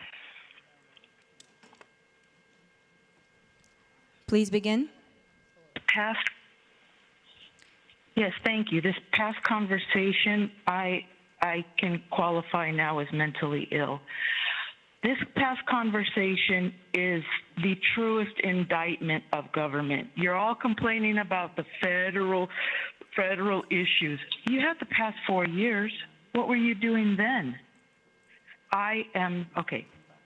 The state of California is one of the top 5 economies in the world. I ask the LA County Board of Supervisors to advocate and support for the vast amount of property that the state has. This needs to be a state matter. We are taking an incredible amount of burden for this issue. And why isn't inpatient services, inpatient psychiatric services not considered housing? Thank you. Next speaker, please. Thank you. Roy Humphreys, your line is open. You may begin. Okay, this is a very complex situation, and the previous speaker hit on some of it. And to remind that your federal government, and in fact the state, are bankrupt. Okay, so you don't, and this idea of depending on the Fed, you deserve what you get. How much money are you spending on illegal aliens? Okay, and it's funny now, your state government, $3 billion that's buying from the 3.4 on the billion. You deserve exactly what you get. I'm sorry that it's disgusting the manner in which you're approaching it. You deserve what you get. Thank you. Thank you. Next speaker, please. Julie King, your line is open. You may begin. Please begin. Madam Chair, there are no other remote speakers in the queue to address the board.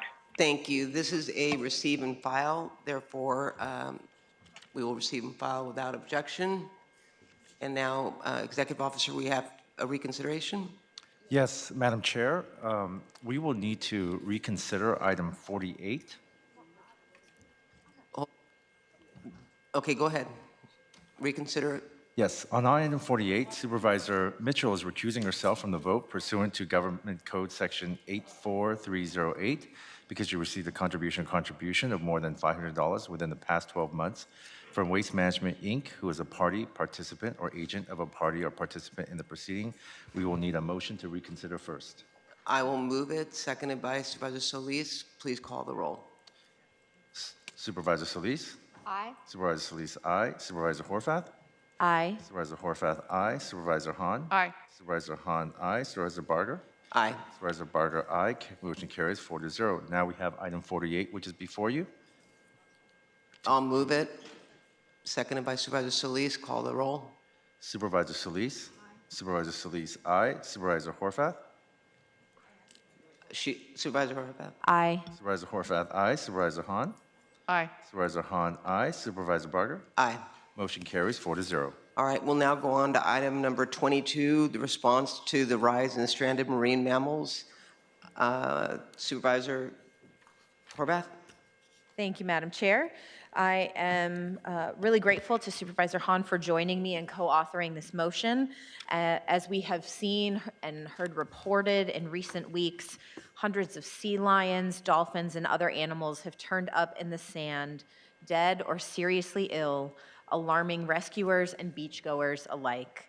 We're facing an unprecedented multi-toxin event with 2 different algae species present, each producing a neurotoxin, domoic acid, which is harmful to marine mammals, marine birds, and humans.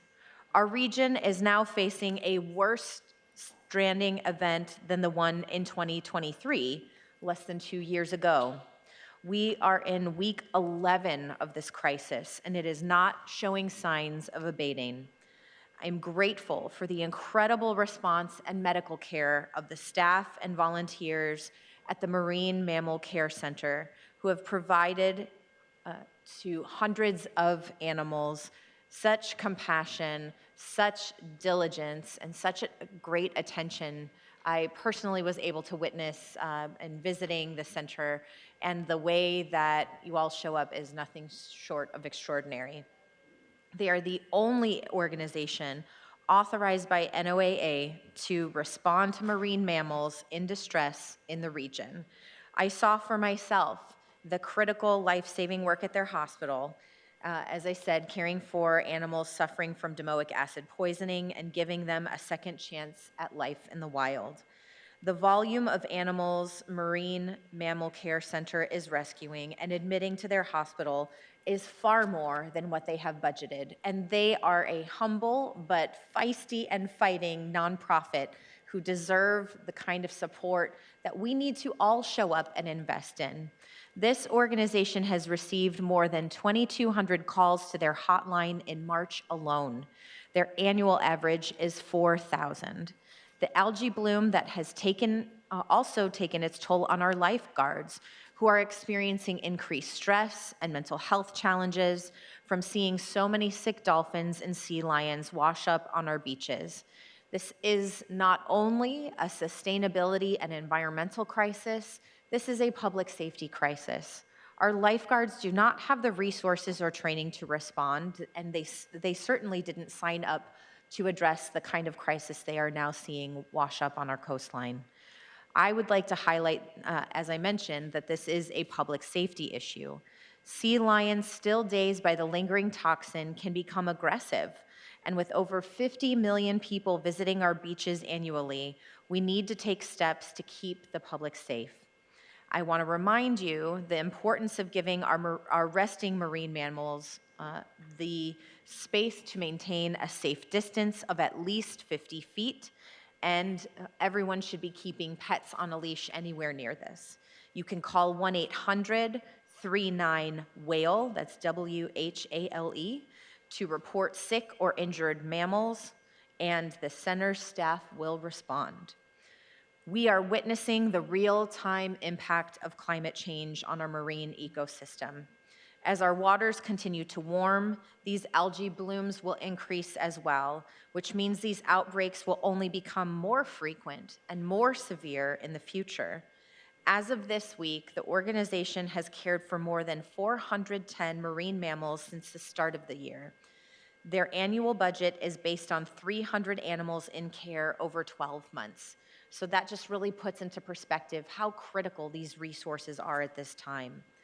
The cities of Hermosa Beach, Redondo Beach, Rancho Palos Verdes, and Long Beach have stepped up to provide some financial support, and we all have to look at how we have a regional response to this support. My district has allocated discretionary funds. I know others have as well, but this isn't a district-specific issue, especially when 3 districts are impacted. We know Department of Beaches and Harbors is a county-wide department. This must be a county-wide effort as well as a regional effort beyond the county alone. We know the budget challenges that we are facing, and this organization is a nonprofit, but without them, we would not be able to meet the challenges that we are facing as a county to properly manage our beaches. And so we need to provide the support and do our part, but we also need the region to step up too. They cannot continue to respond as they have been without the financial support of municipalities, our county, government, and philanthropy. So we ask for your support in responding to this crisis, as well as looking for more ways to generate revenue to cover ongoing services in the long term. And I'll leave it there for now, and I know my co-author would like to join. Yes, Supervisor Hahn. Thank you, Madam Chair, and thank you, Supervisor Horvath, for having me as the co-author on this motion. The Marine Mammal Care Center is in San Pedro, and I have always been so proud of this organization, and quick to note that it is really the only organization equipped to do the important and frequently unsung work of providing care for our marine mammals that are suffering from domoic acid toxicosis. The increase of this domoic acid toxicosis is wreaking havoc on our sea lions, dolphins, and I believe even whales. Since January, the Marine Mammal Care Center has attended to over 400 animals. So to put that in perspective, normally they see approximately 300 animals in an entire calendar year. So not only are we seeing an increase in marine mammal sickness, but we're also seeing an increase in the deaths of them. We've also unfortunately heard stories involving sick sea lions attacking people who are encountering them because of this disease. And we know that seeing these sick, dying, and injured sea lions, dolphins, and whales can be traumatic to beachgoers. It's taken a toll on our own county lifeguards, who are really experiencing some trauma that they actually haven't experienced before. And this has certainly been highlighted in the local media.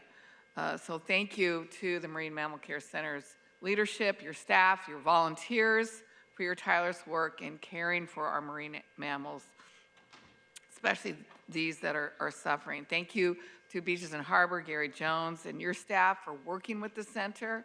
And I know this motion is asking you to dig deep into your budget to aid in this crisis and to find creative ways to sustain the work of the Marine Mammal Care Center.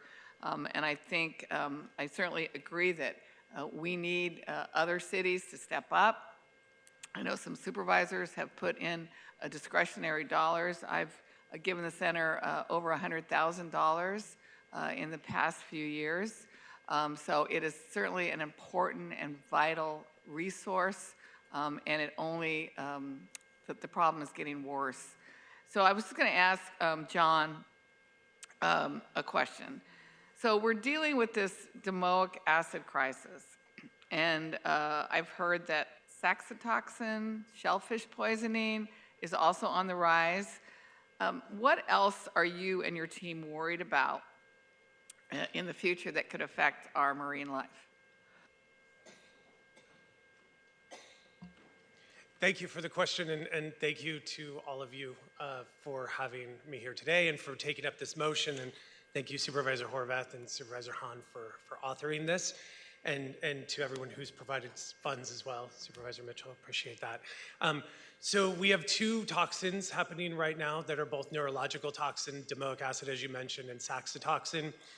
Shellfish warnings have gone out for any shellfish harvested by non-commercial sources. Really advise everyone not to do that and not to eat the shellfish in Southern California because that's saxitoxin. So saxitoxin, the shellfish along the coast, if you're doing that as an individual, that is not commercially tested. So fishing off the pier and the shellfish off the pier that you might go and get yourself, that has the same toxins that are getting into the animal systems. It's quite deadly. So saxitoxin kills with impunity our marine mammals. So what we're seeing strand on the beach is only what we see. The X factor of how many animals are dying and drowning is still unknown. And one of the worries we have is NOAA has now officially cut off all marine mammal research that they normally have done for the past 50 years. So we will not have population counts. We will not be able to get to the islands with NOAA, and they will not process any of the tests that we have from samples that we have been taking of every animal that's been stranding through this event to really understand what's going on from a toxicology and just research perspective. So lack of information is very worrying, especially when we want to deal with how do we maybe create resiliency or understand the effects on human health, because sea lions in particular are sentinel animals. All that's a worry, and then avian flu is another worry. What we're seeing today on our beaches is easy compared to what bird flu has done in South America.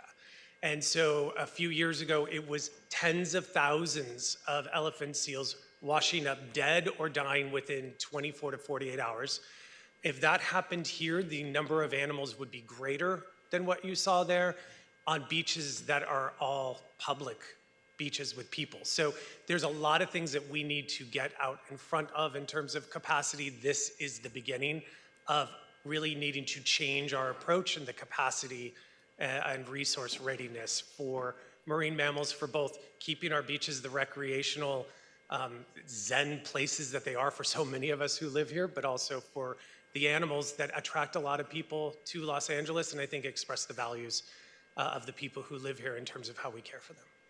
Thank you. Well, I certainly support what we're doing here, and I thank Supervisor Horvath for bringing it forward. I think this is an investment that the county must make at this time. It really does impact our residents, our visitors, our lifeguards, and again, you're one of the only organizations in this region that does your work. Gary, again, appreciate you digging into your budget to help us do this. Listening to John and the, sort of the really alarming facts of what's happening in the ocean, are you, I haven't been to the beach lately, are you putting out warnings, signs, particularly on how to maybe not approach, any of these mammals that have come up on shore, but also some of the things he's saying, like, don't eat, the shellfish that you're fishing for? Is that an education that we're taking on, or are we relying for people to get this information elsewhere?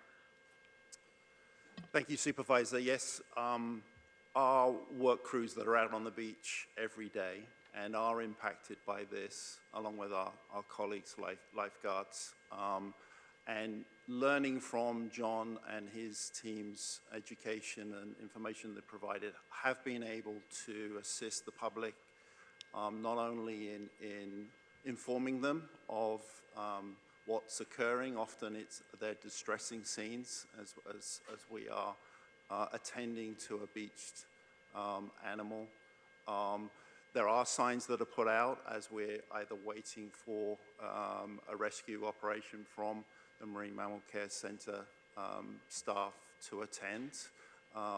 We do also now host, or John's team comes to Marina Del Rey at the weekends at Chase Park and provides information and outreach to the public. But there's not exactly permanent signage right now. Not permanent. I mean, you might want to think about that, just again on the warnings of the sick animals, but also some of the other things about the toxicity of the shellfish that people might be harvesting themselves.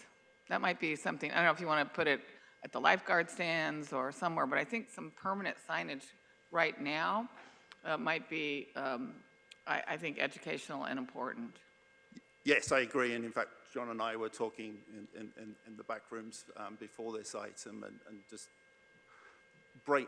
brainstorming in terms of ideas such as that and signage, maybe incorporating some sponsorship elements to that, looking at the facilities that we have already along the coastline, lifeguard towers, and combining the information we already have.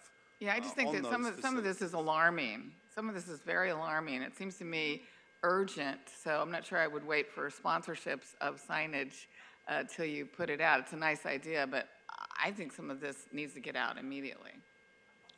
Thank you. Thank you, Supervisor. Thank you, Madam Chair. Supervisor Mitchell? Thank you very much, and thank you to the two authors of the motion. And much like our conversation earlier around stroke, the reason I held the item is to give us an opportunity to really talk about it publicly and bring it to public attention. I think it's important, given the fact that this appears to be becoming our new normal. I first interacted shortly after redistricting and now representing many of the coastal communities with your amazing organization in 2023 when there was fear about public safety, as the author of the motion talked about, around fireworks and the marina. And we paid for and constructed a pen, as you'll recall, to keep the sea lions safe and to keep the public away from them. And so you're right, I think that we're gonna have to look for more permanent solutions. I agree with you, Supervisor Horvath, this isn't district specific, although all of us have stepped up with district dollars, but it's also not just county. And so the other reason I held the item is to make sure that all of the coastal communities are gonna put some skin in the game too. I happened to hear a CBS News report on your Orange County, I guess perhaps sister organization, that talked about what's happening in those coastal communities, particularly with regard to the Pelicans. And at the end of that news segment, there was a solicitation, a plea for donations. So when I think about the 700-800 people who have written in support of the motion, I hope that they are looking to make tax-deductible contributions to a nonprofit organization. And I want to applaud the coastal communities that have stepped up and implore all the others. I appreciate the time you spent with our staffs and the information you gave us, that 60% of the impacted coastal areas are county beaches. And so what I would ask is in that we recognize that this issue was blown on your budget in the past, as reported by the nonprofit organization, is $750, that we look at up to 60% of that figure, again, the county beaches that we're responsible for, and again, do all that we can to use our bully pulpit to push hard for the other coastal communities and the other perhaps not only impacted entities, but contributors. I represented the chair on the sanitation board maybe last month and was shocked that the sanitation board opened with a presentation on this and made a loose reference that some of the work they do could be contributing to the algae bloom. I thought, well, sanitation board, what are you doing to contribute to the Marine Mammal Care Center, who is stepping up to the plate to help us? So I am really hoping, and the second piece is to the authors, asking, I've got some language here, but asking that Department of Beaches and Harbors lead and coordinate a regional convening, bringing together all relevant jurisdictions and agencies along the LA County coastline, including but not limited to individual coastal cities, pertinent county offices, state and federal representatives and agencies, and other key stakeholders to create a shared understanding and promote cross-agency collaboration and identify actionable strategies and resources.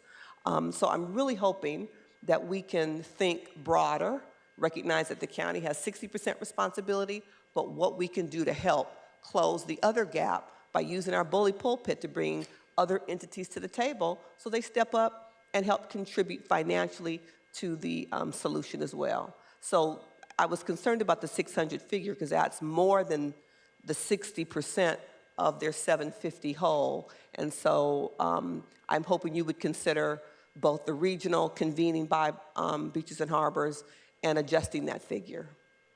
I think the regional convening makes a lot of sense. I think we do have the ability to convene in a way nobody else does. And so being able to bring, everyone to the table to have an awareness around the state of affairs, I think is great. I think if we don't go up to that 600, I know that some of our local government partners who are also responsible for the beaches are also having budget challenges. So, we're going to end up in a situation where we're still going to get asked. So if we think that 600 is a number that I'm fine with the up to, because I think we should be encouraging more people to have skin in the game. I think we brought forward the 600 number, recognizing that nobody's in a good financial situation. I think about our partners in the city of Los Angeles who also call upon us to show up on our beaches. And if we aren't thinking about their circumstance, they're going to call us and we're going to end up having. So I just want us to be realistic about that at this moment. And if we think that the 600 number up to, we should fight for everybody, as you say, to have skin in the game. But I think we also should be realistic about what we're going to be called upon to deliver in that sort of situation too. So I'm good with up to if we can encourage people in that way. But is 600 an out of reach number, or should we only be doing 60%? No, I think it's coming from beaches and harbors, so no. Supervisor, I mean, are we going to be in a situation where we're going to get called upon one way or another? Potentially, yes. And if we do get called upon, are we going to be in a place where we're going to be able to deliver that service? Depends on the beach. Certain beaches, no, because we don't operate anywhere near that particular beach or area. So it would I don't think that would occur.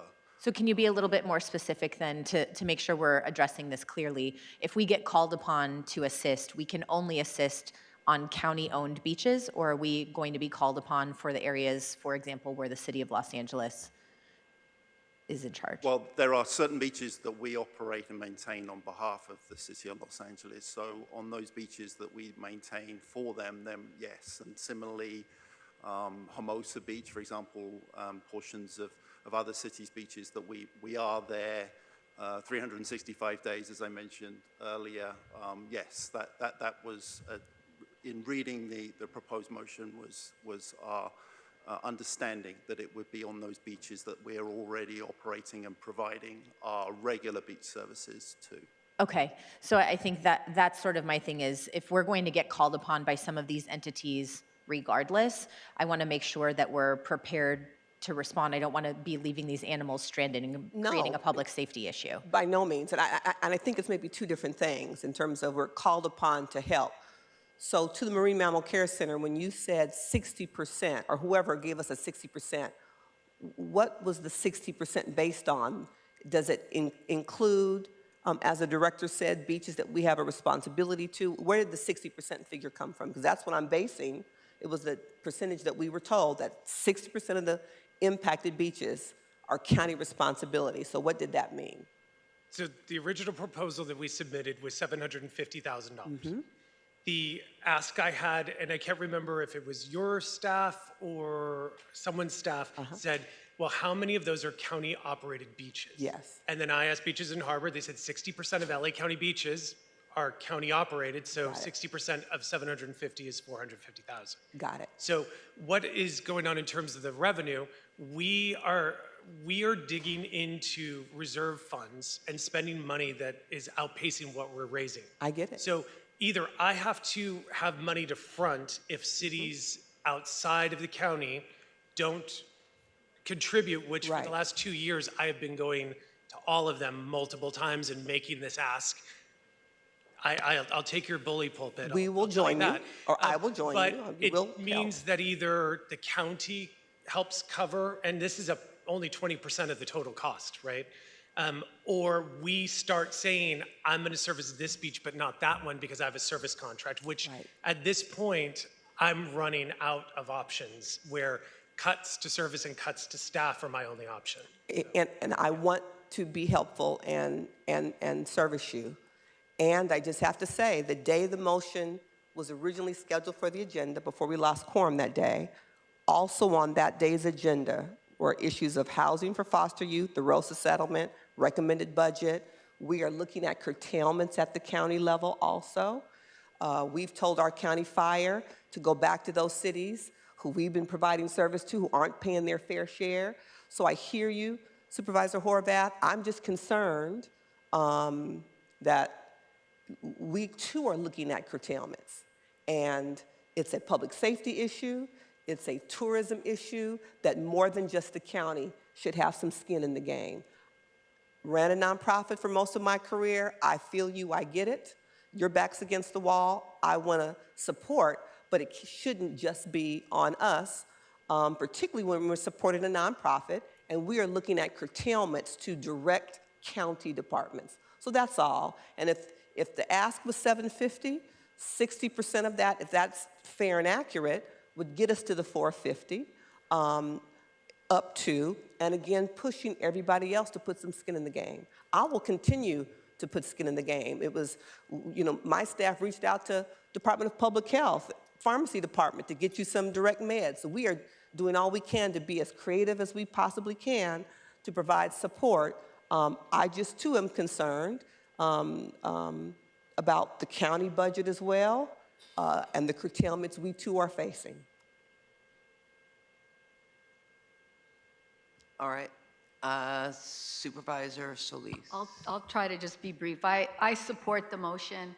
I think that for me, I think about when I go to the beach area, coastal area, and I see fishermen from different immigrant backgrounds, Vietnamese, Cambodian, Latino. Many of them are not reading any signs because no one's talking to them.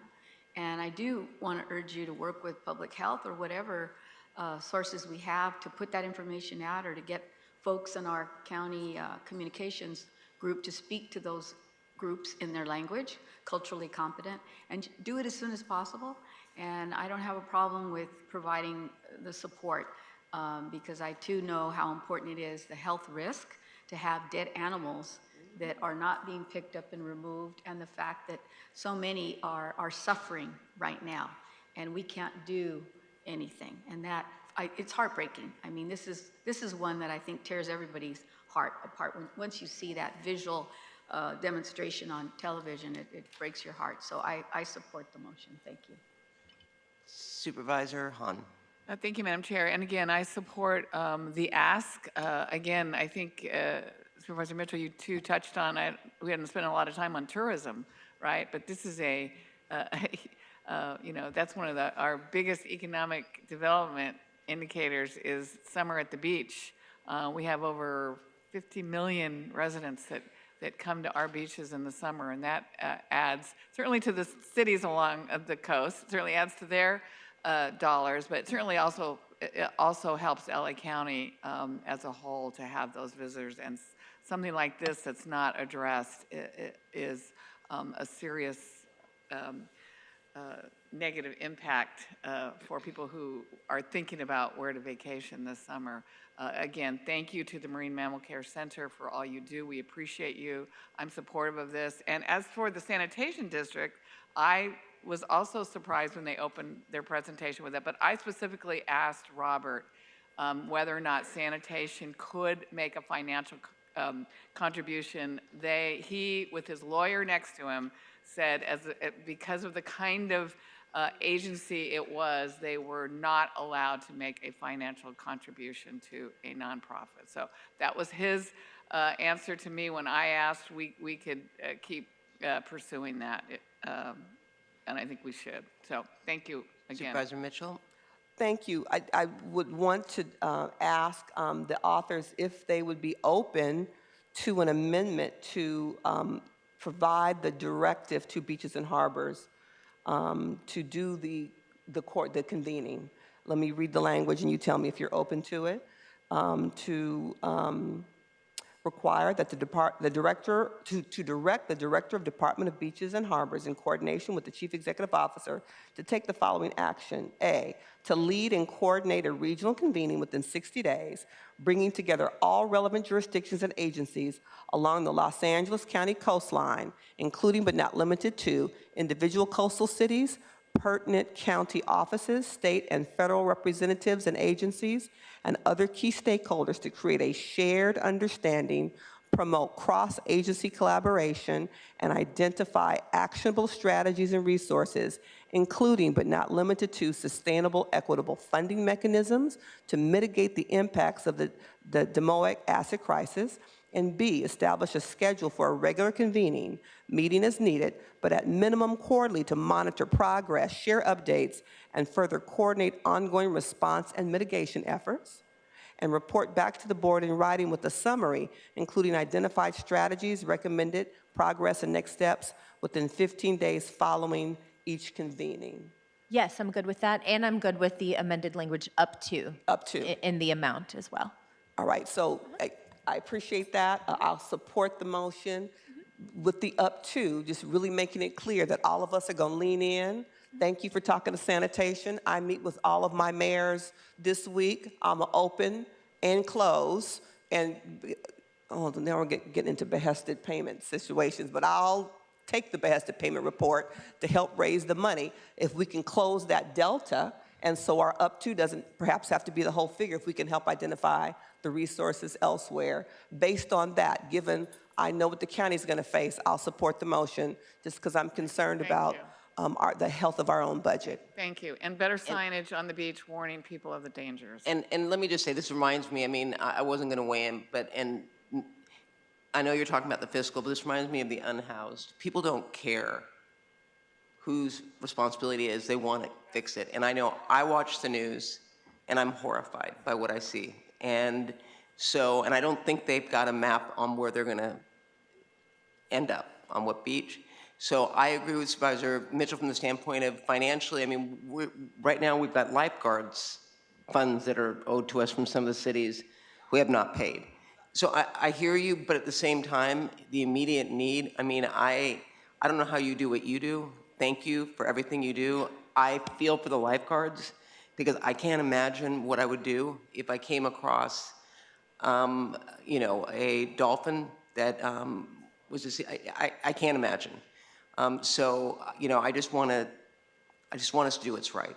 Yeah, we So with that, we were out in Malibu the week of the fires, and on the beach, sort of in that area where the homes were all burnt out, where the spiral staircase was, and there was a sea lion that came up towards, you know, sort of towards us, and then got scared and went back into the water. So we witnessed it firsthand and called. So yeah, so thank you for everything you and your team are doing. I know it's Herculean, and I appreciate it, and I know there's more than enough to keep you busy, unfortunately. So with that, Executive Officer, would you please call those members of the public that wish to testify? Madam Chair, there are no in-person speakers that have signed up for this item. As a final reminder for participants on the telephone, if you would like to address item 22, if you have not already done so, please press 1 then 0 now to be placed in the speaking queue. Moderator, may we have the first speaker, please? Lauren Dale, your line is open. You may begin. Good morning. Good afternoon. My name is Lauren Dale, and sitting here with me is Josh Herring. We're both ocean lifeguard specialists and co-leads of LA County Fire Department peer support for, with 50 years of combined experience working with the lifeguard division. This toxic poisoning event is very impactful for our ocean lifeguards who are tasked with comforting sick dolphins who come ashore. Lifeguards are literally hands-on with these dolphins as they're writhing and seizing and injured from beaching for sometimes more than an hour until the dolphin either expires or MMCC arrives. The better resource the MMCC is, the more quickly they can respond to care for these dolphins. Peer support has been made available to assist lifeguards coping with continued exposure. Further, although it is emotionally taxing, a recent article stating that lifeguards are taking mental health days because of this crisis is not accurate. On behalf of LA County Fire Department peer support, Josh and I appreciate your continued commitment to mental health support for our first responders. Thank you. Next speaker, please. Kristen Steins, your line is open. You may begin. Hello, my name is Kristen Steins. I am speaking in strong favor of an urgent response to marine mammals affected by the domoic acid bloom. Dolphins, seals, and sea lions are not only iconic California wildlife, but they are also keystone species that play a crucial role in maintaining the health and balance of our marine ecosystems. Increased funding would directly support rapid response teams, veterinary care, and rescue efforts, resources that are urgently needed as organizations like the Marine Mammal Care Center face a surge in stranding. The MMCC does amazing rescue work daily, but they are close to their annual budget. These funds help ensure faster rescues, better outcomes for the lives of our animals, and safer beaches for the public. Protecting marine mammal protects our coastal economy, environment, and communities. LA County must vote in favor and invest now to safeguard both wildlife and human health. Thank you, Marine Mammal Care Center, for your work, and thank you to the board for your time. Thank you. Next speaker, please. Rachel Capata, your line is open. You may begin.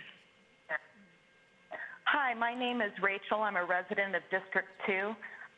Listening to the discussion, I just wanted to say I have my own budget constraints, and while there are many worthwhile organizations that I support, I try to prioritize my limited donations based on not only need, but on impact. Where I can make a difference in a scalable problem is important to me as well. This is an example of an established organization with a successful model for both response and care. The Marine Mammal Care Center, in addition to having a proven track record of success in the treatment and release of affected animals, also actively engages the public, fostering a greater understanding of marine life and conservation in LA. Investing in marine mammal rescue can bring numerous benefits to the whole county. Funding these desperately needed rescue efforts, LA County can demonstrate its deep commitment to protecting marine ecosystems and biodiversity and live up to our reputation as an Thank you. environmentally Next speaker, responsible please. community. Waipiolani Chang, your line is open. You may begin. Hello, my name is Waipiolani, and I'm just calling as a frequent beach goer and resident of California, and I just wanted to say that the Marine Mammal Care Center is more than deserving of additional funding for this issue. I frequent the beach regularly, and the sight of sick and dead animals is pretty traumatic and alarming. And on that topic, I also feel that additional signage and whatever else would be helpful is also necessary in ensuring that people stay 6 feet away from wildlife. A lot of people do not leave the seals alone, and they really don't have a lot of space to live their life as a wild animal as it is. Thank you. Thank you. Next speaker, please. Eric Previn, your line is open. You may begin. Thank you. I have some personal experience with this because there's coastal activity, and it is horrifying. It's terrifying. But I'm not really clear. First of all, I do not like the expression "skin in the game." That's offensive. But I mean, the idea is that we should all team up and not just the county pay the burden. What about Gary Jones and the fountain of money coming off of the lessees that grows every year, and we have to pretend it's not as large?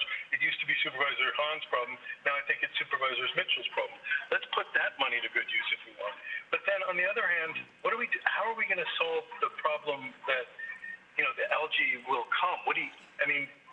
I don't know. And also signage about it's toxic is not Olympics. We don't want that for the World Cup. Signs that say don't go in the water, don't look out, the fish will kill you. That's terrible. That's not good optics. Let's put Horvath on a special committee to brand this properly, which is we are raising money for the mammals. That's clean. Thank you. Thank you. Next speaker, please. Kelsey Wong, your line is open. You may begin.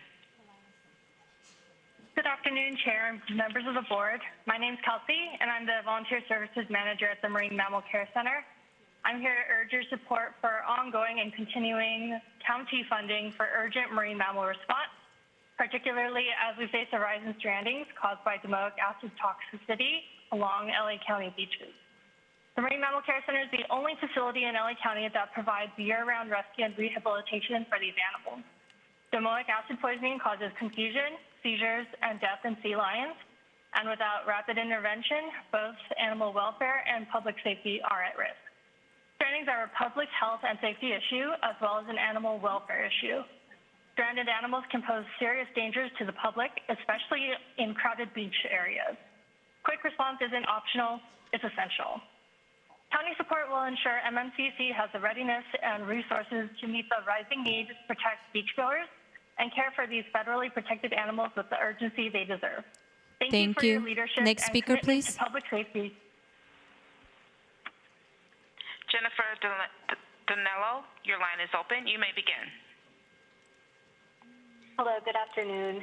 My name is Jen DeMello. I'm a resident in District 4 under the supervision of Janice Hahn, and I'm calling in strong support of Agenda Item 22. I'm requesting full funding for the Marine Mammal Care Center so they can continue to assist the astronomically high number of marine mammals poisoned by domoic acid.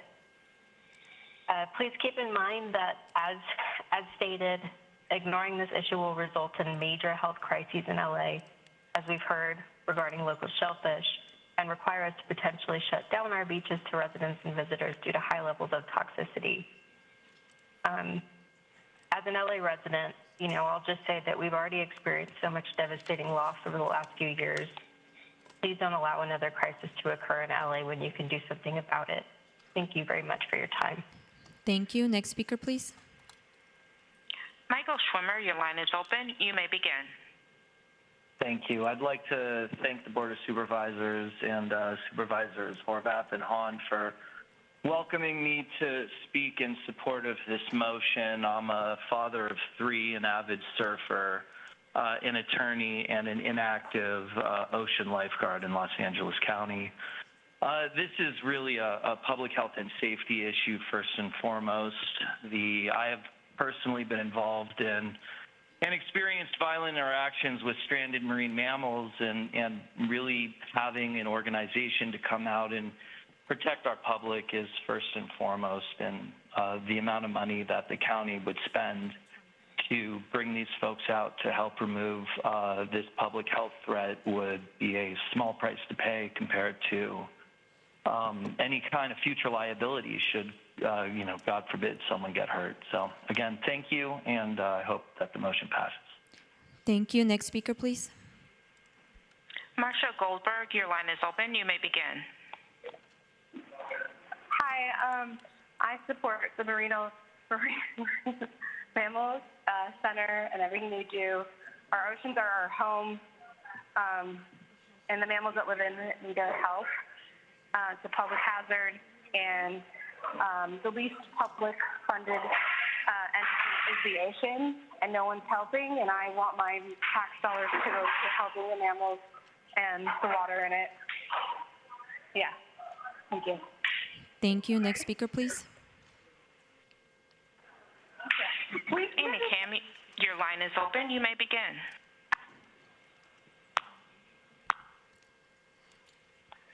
Next speaker, please. Go ahead. My name is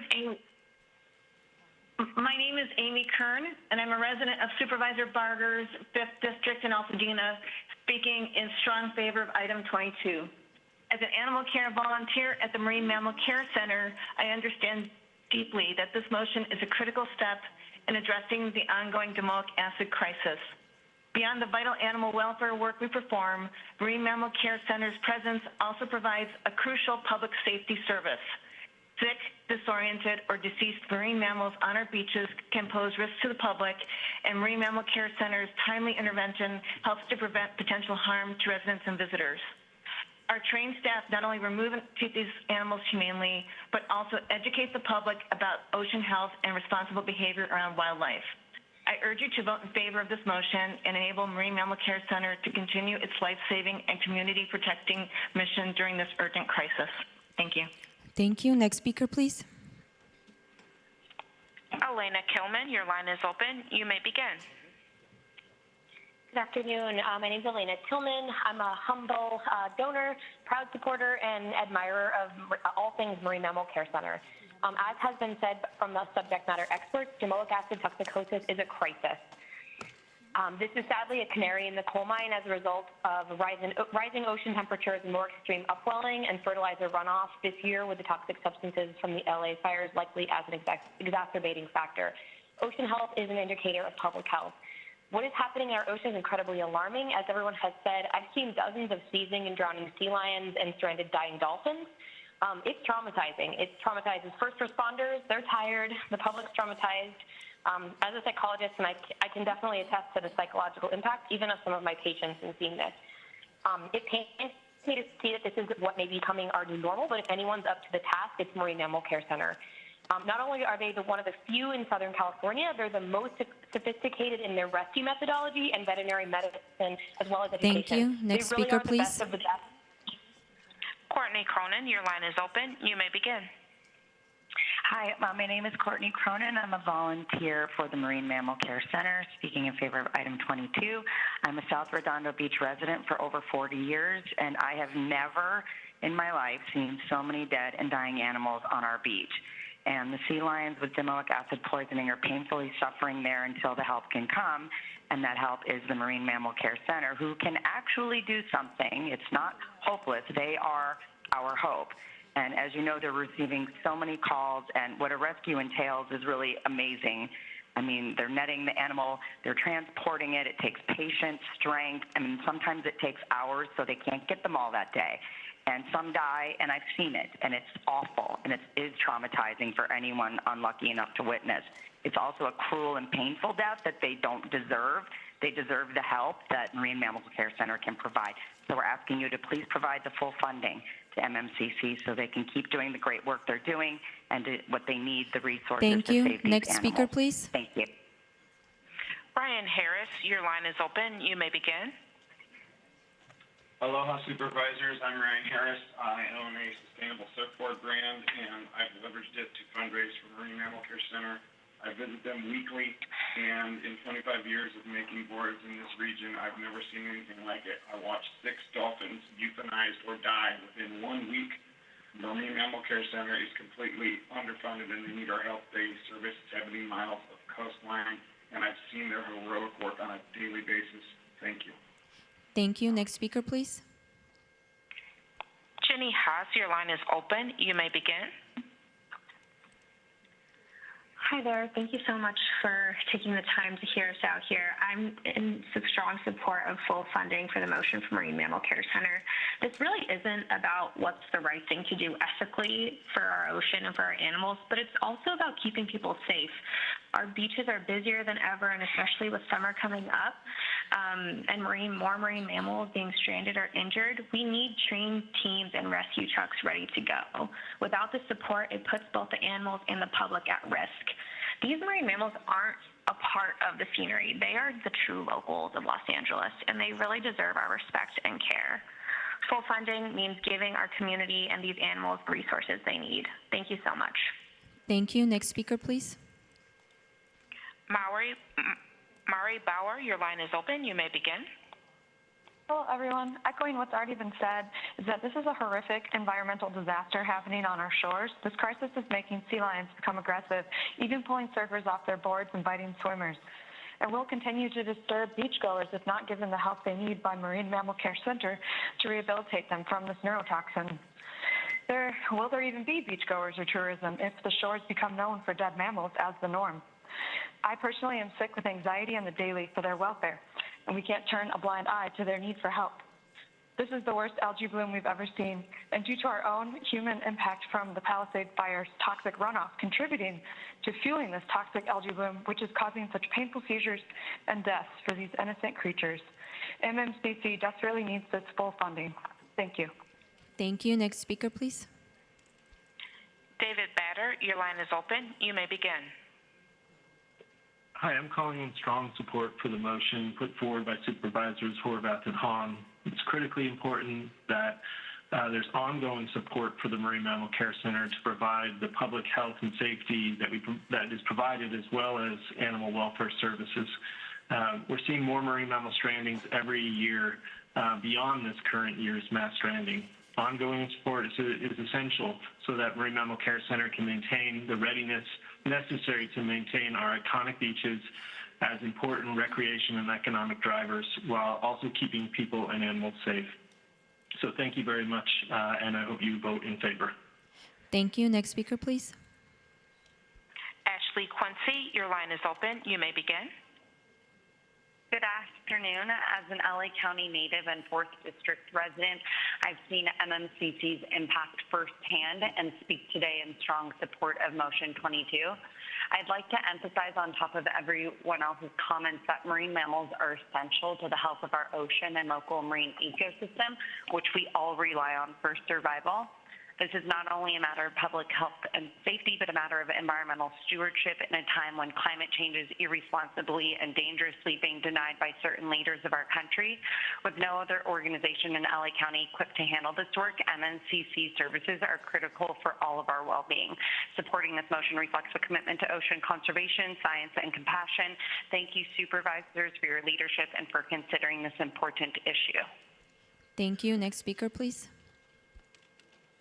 Trevor Kerwal, your line is open. You may begin.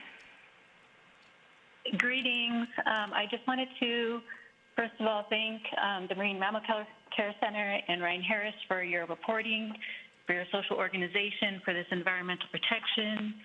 I definitely am in favor of this. I'm a STEM educator, and our students need to know what's going on. So we need, when the visitors come from around the world this summer, we need proper signs. We cannot just call this optics. We need to speak the truth, no matter how difficult it is. We can guide people and our animals and our lifestyle with care, humility, and aloha. Thank you. Thank you. Next speaker, please. Mila Aiden, your line is open. You may begin. Please begin. Next Mila, your line is open. You may begin. Next speaker, please. Hi, sorry. Oh, hello? Go ahead.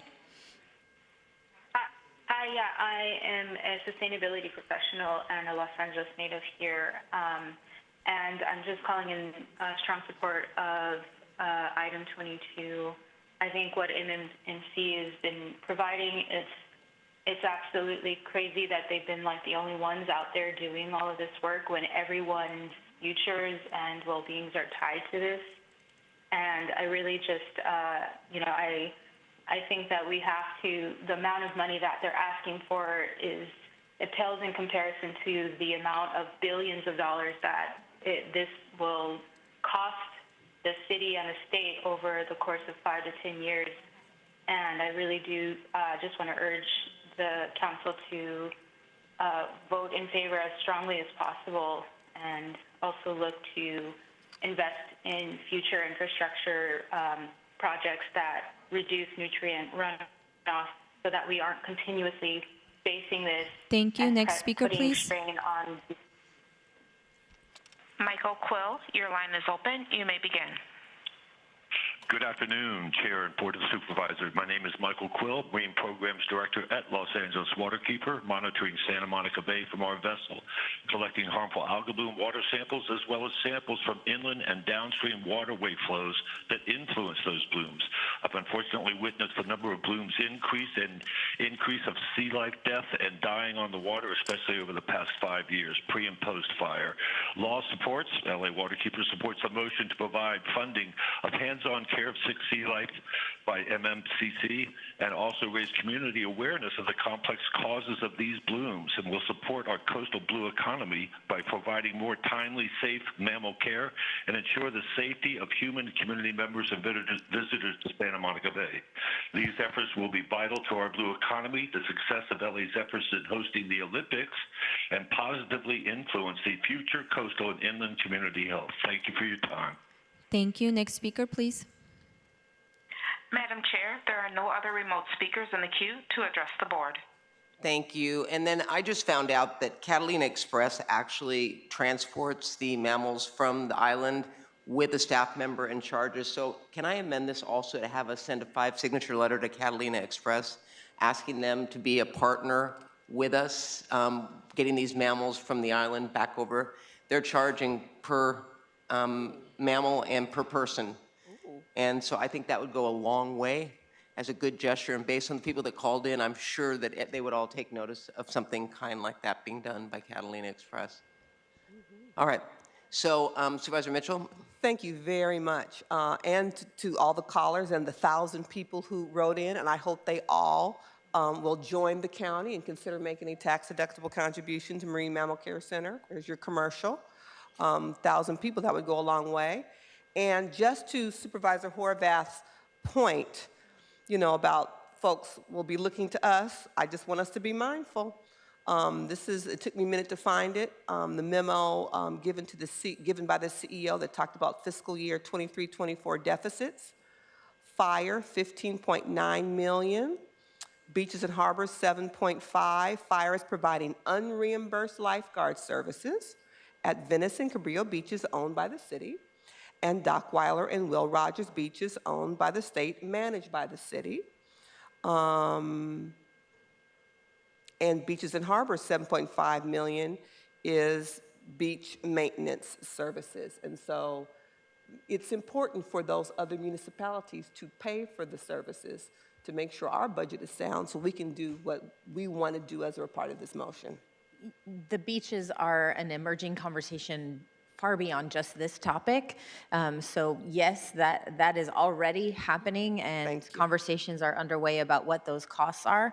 I will say on this specific topic, the delta between the 60% and what this motion asks for is $110,000. And I think that will, while I know that we have to be very clear about our budget, I think $110,000 potential investment, because we're saying up to, is very much worth what, you know, the kind of work that needs to be invested. So. Okay. All right. Knowing that, Executive Officer, please let us know what we are voting on. Item 22 as amended. Okay. Moved by Supervisor Horvath, seconded by Supervisor Hahn. Will you please call the roll? Supervisor Solis? Aye. Supervisor Solis, aye. Supervisor Mitchell? Aye. Supervisor Mitchell, aye. Supervisor Horvath? Aye. Supervisor Horvath, aye. Supervisor Hahn? Aye. Supervisor Hahn, aye. Supervisor Barger? Aye. Supervisor Barger, aye. Motion carries 5-0. Thank you, and thank you for doing God's work. I swear. All right. We will move on now to item number 23, responding to the Probation Oversight Commission's recommendation to safely depopulate Los Padrinos Juvenile Hall. It is 2:30. We're going to be going into closed session. So what I would ask is at about 3:45, can we find out where, I mean, if it's not wrapped up and discuss, because we've got to go into closed session on some time-sensitive matters as well. So why don't we go ahead, Supervisor Horvath? I think it's fine. Oh, I'm sorry, Supervisor Hahn? Yeah, thank you. And this is quick, right? And thank you, Supervisor Horvath, for co-authoring this motion. As we know, the county is facing an ongoing emergency at Los Padrinos Juvenile Hall. We declared that as a state of emergency. And then, as we know, April 18th, Judge Espinoza ordered the LA County Probation Department to come up with a plan to safely and quickly reduce the population at Los Padrinos. In response to the ruling, our Probation Oversight Commission, made up of our appointees on this commission, held a special meeting on April 24th where they discussed the depopulation of Los Padrinos and unanimously approved a set of recommendations to send to the Chief Probation Officer. The Probation Oversight Commission is a diverse committee made up of lawyers, former probation officers, law enforcement, and people with lived incarceration experience. They have a broad and extensive knowledge base and are entrusted by our board to provide transparent oversight of our probation department. The fact that they unanimously agreed on 8 recommendations for reducing the population at Los Padrinos demonstrates their strong unity behind these recommendations. And I think it's important that our Chief Probation Officer respond publicly and transparently to the recommendations that Commission worked very hard on. So this motion just directs our Chief Probation Officer to assess the Commission's depopulation recommendations and to respond with his assessment. He should explain which recommendations he's already implementing, which can be implemented, and if there are recommendations he disagrees with, and he should explain why. Some people may be wondering why I brought this motion forward today after the Probation Department already submitted their initial depopulation plan to Judge Espinoza on Friday. But I think, colleagues, the efforts to bring the population down at Los Padrinos are ongoing and will not end with this initial plan to do it. We are continuously trying to reduce the number of youth who are incarcerated in LA County. And I think our POC's recommendations are a solid blueprint for how we can do that. There are many parts of the Probation Oversight Commission's recommendation that support safely releasing more youth to the community, something that many of us on this board have been advocating for a long time. For example, one of the recommendations is to reassess detained youth in partnership with other departments and community teams to see if they can be returned to court for release with supportive programs or even ankle monitoring. Another recommendation involves reducing inflow into Los Padrinos by reforming our intake division. These types of recommendations are important to pursue, even with the depopulation plan that our department already submitted to the judge. Our department's plan relies heavily on shuffling youth from Los Padrinos to other probation facilities, and the department's plan projects a reduction from 278 to 175 at Los Padrinos. And I believe that there is an opportunity to go beyond that. I mean, even the 278 to 175 is moving 103 youth from Los Padrinos, but our population has already gone up to 285, which now brings the lower number up to 182. In fact, we were at 299 also a couple weeks ago. So I think that number keeps going up, and I think we should strive to figure out more ways to reduce the population. I really would like to see the population at Los Padrinos go down fewer than 100. And I think our Probation Oversight Commission recommendations to depopulate Los Padrinos could help us get there. And I think, you know, our commission deserves to have our chief probation officer talk to them. And if he feels there needs to be education on why their recommendations are not doable, I think it's important that they hear that and that the public understand why they're not reasonable or operative.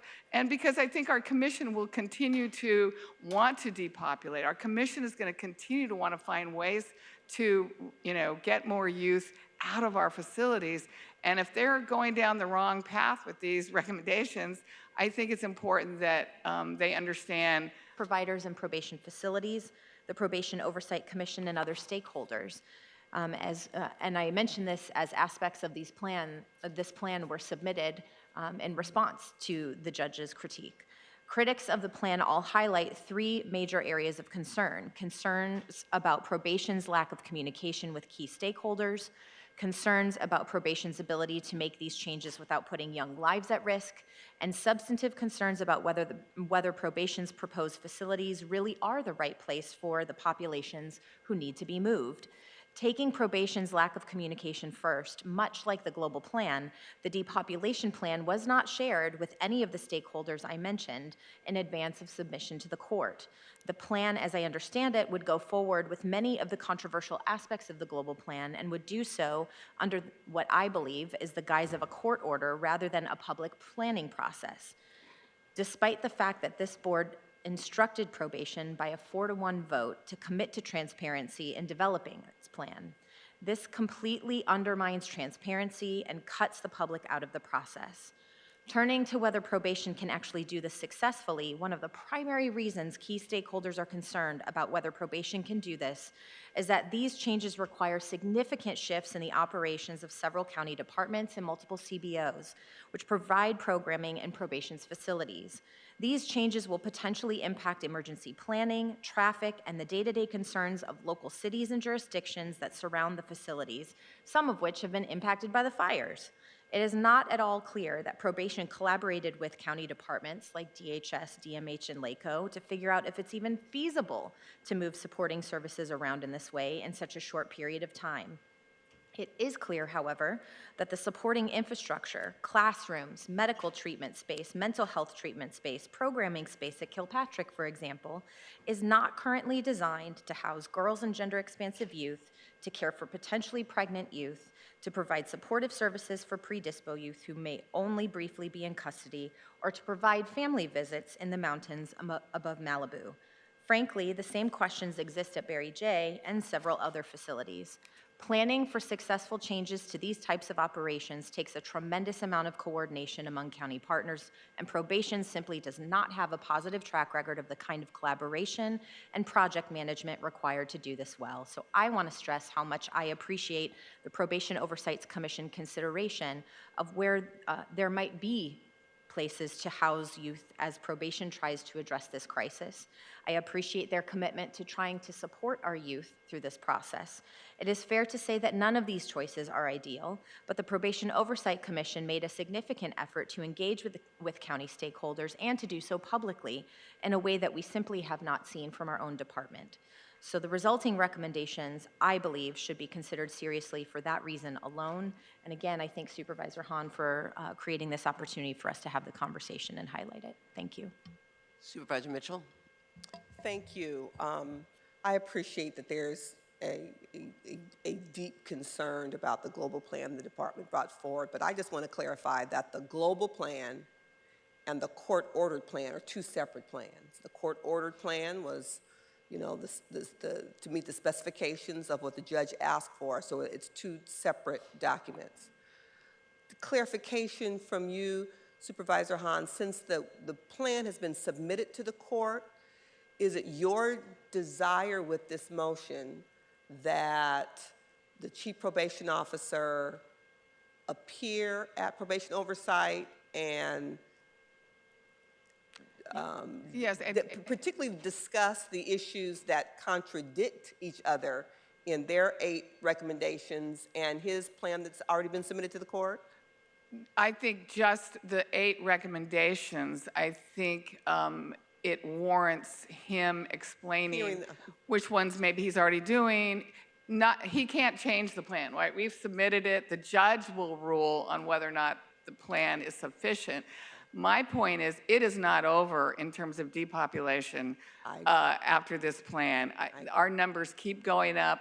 I want to see less and less young people incarcerated if we can. So I think it's important that he, you know, meets with them and says which ones are doable and which ones are not doable for whatever reason. I appreciate that, and I completely agree. I think we do have the opportunity to go beyond those numbers. And to get there, I'd like us to stem the tide of new young people entering the facilities. As we look at those numbers, we were talking about release. And so that is going to require a conversation with the district attorney. That is going to require a conversation with the courts. I'm not always sure that they are in alignment with our Care First philosophy.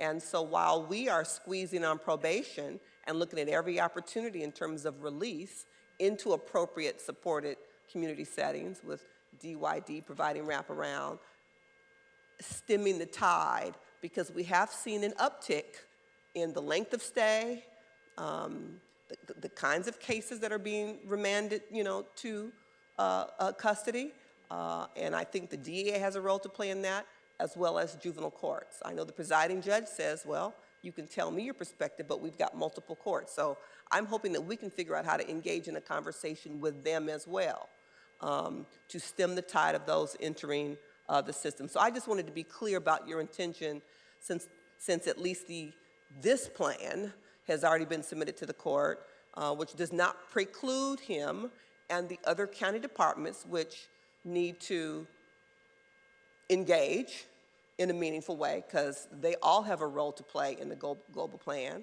Perhaps not wait for probation to come to you. How about y'all go to probation and figure out what your collaborative role could play? That still has to come before us.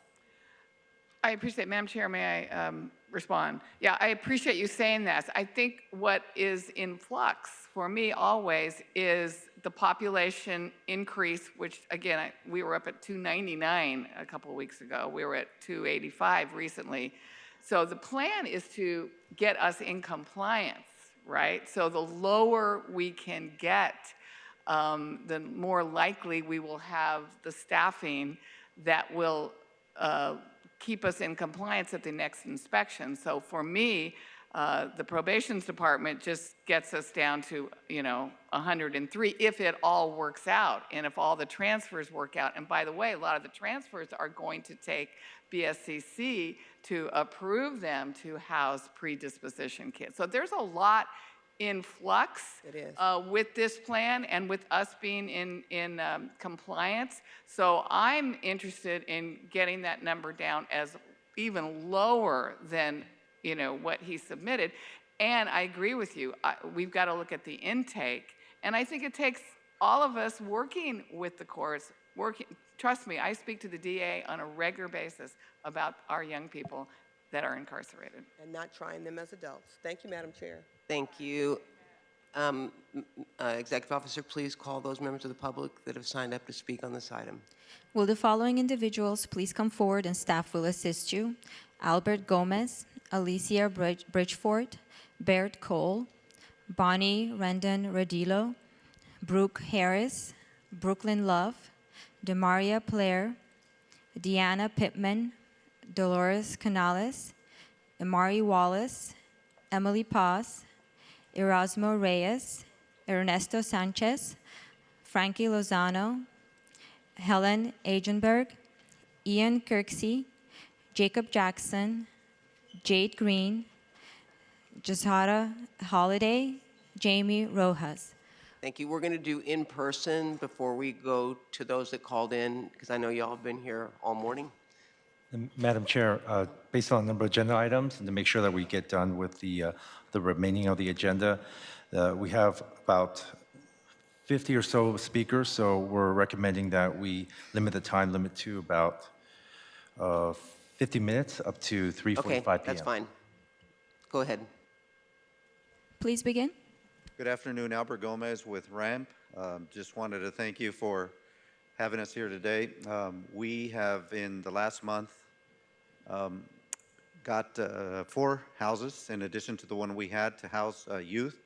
And as we were hearing, the funding and so forth for other community-based organizations is a challenge, and it's sometimes very difficult to get.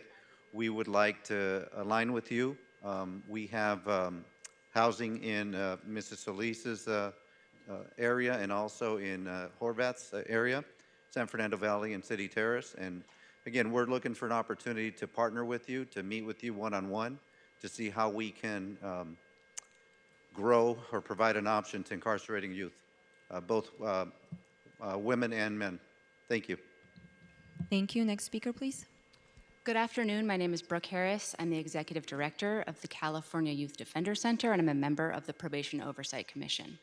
I'm here today to ask that you all vote yes to the motion put forth by Supervisors Hahn and Horvath to direct the probation chief to assess the recommendations that we made to depopulate Los Padrinos. The county must detain fewer youth. It's possible to do this safely, and in fact, it's the only way to bring any county pre-detention facility into compliance. The probation department currently refuses to engage in a plan that actually reduces the number of young people detained and instead sticks to versions of its global plan which does not have the support of probation staff, the POC, or community experts. Our motion is a common sense approach that reflects the wisdom of the POC, youth justice experts, who agree on several paths that the probation department can take to better serve youth in their care. Please vote yes. Thank you. Thank you. Next speaker, please. Good afternoon. My name is Erasmo Reyes. I am one of the co-founders of RAMP Los Angeles, which is Restorative Academic Mentorship Program. As my colleague Albert stated, we are here to come alongside you guys. I myself am system impacted. I was tried as an adult at the age of 16.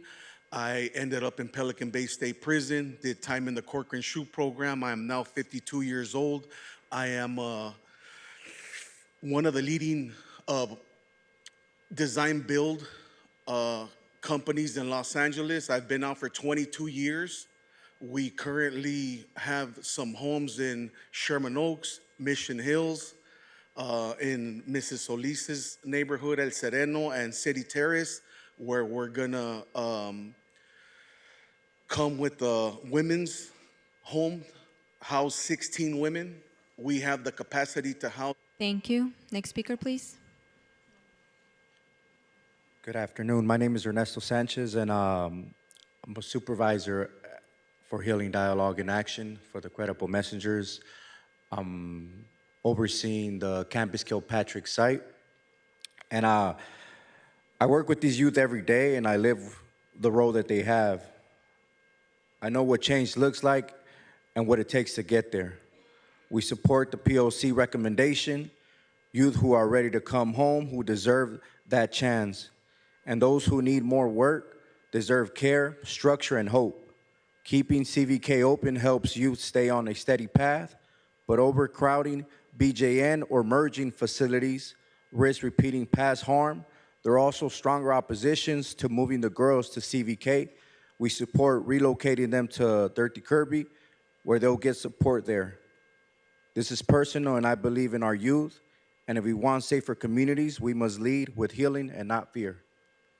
Thank you. Next speaker, please. Hi, my name is Deanna Pittman, here with the Young Women's Freedom Center, and we're in support of item 23. We just want to ask that how is it that the first step in probation's depopulation plan for Los Padrinos to depopulate a facility all the way across town? Probation is being reprimanded by the courts, yet they're using Judge Espinosa's order as a vessel to carry out their global plan. The POC released a solid plan to safely depopulate. So not only should we be directing the chief to assess the plan, we should also be mandating him to implement these changes, because by now we know that the chief is gonna do as the chief wants to do. We have some community-based alternatives that we have shared with you all, and we have some alternatives that are real and rooted in community, and we just want you to know that we're here to support. Thank you. Thank you. Next speaker, please. Hello, my name is Demaria. I'm a formerly incarcerated system-impacted youth and intern at YWFC. I just feel like it's absurd how we fail our youth time and time again. The rapes and $4 billion sexual abuse lawsuits in probation's care wasn't enough for y'all to know that these facilities are unfit. Y'all pay to hush us, then want to place our youth in far places to isolate them. I fail to understand the goal. It can't be to replenish the minds of our youth when y'all already are causing so much harm, physically, mentally, emotionally. Probation's had time to come up with a plan that they've wrongly executed. There was more cons than pros. They didn't gather information needed from the people who can and actually want to help these kids. They came up with something quick to get out the way. Furthermore, my team has a rapid release and reduction strategy for incarcerated girls, including interagency teamwork, case review, warrant reforms, and we have a $1,000 stipend for reentry support. Thank you. Thank you. Next speaker, please. Good afternoon. My name is Brickley. I'm with the Young Women's Freedom Center. I want to begin by acknowledging what most of us already know. There are countless risks associated with this global plan and their depopulation plan, especially as probation continues to overlook the voices of the youth in our communities. We're not here just to criticize. We have real actionable solutions. Our rapid release and reduction strategy presents a clear community-led alternative that prioritizes healing, family support, and true accountability over incarceration. I'm here to express my full support for the implementation of POC's recommendations. I urge you to vote in favor of this motion and adopt this plan being forwarded by POC. By not agreeing on this motion, it shows the community, your commitment to our community is being not thoughtful. How much of your role is in the community is not dependable. Do your job so we can do ours. Thank you. Thank you. Next speaker, please. Hi, Helen Eigenberg. I live in SD3. Thank you, Supervisor Hahn and Horvath, for this motion. I want to thank all the people with lived experience and impacted communities who show up month after month and tell you what is happening. It feels like no one's hearing them. I support this motion. I will also encourage the board to be brave and motion to fully adopt the POC recommendations, which I wholeheartedly support. For way too long, it feels like we have lost sight of the fact that these are our youth, kids who deserve our urgent attention to help them heal and learn and grow in positive ways. The chief's flawed depopulation plan has been devised in a correctional framework. This is not what our youth deserve. If we move forward with this depopulation plan, we will have moved away from YJR and Care First model. Think about that. Please hold the chief accountable. Do not allow him to move forward with his depopulation plan, but with the POC's recommendation. This is our last chance. Do we continue to fail our youth and cause more harm, or do we move forward with the POC's thoughtful and workable recommendation? Thank you. Next speaker, please. Hello, my name is Imari Wallace. I'm here representing District 2. I'm a part of Youth Justice Coalition. I'm here to address the urgent issues within the juvenile justice system. I demand the immediate halt of transfers to Malibu and strongly oppose probation's global plans, which fails to address the true needs of our youth. I demand alternative solutions that are more compassionate and effective and provide support for girls and gender-expansive youth to ensure their safety and development. Facilities like Los Patronos are unstable, and they exist. They're abusive. I have witnessed family members and friends that have suffered abuse within the juvenile system. Instead of providing help, the system inflames their harm through consistent relocations and stripping of their resources. It is crucial that we work together to develop a supportive system for our youth. Thank you for your attention. I demand that. Thank you. Next speaker, please. My name is Toya Green, Jay Green. I'm with Youth Justice Coalition. Many people here have already talked about some of the solutions and urging that the POC, we go with the POC's recommendations. I'm just gonna read off some of the alternatives, some things that we're already doing right now just to kind of inspire you guys, right? So we developed this, that we have a thing called like YES teams, YES empowerment teams, modeled after transformative justice pods. And basically it's to provide an alternative to incarceration as a mechanism for rapid release and the depopulation of Los Padrinos. How we work is gonna be five ways to identify relationships and making connections, establishing a community care team, coordination with key stakeholders, monitoring progress, challenges, and making adjustments, and increasing youth agency in connection with growth opportunities. I could send this plan to you guys, so you guys can take a look at it, so y'all can get some motion and put this money where it's supposed to go, which is with these YES teams. Thank you. Thank you. Next speaker, please. Hello, my name is Emily, and I am a youth organizer at Young Women's Freedom Center. I am 24 years old and formerly system impacted. I am here today to discuss about the item 23. We support the motion of Supervisor Hahn. This motion is much needed. We encourage you to adopt and actually fully implement it instead of shuffling and depopulating the youth. Y'all should be giving youth benefits and resources, start repeating trauma and history, break the probation, break the cycle, and the probation has a plan. Well, we have a plan too. Our plan is to heal the youth, not punish them. This strategy challenges incarceration and build. Next speaker, please.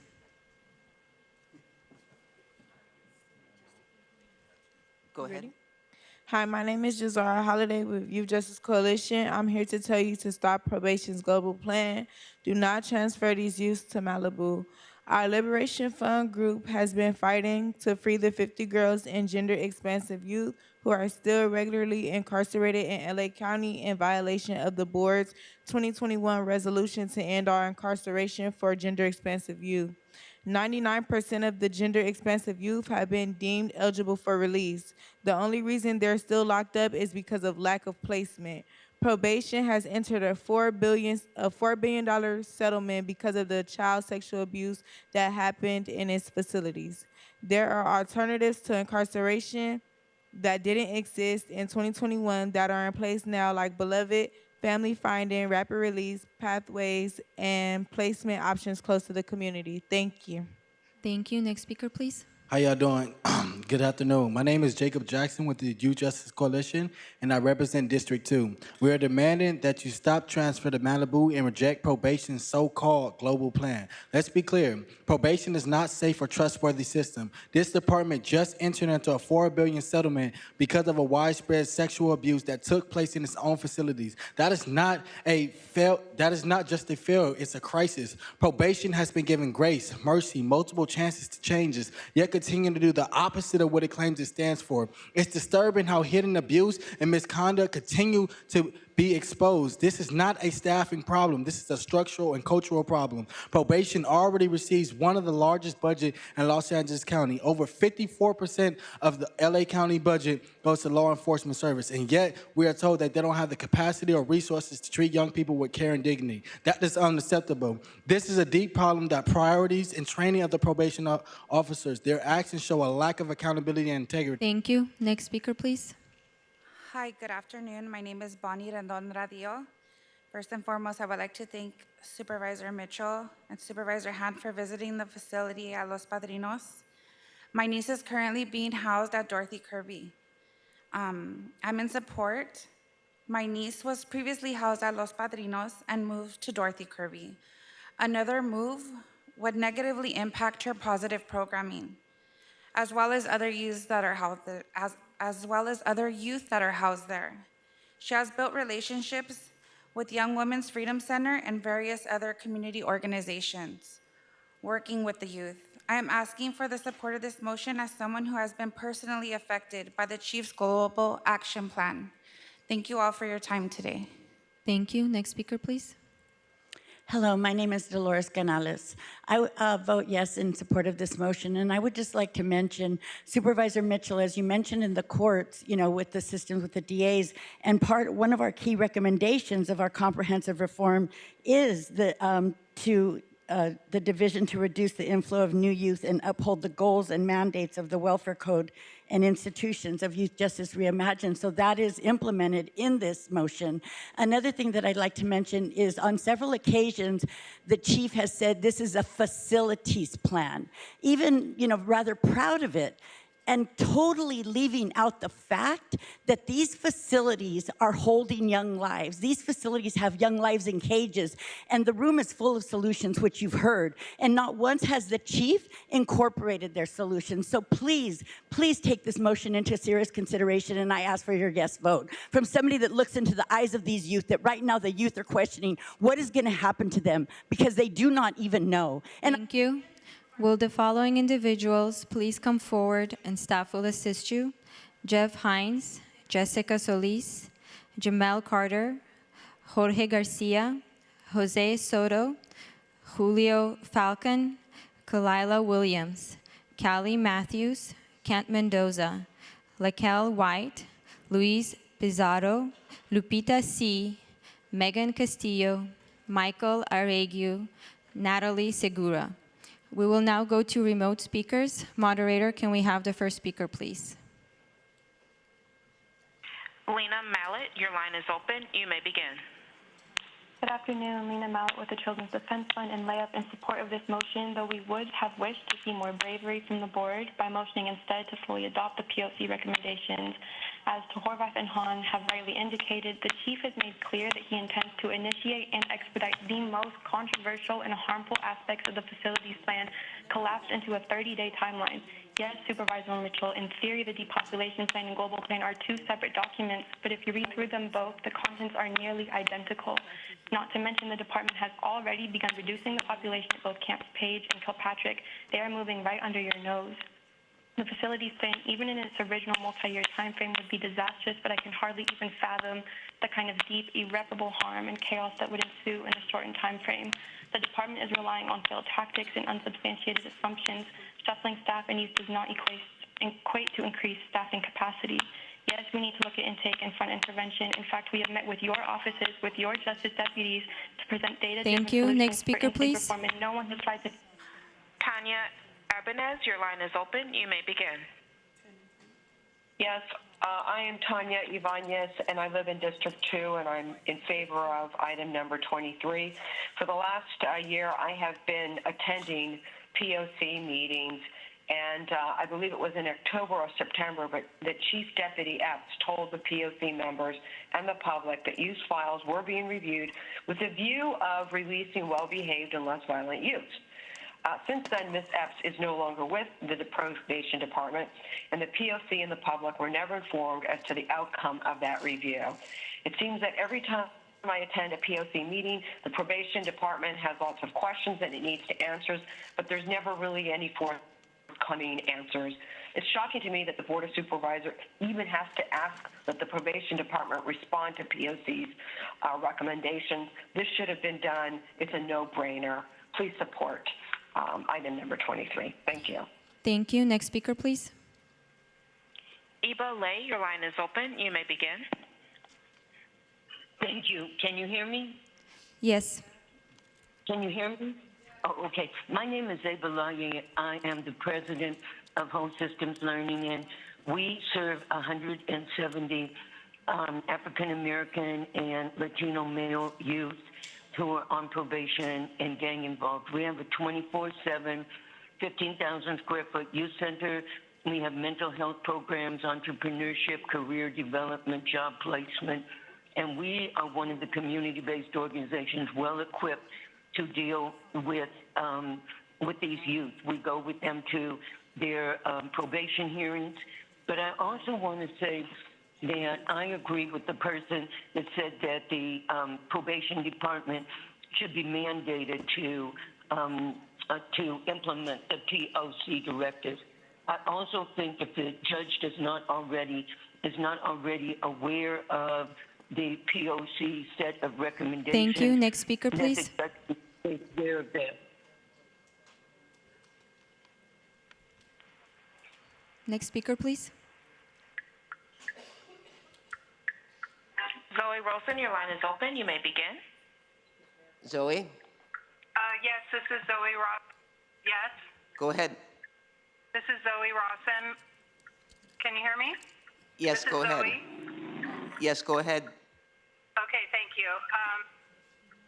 Yes, I'm the coordinator of the Zero Now project, and our express purpose is to organize the community organizations that provide care, and we're organized and coordinated. We're ready to receive the Girls and Gender Expansive Youth Home. The solutions do exist in this room. 5 years ago, the reason that there was no change, or the reasoning, was that advocates complained, but they didn't offer solutions. The solution is here. It's now. It's ready. It's already being implemented. Please turn to us. We are able to coordinate ourselves. We're able to work collaboratively with system partners that are aligned in preventing Thank you. Next speaker, more please. harm. And in Justin Marks, your line is open. You may begin. Hi, yes, can you hear me? Yes. Good afternoon. My name is Justin Andrew Marks, and I'm calling in strong support of the Probation Oversight Commission's recommendation under item 23. The POC offers the only credible short-term plan for Los Padrinos. It's grounded in community wisdom, care teams, and real decarceration. Their recommendations could safely reduce the population by 35%, nearly 100 youth immediately. Meanwhile, the department's rushed 30-day plan relies on failed tactics, ignored staffing realities, and risks more legal harm by moving youth into facilities already deemed unsuitable. As Kendrick Lamar said, if I told you that a flower bloomed in a dark room, would you trust it? Our youth can't bloom under punishment and neglect. They need light, community, healing, and dignity. Stop cowering to the politics that allows Villa Rosa to dictate what you all do. You know that it's failed. You know that there's alternatives. Move with courage and responsibility. Thank you. Thank you. We will now go back to in-person speakers. First speaker, please begin. Good afternoon. My name is Bert Cole, credible messenger with the Anti-Recidivism Coalition, in favor of item number 23. I work at the Camp Kilpatrick facility, which has been affected with this depopulation plan of depopulating Los Padrinos. I would just like to say that Camp Kilpatrick has been, up to this point, has been the ideal model. And it's really been discouraging to think that it may be uprooted. These young men have come a long way. They've worked hard to get where they're at. And kudos to Camp Kilpatrick, Director Davis, and the probation staff there, because they've done a wonderful plan. They've done a wonderful thing in terms of implementing the idea of family and community. And in doing so, I've witnessed young men there gain self-esteem and supportive relationships amongst each other. Thank So I would you. think Next I would speaker, ask- please. My name is Alicia Bridgeforth. I work with Anti-Recidivism Coalition as a credible messenger. I work closely with the youth inside and out. I'm here to speak on the favor of this motion, and I'm going to read a letter from a youth from CVK. CVK has offered us a place to cognitive particular interest for our futures. It has given us both time and space for which we have made strides in the development and discovery of ourselves.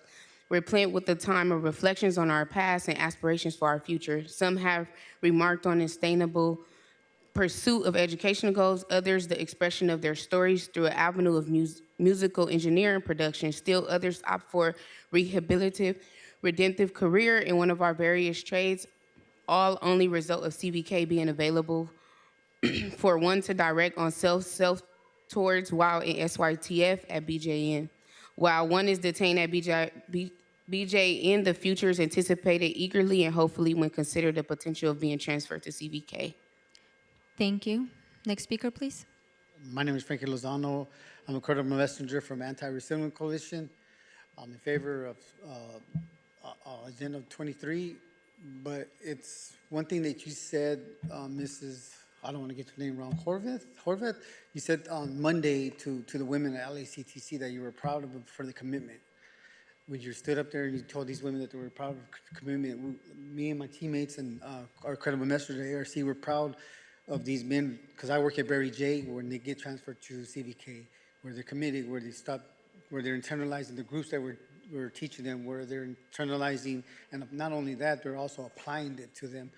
But it's one thing that I took from that. It's like, man, I go back to Barry J and tell these men, the goal is to get here. The goal is to internalize it. The goal is to understand the ripple effect that we've caused, or you guys caused, the community, so you could be released. And I just want to say thank you very much for that, for what you told the women at LACTC, and we brought that to Barry J.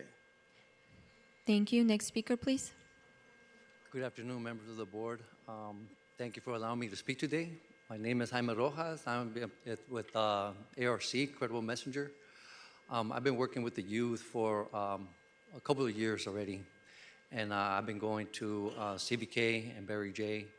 I've been working very closely with them, and I see the growth in them on a daily basis. I see the efforts that they put in a lot of the studies, their curriculum that we teach them in there, and the incentives, they take it real serious. At first, it takes a little while, but once they grasp it, they actually internalize it and exercise it. And it's very good to see that they work towards something and to get it. And now it's something that it seems that is going to go ahead and retract them and make them to go back and resort to whatever they were going. And that's one of the things that we're trying to avoid here, is to reward them and not punish them. Thank you very much. Thank you. Next speaker, please. Hi, my name is Jessica Solis. I am in support of agenda item number 23. I'm a life coach with Anti-Recidivism Coalition. I believe we should first find solutions for the youth to be released back to our community or stay in Dorothy Kirby, not Camp Kilpatrick. I urge the Board of Supervisors for immediately safe release of eligible youth through rapid and thorough reassessments of detention recommendations. I understand the fear these youth are experiencing due to my own experience being a 13-year-old that was incarcerated at Los Padrinos. I believe this is a crucial moment for these youth. I am urging the board to take in consideration that they deserve compassion and support with rehabilitation, education, and support groups, which I believe they will receive at Dorothy Kirby Center. I believe it will be unnecessary and potentially harmful to relocate them to Camp Kilpatrick. This will allow for the continued successful use of Kilpatrick as the SYTF step-down facility for the young men who are learning to be responsible young adults. I approve the motion and fully adopt the POC recommendations to depopulate Los Padrinos. Please vote yes. Next speaker, please. Hello, my name is George Garcia, a Free LA student and a Lobos Fellow. Today I stand before you to advocate for a crucial shift in our budgeting priorities here in Los Angeles County. You must redirect your investments from harmful initiatives towards youth. What I mean is probation and foster care. First, you guys need to invest in youth and defund probation due to misuse of their funds and control what's going on behind closed doors. What I mean is LP, because a lot of our youth are being harmed in gladiator fights and all that. And second, to continually stop hurting our youth, whether it's probation or foster care, because over 6,500 claims have been issued for young women who have been sexually abused inside of foster care facilities. Like, isn't it y'all job to keep them safe?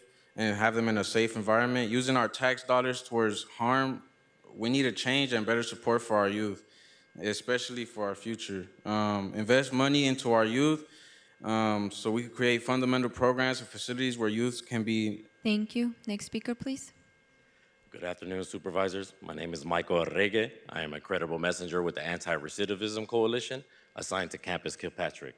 So I'm here today to advocate on my youth that I mentor and to be a voice for them today.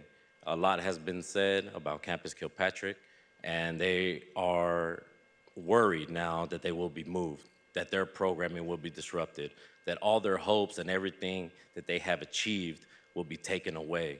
And it's why, when we're doing so good, why are we going to be punished? So I am here today to ask that please, you do not disrupt these young men's program and lives that they are living now that they want to continue to be. Do not take that hope away, because the lights that they do have now can be diminished, and the ones that lights are barely dim can be extinguished, especially for those who are waiting to get to Kilpatrick. So please do not disrupt this and do not move them from Kilpatrick. Thank you. Thank you. Next speaker, please. Hello, my name is Julio Falcon. I'm with the Anti-Recidivism Coalition. I am a credible messenger. I work 5 days a week in SYTF, and I am assigned to Unit RS, which is the unit, which is, they go through stages. Once they do a lot of groups, they stage up, right? Meaning, so they've been working hard at what they do. Every day that they're there, they're programming, they're doing things in order to stage up, right? So now that the talk is being that they're gonna remove CBK from them, it's like, what else do they have now? What's the incentive, right? So me personally, when I speak to them every day, just hearing this from them, it's like, what am I gonna do now, right? What are we gonna get next? What's going on? So I believe that shutting Camp Kilpatrick, it's not conducive to their rehabilitation, their efforts, and it does not give them a sense of responsibility and trying to do the right thing, always. Thank you. Thank you. Next speaker, please. Good morning. My name is Lupita, and I'm here on behalf of Sister Warriors Freedom Coalition to demand that the board honor its 2021 commitment to decarcerate girls and gender-expansive youth. Right now, 50 girls and gender-expansive youth are still locked up at Los Padrinos, a facility that state demanded unfit back in December. A judge has ordered depopulation plan, and 99% of these youth are eligible for release. The only reason they're still there is the lack of placement. That's not justice, it's neglect. Probation, which is just settled a $4 billion lawsuit for child abuse, cannot be trusted. Moving these youth to Camp Kilpatrick in Malibu will isolate and re-traumatize them. But we have alternatives, community-led programs like Young Women's Freedom Center and Beloved Village are ready now. Family finding, rapid release, and home-based placements are real and working. This vote is a test. Will you keep your word or break it? Approve the motion, adopt the POC recommendation, depopulate Los Padrinos, and free the 50. Thank you. Next speaker, please. Hello, everybody. My name is Kaylee Matthews. I'm a formerly incarcerated youth and a fellow with the Young Women's Freedom Center. I believe the immediate release of the 50 girls, including gender-expansive youth and currently incarcerated at Los Padrinos Juvenile Hall, but I'm here to urge at the Board of Supervisors to support item 23 in the POCS recommendation. Los Padrinos has a long and troubling history of abuse and neglect. Reopening it to hold vulnerable youth, and especially girls and gender-expansive youth, only causes harm. Incarceration is not care, and these young people are often survivors of trauma like myself. System neglect and locking them up only makes things worse. They need real support, not cells, and I'm calling for their release back into our communities. Thank you. Thank you. Next speaker, please. Hello, my name is Natalie Segura. I'm with the Youth Justice Coalition. I'm a Free LA student and a Lobo Fellow. The Youth Justice Coalition works to build an abolition youth-led movement to end police terror, mass incarcerations, and criminalization of youth. Today, I'm sharing my thoughts on the recommended budget. I'm here to urge the Board of Supervisors to prioritize a Care First, jail's last budget, provide meaningful investment in Yes Care teams to provide girls and gender-expansive youth with wraparound support. Youth need education, mental health resources, career pathways, affordable housing, fundings for their needs. This is important because these young people are asking for their needs to be met. If you ask every young person in our community what will they do with $4 billion, they will tell you they will invest that money in their community to meet their needs and the resources that we're asking for. Please invest in the Youth Justice Reimagine, shutting down these facilities that are destroying our youth when you set the 2025 and 2026 budget. Thank you. Thank you. Next speaker, please. Hello, my name is Luis. I'm here with ARC, Anti-Recidivism Coalition. I believe in keeping young people at Camp Kilpatrick. Moving young people out of Kilpatrick and Dorothy breaks the relationship they built with. Man, you got this, bro. You got it. You're good. Yeah, We get it. I support item 23. Thank you. Okay, Thank Kent. you. Hands up. Good job, Kent. I'll take his 20 minutes, seconds. No, I'm just playing. On behalf of the Anti-Recidivism Coalition, we are in support of item 23. Thank you, Supervisor Helo Solis and Holly Mitchell for these motions. We're also concerned regarding the potential relocation of young people out of Campus Kilpatrick to Virgin and Juvenile Hall and young people from Kirby to CVK. These relocations are not only counteractive to the county's commitment to care first and caring for the constituents, incarcerated constituents, but it is also going to result in the disruption of youth rehabilitation journeys and the ability for staff to do their job. I think this is something that we are strongly opposed. We know that when you move people around, staff, you create a hostile environment for both staff and the youth, and that's the last thing we want. We already have a crisis in LA County. We don't want to further expand that crisis. So please, let's not move youth around, and please also have a more transparent process in all of this. This is the first time in the 10 years that I've been doing this work that I feel that there hasn't been an honest, transparent process in the county of LA. And we have a progressive body. Let's do better. Thank you. Next speaker, please. Hello. Hello? Okay. Hello, my name is Jeffrey Hines. I work for Youth Justice Coalition as the Youth Development Coordinator. I've been coming down here time and time again with POC recommendations, BSCC recommendations for shutting down Los Padrinos. Since 1959, they've been dealing with cases. Apparently, they're not suitable to deal with our young folks. They're coming home more harmed than they are rehabilitated. We, as the community, are constantly coming up here telling you that we are the ones that can rehabilitate them because we understand them. We are not afraid of them. We are able to meet their needs and meet them where they're at.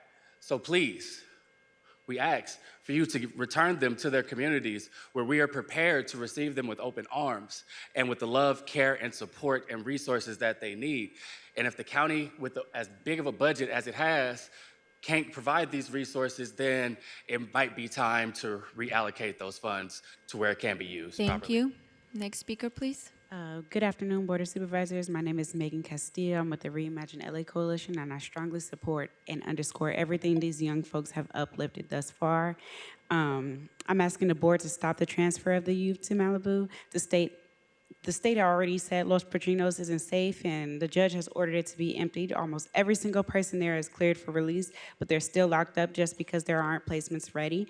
Probation, the same department that has had a settlement of $4 billion lawsuit over child abuse, wants to move them again and have them in their care. That doesn't even make sense. So that would mean pulling them even further from their families and communities and putting them right back into a system that has already hurt them.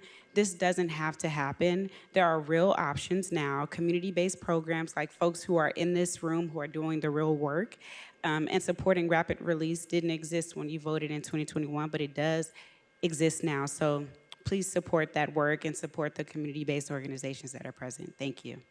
Thank you. Madam Chair, in order to finish today's meeting and address all remaining agenda items, the public comment has ended. Item 23, as revised, is before you. All right, moved by Supervisor Hahn, seconded by Supervisor Horvath. Huh? How's it revised? Oh.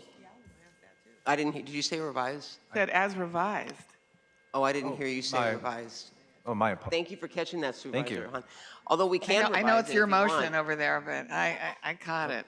Well, no, I mean, so Yeah, no, That was revised to add a co-author? that was on the green sheet, wasn't it? All right. Yeah, that's Just wanted to make sure there was Executive nothing else officer, in what are we there. voting on? item number 23 as revised.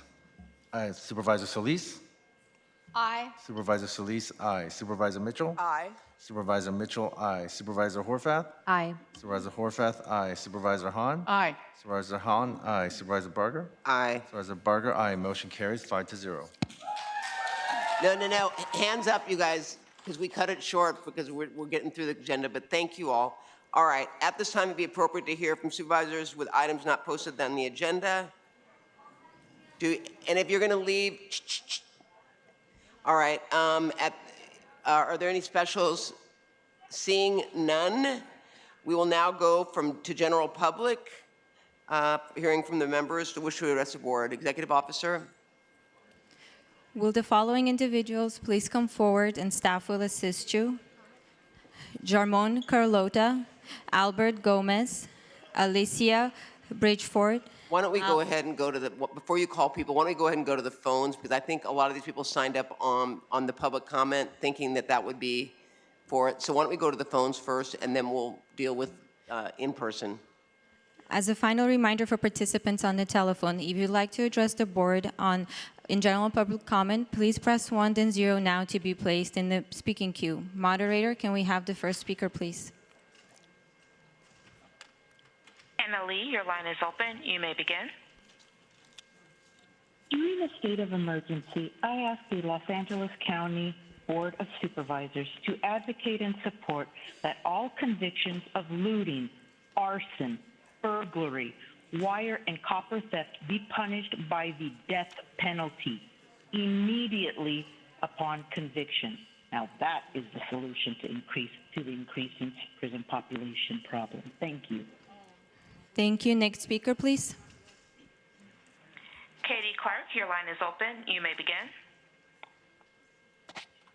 Hi, my name is Katie Clark, and I'm one of the founding organizers of the Altadena Tenants Union.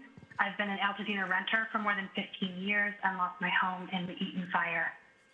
I'm glad that the board is moving forward with item 61B, but although county processes for future emergencies are important, so too are the urgent and immediate needs of Mirador residents today. Altadena tenants, both those at the Mirador and others across Altadena, like their neighbors at 403 Figueroa, are continuing to suffer. People don't have and can't afford housing on the open market. They are living in their cars.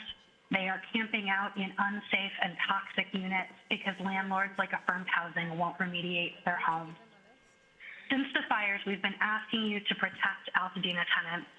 119 days later, we still desperately need your help.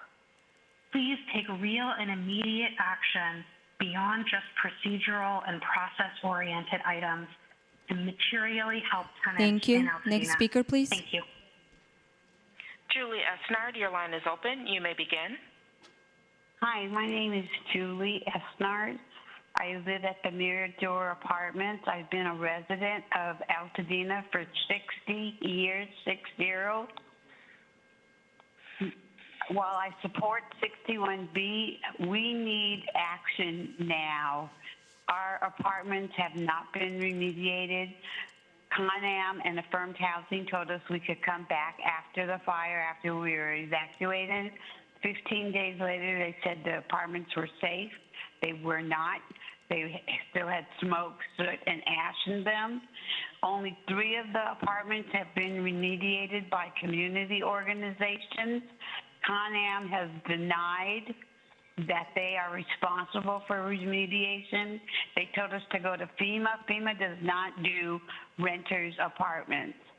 Additionally, we are across the street from 4 burned lots. The dust. Thank and you. soot Next and smoke speaker, and please. ash. Leora Hoffman, your line is open. You may begin. Hello, my name is Leora Mossman. I'm also with the Altadena Tenants Union. In Altadena and was a renter who was also displaced in the fires. I'm very glad that the board voted in support of item 61B, but believe it falls very short of the immediate action that is needed now for both Mirador residents and all Altadena residents. The county still has done nothing to ensure that habitability standards include the incredibly toxic smoke damage from the fires, or to ensure that landlords take the proper action to conduct this remediation. There's no enforcement channel for landlords who continue to refuse to take this action, and the burden has been placed entirely on tenants to figure all of this out.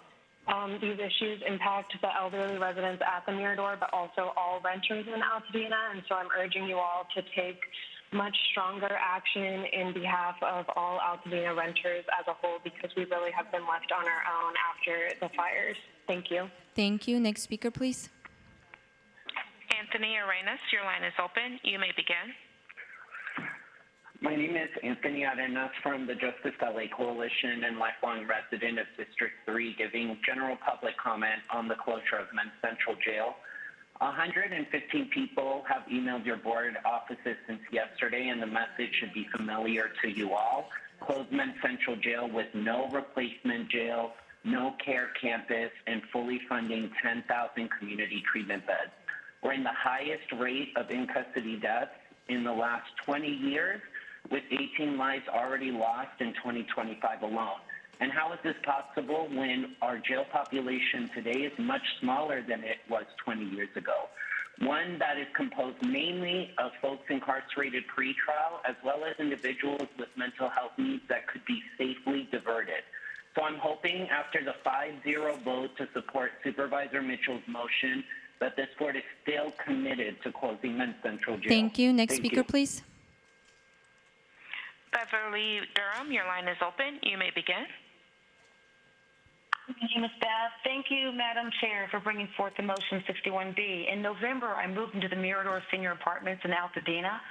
During the night of the fire, after the power went out and evacuations were ordered, I knew it wasn't good. So I grabbed some things, ran down the stairs to the garage where my vehicle was parked.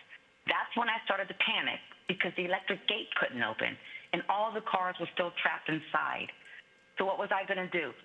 By the grace of God, I found a way to manually lift that heavy iron gate. I'm 62 years old, 125 pounds. It was painful, dangerous, and it took every ounce of strength I had.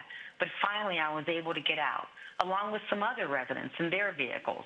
But where was the backup generator? Where was the evacuation plan that should have already been in place? I'm just hoping for some answers. Thank you so much. Thank you. Next speaker, please. Leslie Meyer, your line is open. You may begin. Please begin.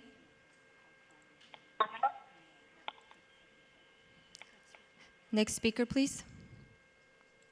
Madam Chair, there are no other remote speakers in the queue to address the board. Thank you. We will now go to in-person speakers. Will the following individuals please come forward and staff will assist you? Carlota Jarmon, Alan Shea, Don Phillips, Erica Leslie, Jacqueline Salvace, Rochelle Callis, and Stephanie Tong. Keep calling the names because I think that most of the people have left. How many names will go? There are go no ahead other names to call, Madam Okay, Chair. thank you. Go ahead. Thank you. My name is Erica Leslie. I'm coming to you today on the preservation of life and community. As you have deliberated earlier, and forgive me if I'm repeating anything that you've done thus far, I urge you to consider with your Office of Emergency Management and Aging and Disability Office to consider ways to evacuate those that are aging and neurodivergent and disabled. There were thousands of people that were in need of help, even in the Santa Monica area. Myself and our fellow commissioners evacuated people ourselves. We would not leave people in our community without trying to figure out a way for them to evacuate. People that are in wheelchairs are not being considered. Also, with people being spread out so far, with rent gouging and everything else, and so many different populations are spread out throughout Southern California, please expand the permit for the evacuation of debris from their homes so that they don't lose their homes for fees. Thank you. Next speaker, please. Hi, my name is Alan Shea, and I'm before you once again. I came last week, asked for an item to be agendized and hopefully motion created for funding to be developed for Altadena. I think after my long day with you today, to see how the empathy runs, especially after seeing what you said about the stroke initiative, I would hope that that would be applied to the people of Altadena. And I can say that because in 1993, the exact same storm existed. It was our first warning. And it was a windstorm fire.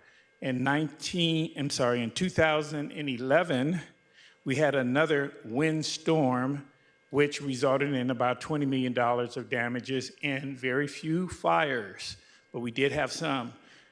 The one in 2025 was truly an electric fire that took out the entire area of Altadena. Next speaker, please. Good afternoon. My name is Rochelle Callis, and I'm speaking for the Freedmen community. I wanted to say I'm Holly Mitchell's district. They closed the EDD building. That's killing us. I wanted to also say they're trying to erase our legacy by taking the name Jim Killian Park. We cannot bear anymore.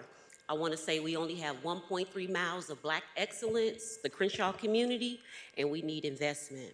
We want y'all to invest in our youth. You can start by doing that by investing in the California Youth Compass, where they are creating pathways for our youth. You can also start by training our Freedmen community.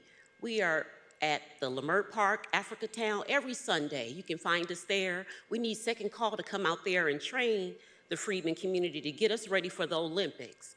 Thank you. Thank you. Next speaker, please. Good afternoon. My name is Jacqueline Calvache. I'm speaking on behalf of the Los Angeles LGBT Center with an urgent plea. The county's abrupt termination of HIV prevention contracts is causing immediate harm. These cuts are about to disrupt life-saving public health services and jeopardizing jobs before any federal funding decision has even been made. Los Angeles County's move to preemptively terminate HIV prevention contracts is not just premature, it's reckless. Acting before any formal federal decision has been made aligns this county with the Trump administration's cruel and stigmatizing agenda, threatening to undo decades of hard-won progress in the fight against HIV. Our staff, whose employment depends on these grants, are facing layoffs. If this wasn't driven by anticipated federal cuts, then what happened inside the Department of Public Health's budget? Did DHSP overcommit to contracts it couldn't afford? The communication has been poor, the consequences are real, and the silence from leadership is unacceptable. We are calling on this board to immediately commit. Next speaker, please. Hi, my name is Carlotta Jarman. I'm up here again today because I want you to know that I still need housing. Another thing, because I'm 75 years young, I choose not to be in a room with 4 and 5 people that no one has. You don't have the time to do background checks. You don't have the time to say where they are coming from. And I've not been in any of those things.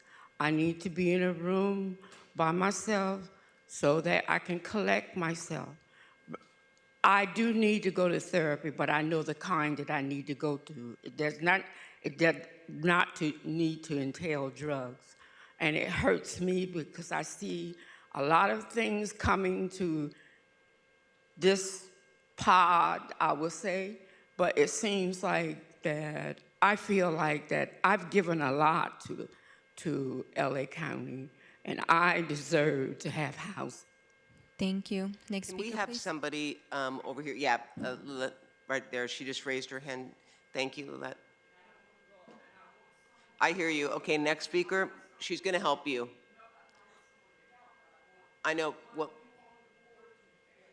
but she'll keep us posted on what's going to happen. Please begin. Thank you. Next speaker. Good evening. My name is Dawn. Thank you for giving me the chance. Can you turn on her mic, please? Good evening. My name is Dawn. Thank you for giving me the chance and time today. I am a high school senior working on my project based on homeless veterans in LA County. I created a petition that calls on Los Angeles County to expand VTS, which is for free transportation for veterans, but is currently limited to medical appointments. The petition is calling to cover transportation to therapy, shelters, housing, and many more. All of these services play a role in helping veterans address the challenges that often lead to homelessness. The goal of this petition is to make sure that veterans are not left without a way to reach services that could help them rebuild their lives. It's not enough to have resources available if people can't physically get to them. Once again, I'd like to thank you, supervisors. Thank you. Next speaker, please. Madam Chair, I love what she's doing. Where do you live? On campus? I'm from the 1st District in West Covina. I really love what you're doing. And Supervisor Solis, you know, we have a lot of metro programs for veterans. We have a lot of free rides and other services for our veterans. Yeah, we'll have someone come over and talk to you. Next speaker. Thanks. Good afternoon, supervisors. My name is Stephanie Tong. I'm here on behalf of the members of CAPE, the California Association of Professional Employees. CAPE members are the professional backbone of LA County. We are engineers, analysts, appraisers, and specialists from disaster responses to building the future. We show up because we care about the county and the families who call it home. So we are now asking you, the Board of Supervisors, to stand with us. Please direct the CEO to genuinely work with us on real long-term solutions that don't undercut or punish the workforce for a problem that we didn't create. Today, we present to you a petition signed by more than 1,000 CAPE members across this county who are calling for respect, partnership, and real solutions. We believe in this county. We believe in the work we do. We want to be part of the solutions. Thank you. Thank you. Madam Chair, that concludes public comment. All right, thank you to those that testified. We will now go on to adjournments. At this time, it'd be appropriate to hear the adjournments beginning with 5th and then 1st, 2nd, 3rd, and 4th. So I move that when we adjourn today, we do so in memory of Sergeant Edmund F. Franco, a resident of Glendale, a U.S. Army soldier who passed away during a training accident on March 25th at the age of 25. Sergeant Franco served with the 1st Armored Brigade Combat Team, 3rd Infantry Division as an M1 Abrams tank system maintainer.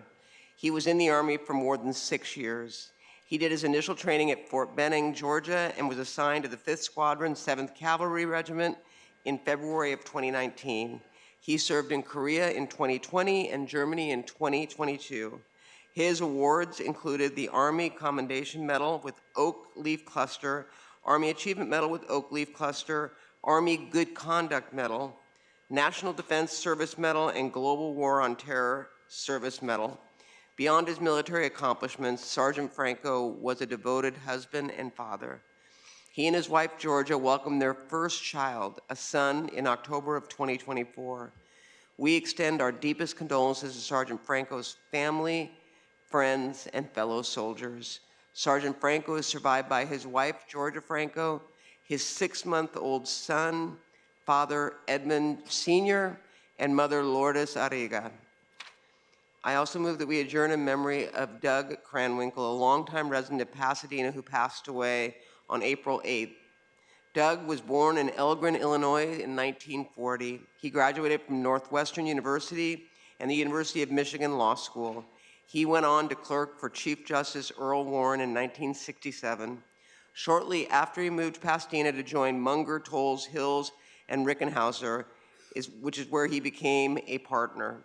In 2000, Doug left the private practice to take on the role of general counsel at Univision Communications. Doug loved Pasadena and was sitting on the board of the One Arroyo, which's mission is to preserve, restore, and celebrate the Arroyo Seco, something that he truly is or was passionate about.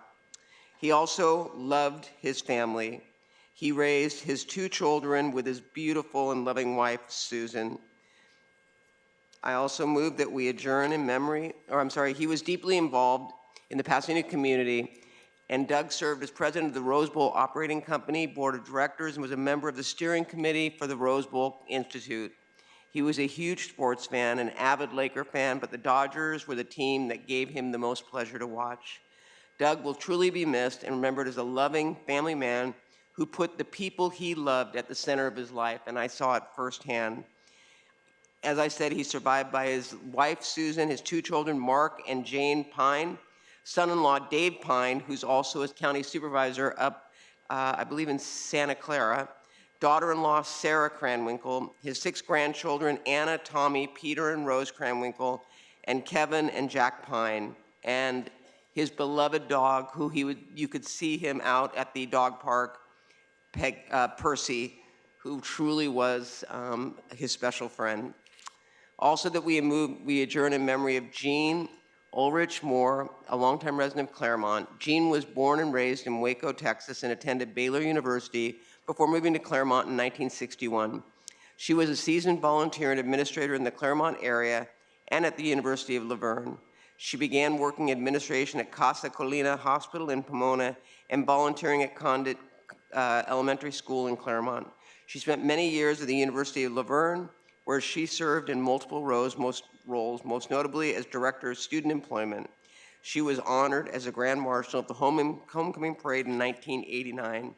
She was known by many as a staple in the community at Pilgrim Place in Claremont upon her retirement, and she will be remembered as a friend to many.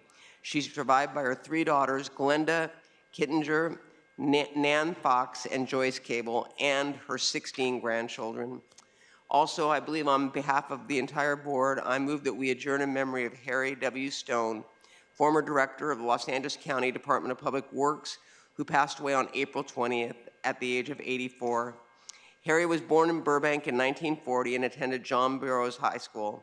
He went on to attend the University of Southern California, where he earned 2 civil engineering degrees, a bachelor's in 1962 and a master's in 1965. He was a proud member of the fraternity Sigma Phi Epsilon, a Trojan through and through. In 1963, Harry married a fellow Trojan, Barbara Schell, and together they shared more than 60 years of marriage. They raised 2 sons, Robert and Stephen. Robert, who heads up the City of Hope, and is someone who I've gotten to know and work with. And he took a great pride in watching their 5 grandchildren grow up, 2 of whom attended USC as well. Harry's professional career began in 1958 with the county flood control district at the age of 18. He would later rise to the esteemed role of director of Los Angeles County Department of Public Works, a position he held with great pride and commitment. His awards during his long tenure with the Department of Public Works included the American Public Works Association Top 10 Public Works Leader and the Southern California Contractors Association VIP Engineering and Administrative Excellence Award. During his 41-year career, he made innumerable improvements to the Los Angeles County Public Works framework. 2 achievements of which he was particularly proud of were the Pan Pacific Park and his leadership during Malibu cityhood discussions. Beyond his professional accolades, Harry was most proud of his family, cherishing his favorite role as granddad. He's survived by his wife, Barbara, sons Stephen and Robert, and grandchildren Matt, Ellie, Mark, Thomas, and Justin. I think all members. Yeah, I did all members. Yeah. Also that we adjourn in memory of Carol Tenenbaum, a longtime Claremont resident. Carol's parents fled the persecution of Jews in Europe, and when she was 3, her family moved from Switzerland to New York City. She attended Brown University, where she met her husband, Sam, with whom she shared a loving life for more than 70 years. Together, they moved around the East Coast and Midwest before settling in Claremont and raising their 3 children. As both a primary school and special education teacher, she loved the classroom. Throughout her life, she actively engaged with primary school teachers. Carol found her passion later in life, earning her law degree from Case Western Reserve in Ohio. She practiced municipal law before becoming deputy city attorney for Claremont and La Verne. She's remembered as someone who made friends wherever she went, and as someone who was open to befriending anyone, regardless of their race, class, age, or religion. Carol is lovingly remembered by her husband, Sam, her children, Lori, Stephen, and David, and her grandchildren, Julia, Ellie, Robin, and Arlo. Also that we adjourn in memory of James Jim R. Ucropina, an Air Force veteran, distinguished lawyer, trusted advisor, generous philanthropist who passed away on April 8th. And actually, Jim and Doug Kringle were best friends, and they passed away within 2 hours of each other. Jim was born in Fresno, but raised in San Marino along with his twin sister, Joanne. Jim graduated from South Pasadena San Marino High School and went on to attend Stanford University. At Stanford, he played football as both quarterback and tight end, served as president of Beta Theta Pi fraternity, and chaired the Interfraternity Judicial Council. He earned his BA in American History in 1959, followed by an MBA from the Stanford Graduate School of Business. After a year of active duty in the U.S. Air Force and service in the Air National Guard, Jim earned his JD from USC Law School in 1965, where he was editor-in-chief of the Southern California Law Review. Beyond law and education, Jim was a trusted advisor to individuals, nonprofits, and academic institutions. Philanthropy was central to Jim's life. Over 2 decades, he played a key role in the W.M. Keck Foundation, which supports scientific and medical research, serving as director, senior officer, and president. Jim is survived by his sons, Mike, David, Mark, and 5 grandchildren. Also that we adjourn in memory of Johnny Zamarilla, an Antelope Valley business owner and civic leader for nearly 50 years. Better known as Johnny Z, he was president of the Western Pacific Roofing in Palmdale. Johnny was also vice president of the Antelope Valley Fair Authority Board of Directors, of which he became a member in 2011. Johnny was also president of the California Circuit Finals Rodeo and supporter of the California High School Rodeo Association. He was a board member of the Antelope Valley Board of Trade, Antelope Valley Sheriff's Boosters, and Antelope Valley Hospital Foundation. He was a recipient of Roofing Contractors Association of Southern California Award of Excellence, known as the Johnny Zamarilla Award, and the National Roofing Contractors Association J.A. Piper Award, the roofing industry's highest award of achievement. Johnny twice was congressional appointee to the White House Conference on Small Business. Johnny's wife, Pam, with whom he lived on their working ranch in Lancaster, died in 2023. Johnny's survivors include his son, Johnny Lee, and Joe, daughter Sherry Greco, and numerous grandchildren and great-grandchildren. And last, I move that this board adjourn in memory of the following individuals who are identified as indigent veterans by the Los Angeles County Medical Examiner and were subsequently buried with dignity and in honor at Riverside National Cemetery in the last month. Brian Randall Cornsweet, Army. Brian Robert Mack, Army. Leslie Ray Stiles, Army. Peter Joseph Sandoval, Army. Pedro Perante, Army. James Lawrence Hobbs, Army. Albert Greer, Army. Richard Rene Scalgon, Army. Louis James Powell, Navy. Robert Lee Payton, Marines. Gregory Smith, Air Force. John Niles Walters, Army. Harry Joseph Roll, Army. Rick Thies, Army. Edward Randolph Judkins, Navy and Marines. And Charles Mark Simpson, Army. May their contributions and sacrifices in service to our country never be forgotten. Supervisor Solis? Yes, thank you, Madam Chair. I move today that when we adjourn in the memory of former City of San Gabriel Councilmember Chin Ho Liao, who passed away on April 18th at the age of 76. He was a retired engineer and longtime resident of the City of San Gabriel for over 2 decades. He served on the San Gabriel City Council from 2013 to 2022. Throughout his life, he was actively involved in numerous organizations, including the San Gabriel Kiwanis Club, Friends of the San Gabriel Library, San Gabriel Historical Association, San Gabriel Community Foundation, and the Asian Youth Center. He also served as a founding president of the San Gabriel United Chinese Association. He was a very passionate advocate for civic engagement, cultural preservation, and improvements in the San Gabriel Valley. His tireless efforts and commitment to the San Gabriel Valley community have left a lasting impact, and he served as a role model to inspire future generations. I'm assuming some members may want to join me. Supervisor Barger? Yeah, Supervisor Solis, thank you for doing this adjournment. Supervisor Horvath? Before it was redistricted, I worked closely with him while he was on the city council, and he fought hard to get on that council. and he broke barriers, especially in that area, and represented San Gabriel very well, and I was really sorry to hear about his passing. No.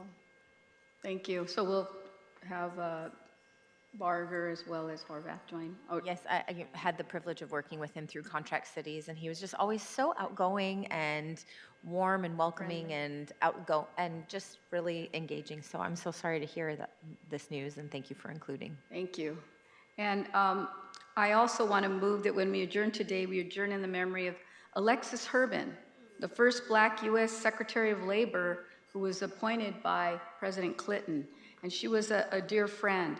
After a groundbreaking leader, Alexis, well, as you know, she was a groundbreaking leader. Alexis was a fierce advocate for civil rights and a tireless champion of the American workforce, especially for women and people of color. She dedicated her life to advancing diversity, expanding opportunity, and educating others about the role of government and our rights as citizens. I had the privilege of building a wonderful friendship with her throughout my short time that I served in the Congress, but also during my involvement as Secretary of Labor. She was very active also with the Democratic National Convention and the Women's History Museum. And I had the pleasure of working with her. I remember when I was appointed, she came by and visited me and gave me some tips. I will always remember her deep respect and affection. She was a visionary and a source of inspiration to so many. My heart goes out to her family and all who were moved by her grace, her strength, and unwavering commitment. May her spirit continue to guide and inspire all of us. And lastly, members, I move that when we adjourn today, we adjourn in the memory of Juana Beatriz Gutierrez, a beloved activist and community organizers from East Los Angeles. Juana was born in 1932 in Zacatecas, Mexico, and at the age of 7, her family moved to Ciudad Juarez in Chihuahua, Mexico, where she was raised. In 1954, she moved to Los Angeles after she married her lifetime partner, Ricardo Gutierrez.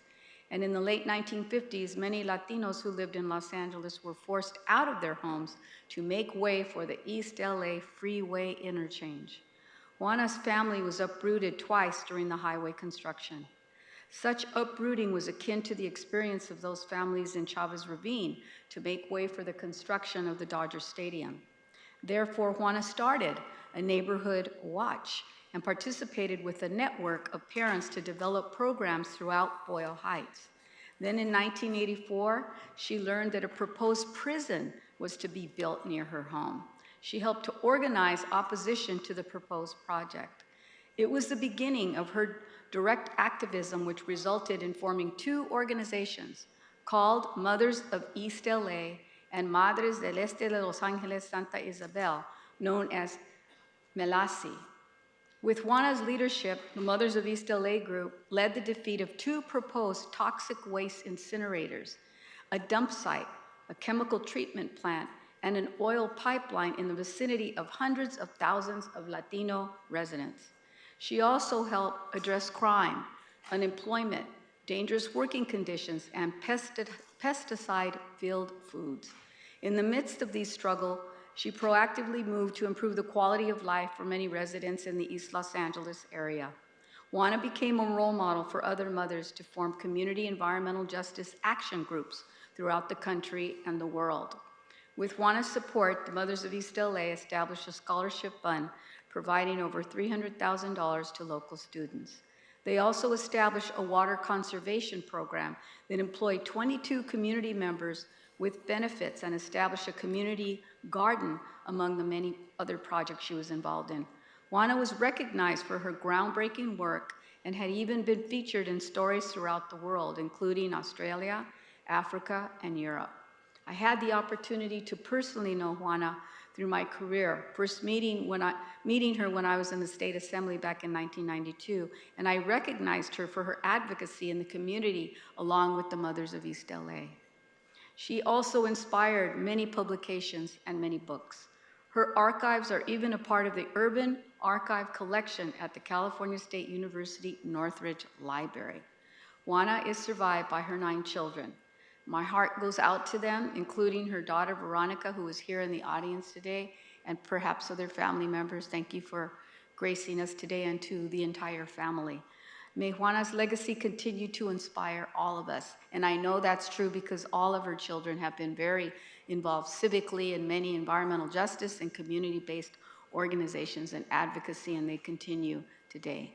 Thank you, and I believe Supervisor Hahn wants to join me on this. Yes, thank you, Supervisor Solis. And yes, I just wanted to join on this adjournment. Juana, starting the Mothers of East LA, really organized at that time, homemakers who really fought so hard for their families on an everyday basis, but she figured out how to organize them to fight pipelines and toxic waste incinerators, dumps, prisons. I mean, I see a lot of what you do, Hilda, as being, so much in the shadow of someone like Juana Gutierrez. I put Juana up there with Cesar Chavez, Dolores Huerta, those who really figured out how to marshal the everyday strength of women, particularly mothers. And I had the pleasure of working with Veronica. She was my boss at Southern California Edison. And I definitely saw certainly the DNA of Juana in her, as she always had the tendency to fight for those who couldn't fight for themselves. So thank you.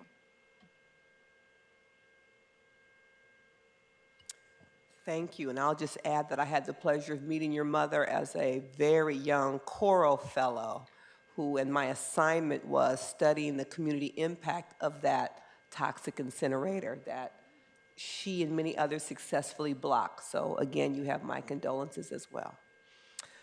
Madam Chair, when we adjourn today, I ask that we adjourn in the memory of Cedric L. Price. Mr. Price was born December 8, 1938 in Marshall, Texas, and passed away April 8 at the age of 86. He was a proud resident of the unincorporated community of Ladera Heights. Growing up, he excelled in basketball, football, and track, and received accolades for his achievements in high school and at Kansas State University, where he earned his bachelor's degree. After college, Mr. Price was drafted by two professional leagues, the then American Football League, the Kansas City Chiefs, and the NBA, the New York Knicks, where he played one season professionally before shifting his focus and returning to his former school to coach and teach. In 1968, Mr. Price relocated to Los Angeles, where he began a long and fruitful career with Jack in the Box. He became an area manager, where he was responsible for overseeing 50 stores, and in 1983, he became a franchise owner. Mr. Price was recognized and respected for his leadership, mentorship, and compassion, helping to expand the company's presence in the community and his staff advance in their careers. He earned numerous awards, including the Circle of Excellence Award, Lifetime Achievement, and the 50-year franchise recognition. Mr. Price was deeply involved in his community, serving as a trustee at Messiah Baptist Church and a local leader with his fraternity, Kappa Alpha Psi Fraternity Incorporated, which he joined back in 1959. He was also a proud member of the Masonic community. He will be remembered fondly as a cherished husband, father, grandfather, and brother. He leaves behind to cherish his memory, his wife and best friend, Hazara, 3 adult children, Tracy, Robert, and Warren, son-in-law, Gibson, and 4 grandchildren, Warren Jr., Cameron, Parker, and Cecily, and a host of extended family and friends. I ask that when we adjourn today, we adjourn in the memory of Eugene Carl Bennett. Mr. Bennett was born in 1975 in the city of Compton and passed away this past April following a battle with cancer. He was the proud owner of the grocery outlet on Rosecrans and Central in Compton. At the age of 15, he began his lifelong career in the retail industry, pushing shopping carts and bagging groceries at Boys Market. After graduating from Paramount High in 1993, he began a 10-year career with Food for Less, where he was promoted to store manager. He then worked as a store manager at Superior Grocers for 20 years. Determined to build upon his experience of holding every possible position in the grocery industry, he set his sights on becoming his own boss. After completing an extensive training program, he purchased the grocery outlet store in Compton in 2019. Helping to dispel the long-held a reality that Compton was a food desert. He also took pride in allowing people to purchase healthy and fresh food at affordable prices. Residents described Mr. Bennett as the kind of owner who knew his customers by name. They appreciated how he always greeted people with a smile, helped his elderly customers carry their groceries to their car, and ensured his employees reflected the cultural diversity of the community. He also provided many young people in the community with their first job and celebrated their life milestones, hosting baby showers and graduation parties. Mr. Bennett had a passion for community service, partnering with numerous organizations, including Compton's NAACP chapter, Sisters of Watts, the City of Compton itself, food drives, toy drives, and back-to-school giveaways. He also hosted a Black Business Expo every third Saturday of the month, spotlighting small businesses in the community. Most importantly, he loved spending time with his family and friends, especially his mother, Enos, daughter Jasmine, and his 18-month-old granddaughter, Brooklyn. He will be remembered for his strength, perseverance, and humility, and as a beloved son, father, brother, friend, and community leader who will be greatly missed and forever cherished by his employees and the shoppers in his store. I ask that when we adjourn today, colleagues, we adjourn in the memory of Dr. Frank Edward Pender III. Dr. Pender was born in 1939 and passed away unexpectedly March 11th in his Lafayette Square home, where he had resided for over 50 years with his wife, Wilma Williams Pender, Esquire. In 1963, Dr. Pender received a bachelor's degree in psychology from USC, where he was a pre-med student. He then attended Howard University, where he graduated with honors and received his doctorate of medicine degree in 1966. His internship and residency were at LA County General, where his specialty was general medicine and psychiatry. Following his residency, Dr. Pender served as a major in the U.S. Army at Fort Carson, Colorado Springs from 1971 to 1973, treating Vietnam-era veterans. In 1973, he began his psychiatric practice at the Central City Mental Health Center in South Los Angeles. Next, he joined the faculty at Augustus Hawkins Mental Health Center as a psychiatrist. In his last role, he served as the Chief of Inpatient Services until his retirement in 2013 after 30 years of county service. He also maintained a part-time private psychiatric practice in the Crenshaw corridor. Dr. Pender enjoyed international travel, watching and attending college and professional football games, listening to classic and smooth jazz, and spending vacations and holidays with grandchildren and extended family. He enjoyed track and field events and attended 3 Olympic Games, Los Angeles, Atlanta, and Beijing. Dr. Pender was known far and wide for his respectful and thoughtful and caring demeanor. He will be remembered as a loving husband, father, and grandfather, as well as a dedicated psychiatrist who was committed to promoting mental health. He is survived by and will be greatly missed by his wife, Wilma, their 3 adult children, Teague, Jesslyn, and Tiffany, son-in-law Paul, granddaughters Alexandra, Ashley, and Samantha, and his sister Dorothea, and a host of extended family, friends, and long-term neighbors. Supervisor Horvath, I'd ask you to join me on this next one. Colleagues, when we adjourn today, I ask we adjourn in the memory of Braun Levy. Braun was born 2006 and was unfortunately killed this past Sunday at the age of 19. Absolutely.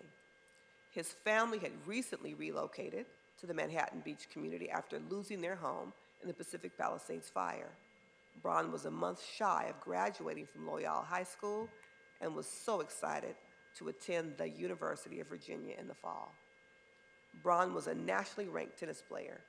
He was a 4-year varsity starter for Loyola High's tennis team, 3 of those years as a dedicated captain. According to his coach, Brian Held, Braun, quote, was one of the most accomplished student athletes in program history, having just won his 4th consecutive league title on the 29th of April. In addition to tennis, Braun was a member of the Student Council, a senior big brother, a Kairos retreat leader, and a volleyball team manager. After the wildfires destroyed the homes of many students, he stepped up, despite losing his own home, to care for others.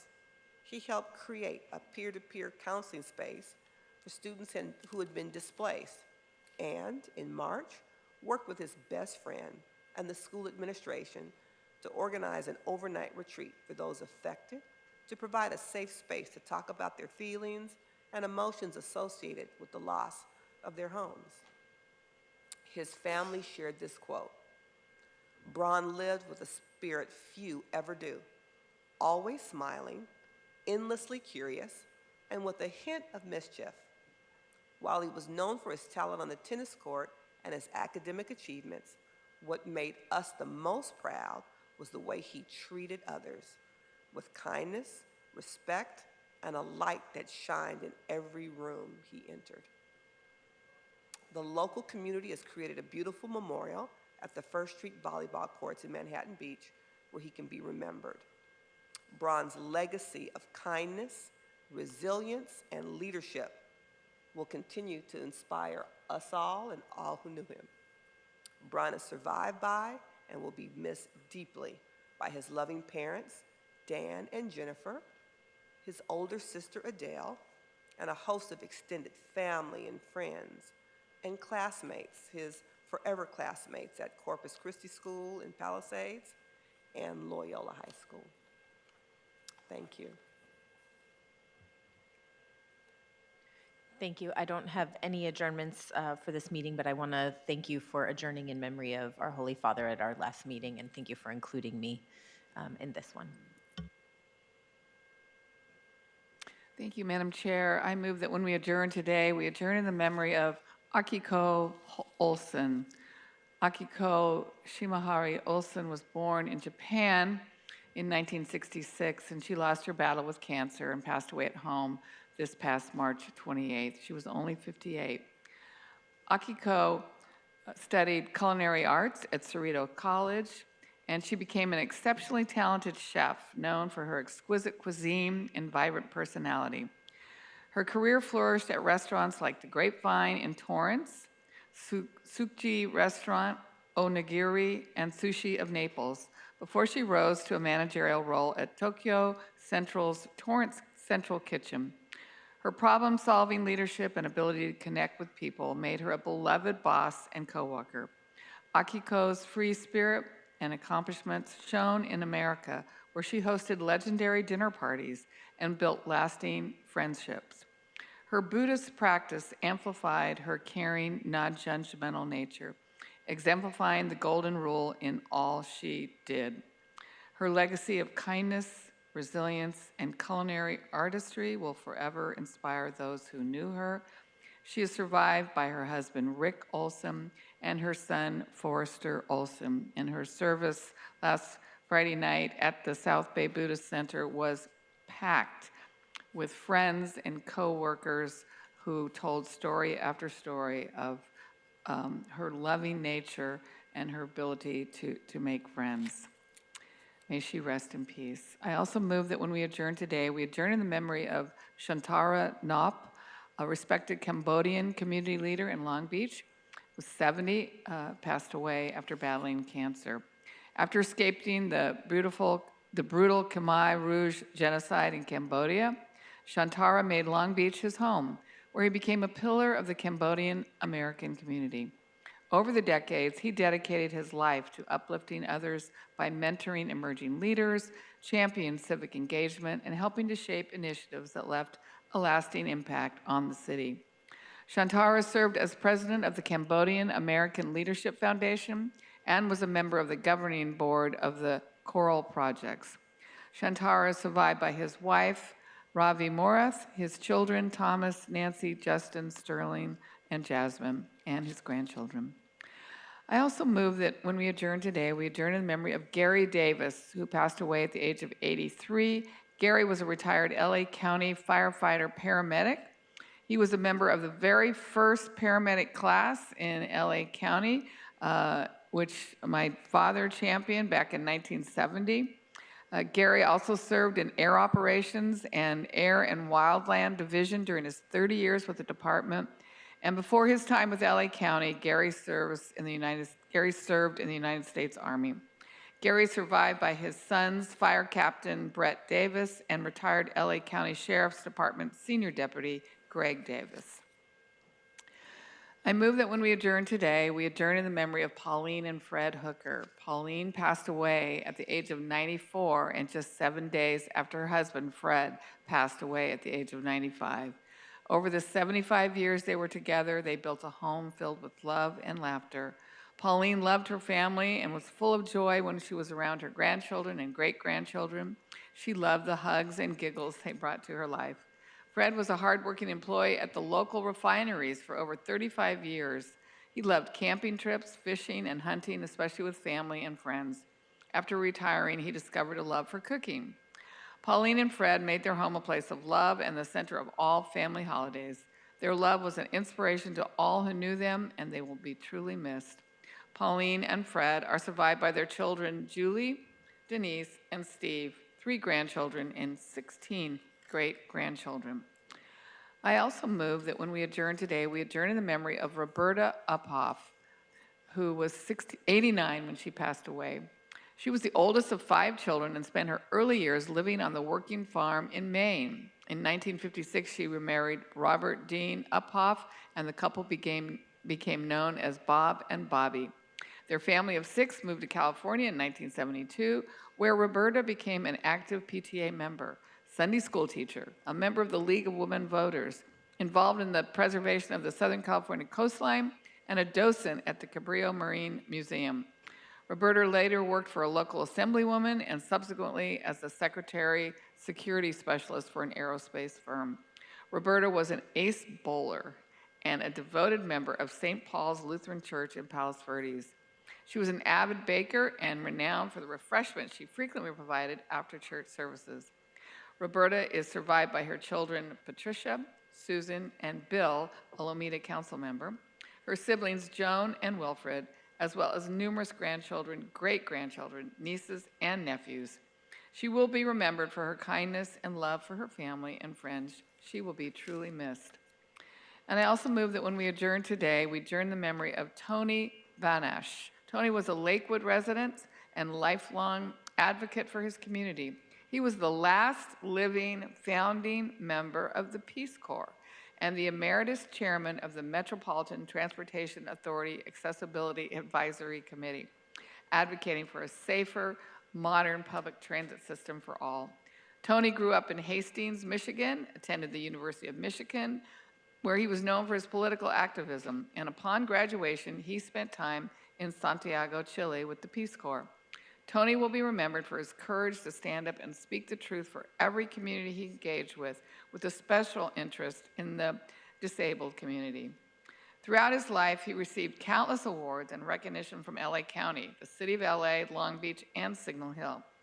Later in life, Tony gained a passion for green energy. He regularly worked alongside our office in advocating for a green future for improved care and accessibility for patients who received care in county hospitals. Tony is survived by his caretaker and friend, Aldo Garrido, and his nieces, Alexandra, Madison, Sydney, and Zoe.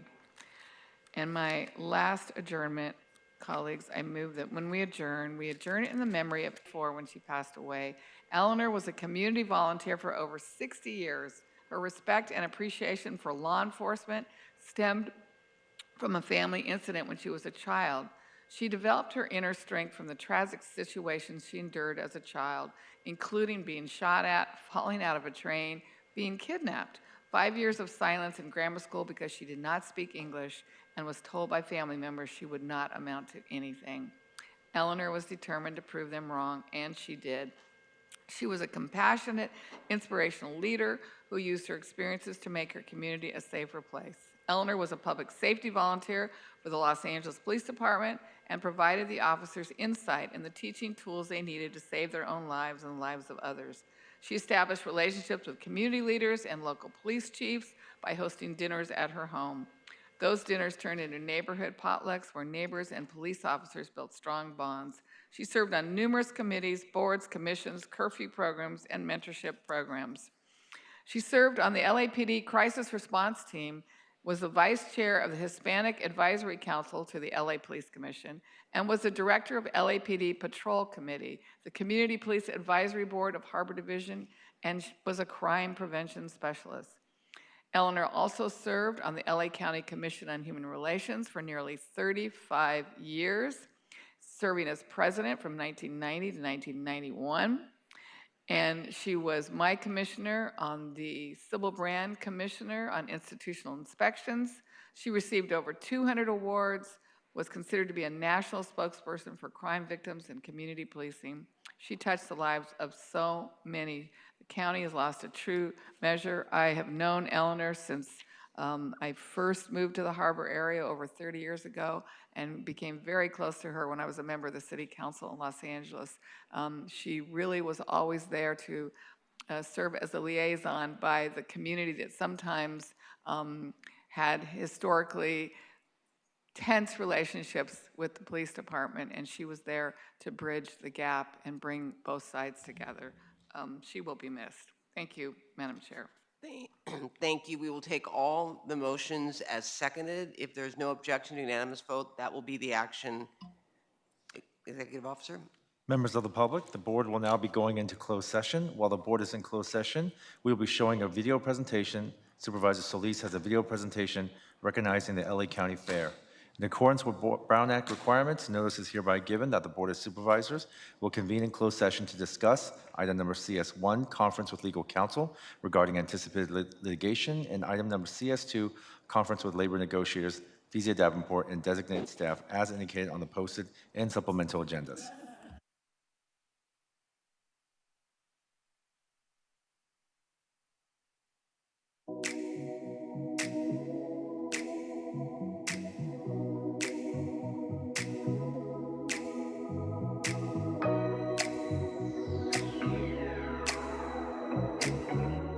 Today, I'm so happy to be able to honor and recognize a tradition that has stood as a vibrant cornerstone for our community for over 100 years. And guess what I'm talking about? The LA County Fair. Let's hear it for the LA County Fair.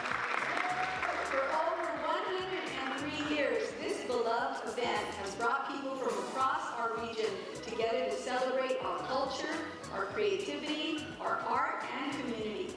And now I'm very pleased to turn it over to a good friend and colleague, Walter Marquez, the president and the CEO of the Fairplex, to share a few words. Please welcome Walter. Thank you, Supervisor Solis and Board of Supervisors. What a pleasure it is to be here in LA County.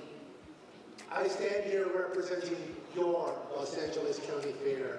And it is a privilege for me and the team over at Fairplex to put the county fair together so that we can all just come together and have fun. So on behalf of the Board of Supervisors, I am proud and honored to present this scroll to the Fairplex, a gem in the 1st District, but it's for everybody. And we welcome all of you to please come and enjoy. You know, we're giving competition to other major amusement parks. And you know why? Because LA County rocks. Thank you so much.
We're now back from open session. Executive Officer, please read the report of action. The following is a report of action taken in closed session on May 6, 2025. Item number CS1, conference with legal counsel regarding anticipated litigation, one case. No reportable action was taken. Item number CS2, conference with labor negotiators, Fezia Davenport and designated staff. No reportable action was taken. Thank you. Okay, members, that concludes today's meeting. The next meeting of the board will be a special meeting tomorrow morning, the budget hearing relating to fiscal year 2025-26 recommended budget to be held Wednesday, tomorrow, May 7, 2025, 9:30 a.m. sharp. And then the next regular meeting of the board will be held on Tuesday, May 13th, 2025 at 9:30 a.m. Members, we are adjourned. Thank you.